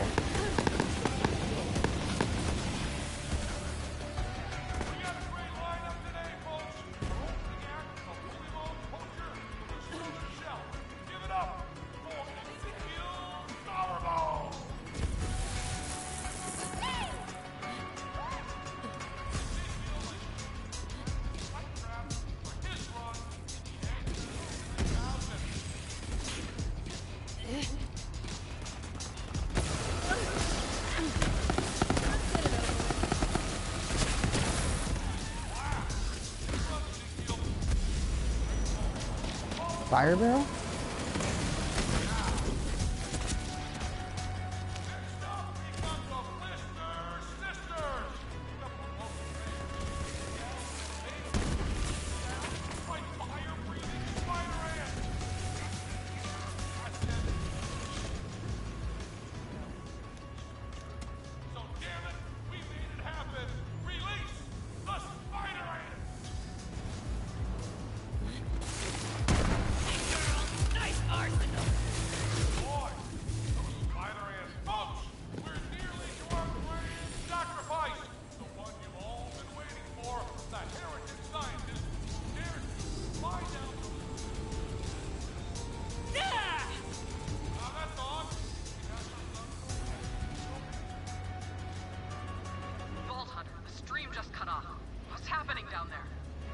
Wasn't me, but anything that delays them is good news. Sorry for that, folks. Looks like it's a lady today. That's yours. What's the music? You know 'em, you hate 'em, you want to eat 'em. It's the Vault Thief.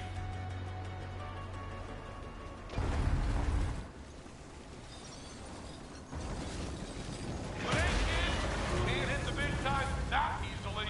Tara, let's take this show on the road.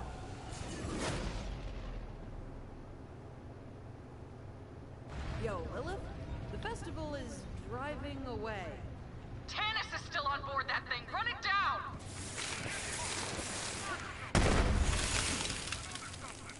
My frosted mine.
Attention! I think I've identified this monstrosity's weak points. Despite its bulk, it's very fast. You'll need to destroy its fuel lines if you have any hopes of slowing it down.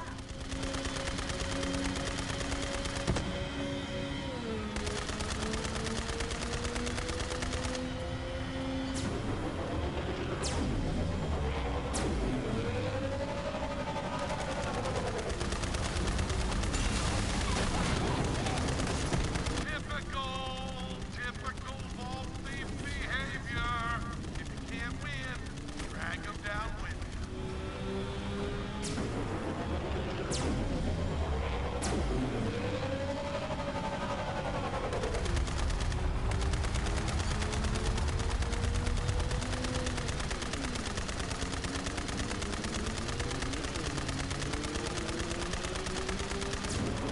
Get back here, you friggin' scrub.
happening? Why is nothing working? Terror! Fix this! Get the engineers back in here. I want the Agonizer 9000 back up and killing! Now! Now! Now! Ball Hunter! I'm running out of time! So very close, my spotlight hogging ball thief. Can't pull our plug that easily. We're gonna sacrifice this heretic one way or another. If these are my final moments, what have I left behind? 1,000 half-completed experiments, countless undiscovered artifacts and unanswered questions. I never found the Iridian homeworld, and now it appears I never will. Incompetent sweat weasels. Every minute we aren't killing people, we lose 500,000 subscribers. What's that? Terror? Terrors can be a great idea. Until we get the Agonizer 9000 working, we're gonna broadcast the Vault Thief while they murder our crew. How's that for entertainment, huh? Stand still so I can hit you! Stop move!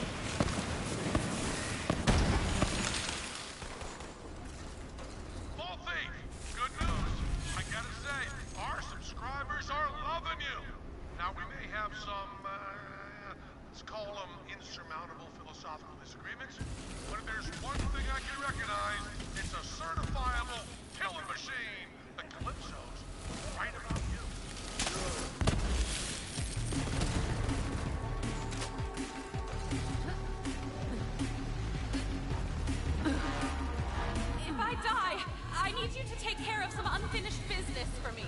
First, there is a signed poster of Typhon de Leon in my room on Sanctuary. Give it to Lilith. Second, I have a database of compromising information on rival scientists. Please release it all onto the EchoNet. And third... Hey! Science lady! Looks like you're about to fall asleep. You don't want to miss your big moment. Camera. Kill these sons of bitches!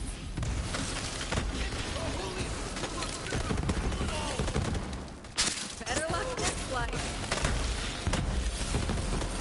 Anybody counting? Going in for the job!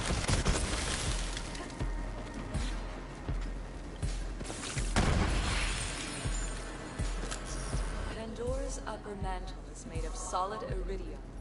It is this shell that now holds the destroyer tightly in its bonds.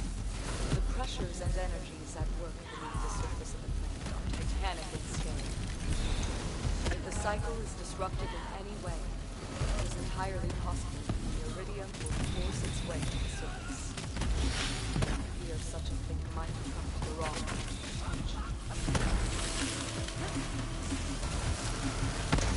Hell yeah! Hey!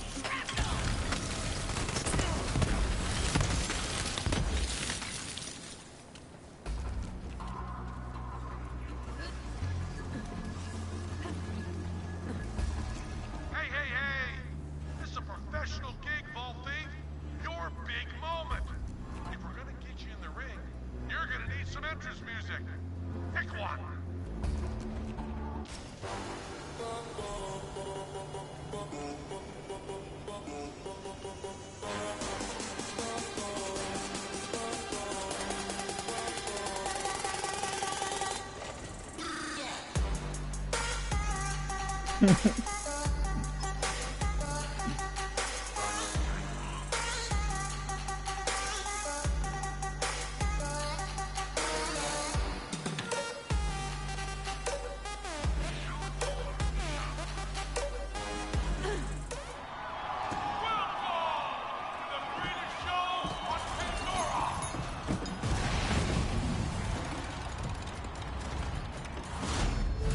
Slap it.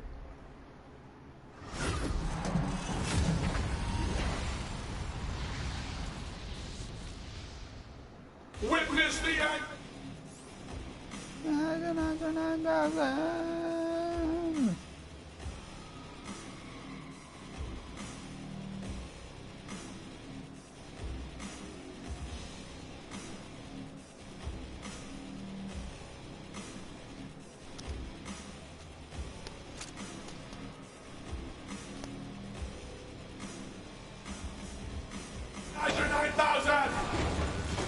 My action skill will probably just kill him outright, to be honest. Our Vault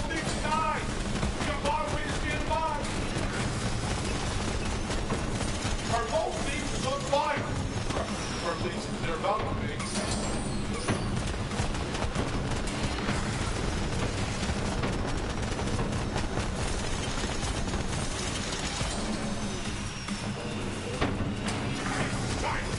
Get back!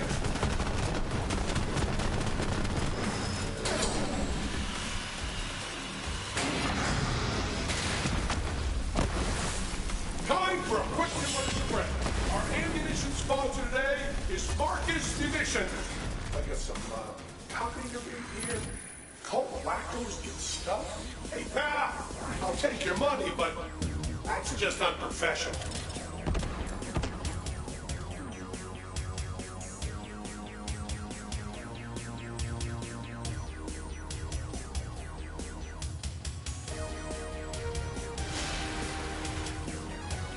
Okay, it's over.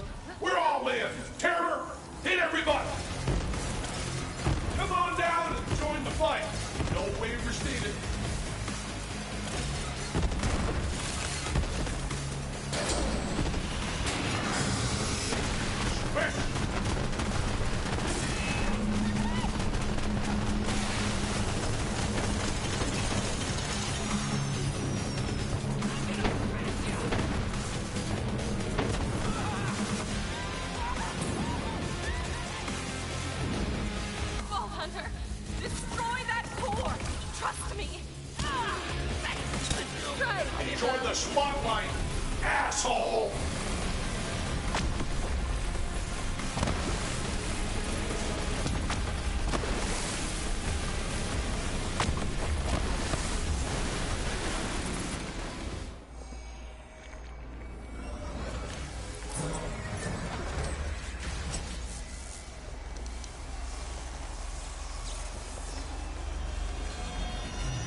Oh! I can explain.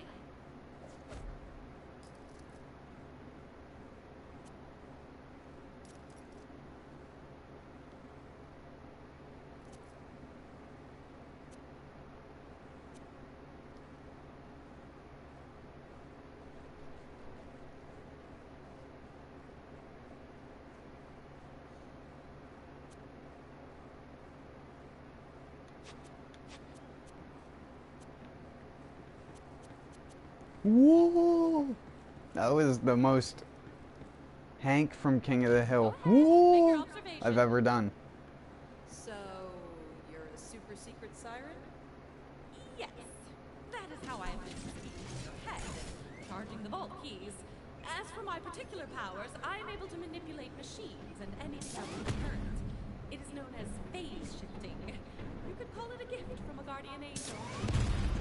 I had intended it as a secret, but best laid plan was a murder machine. Well, you were there. And now the whole galaxy knows. I'm a star.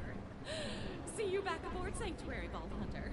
Oh, and thank you for the rescue.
Alright. That's gonna be it for tonight. I'll be back tomorrow and we should be able to finish up the story. Should be able to. In quotes. In air quotes. But I'll be back. Have a good one.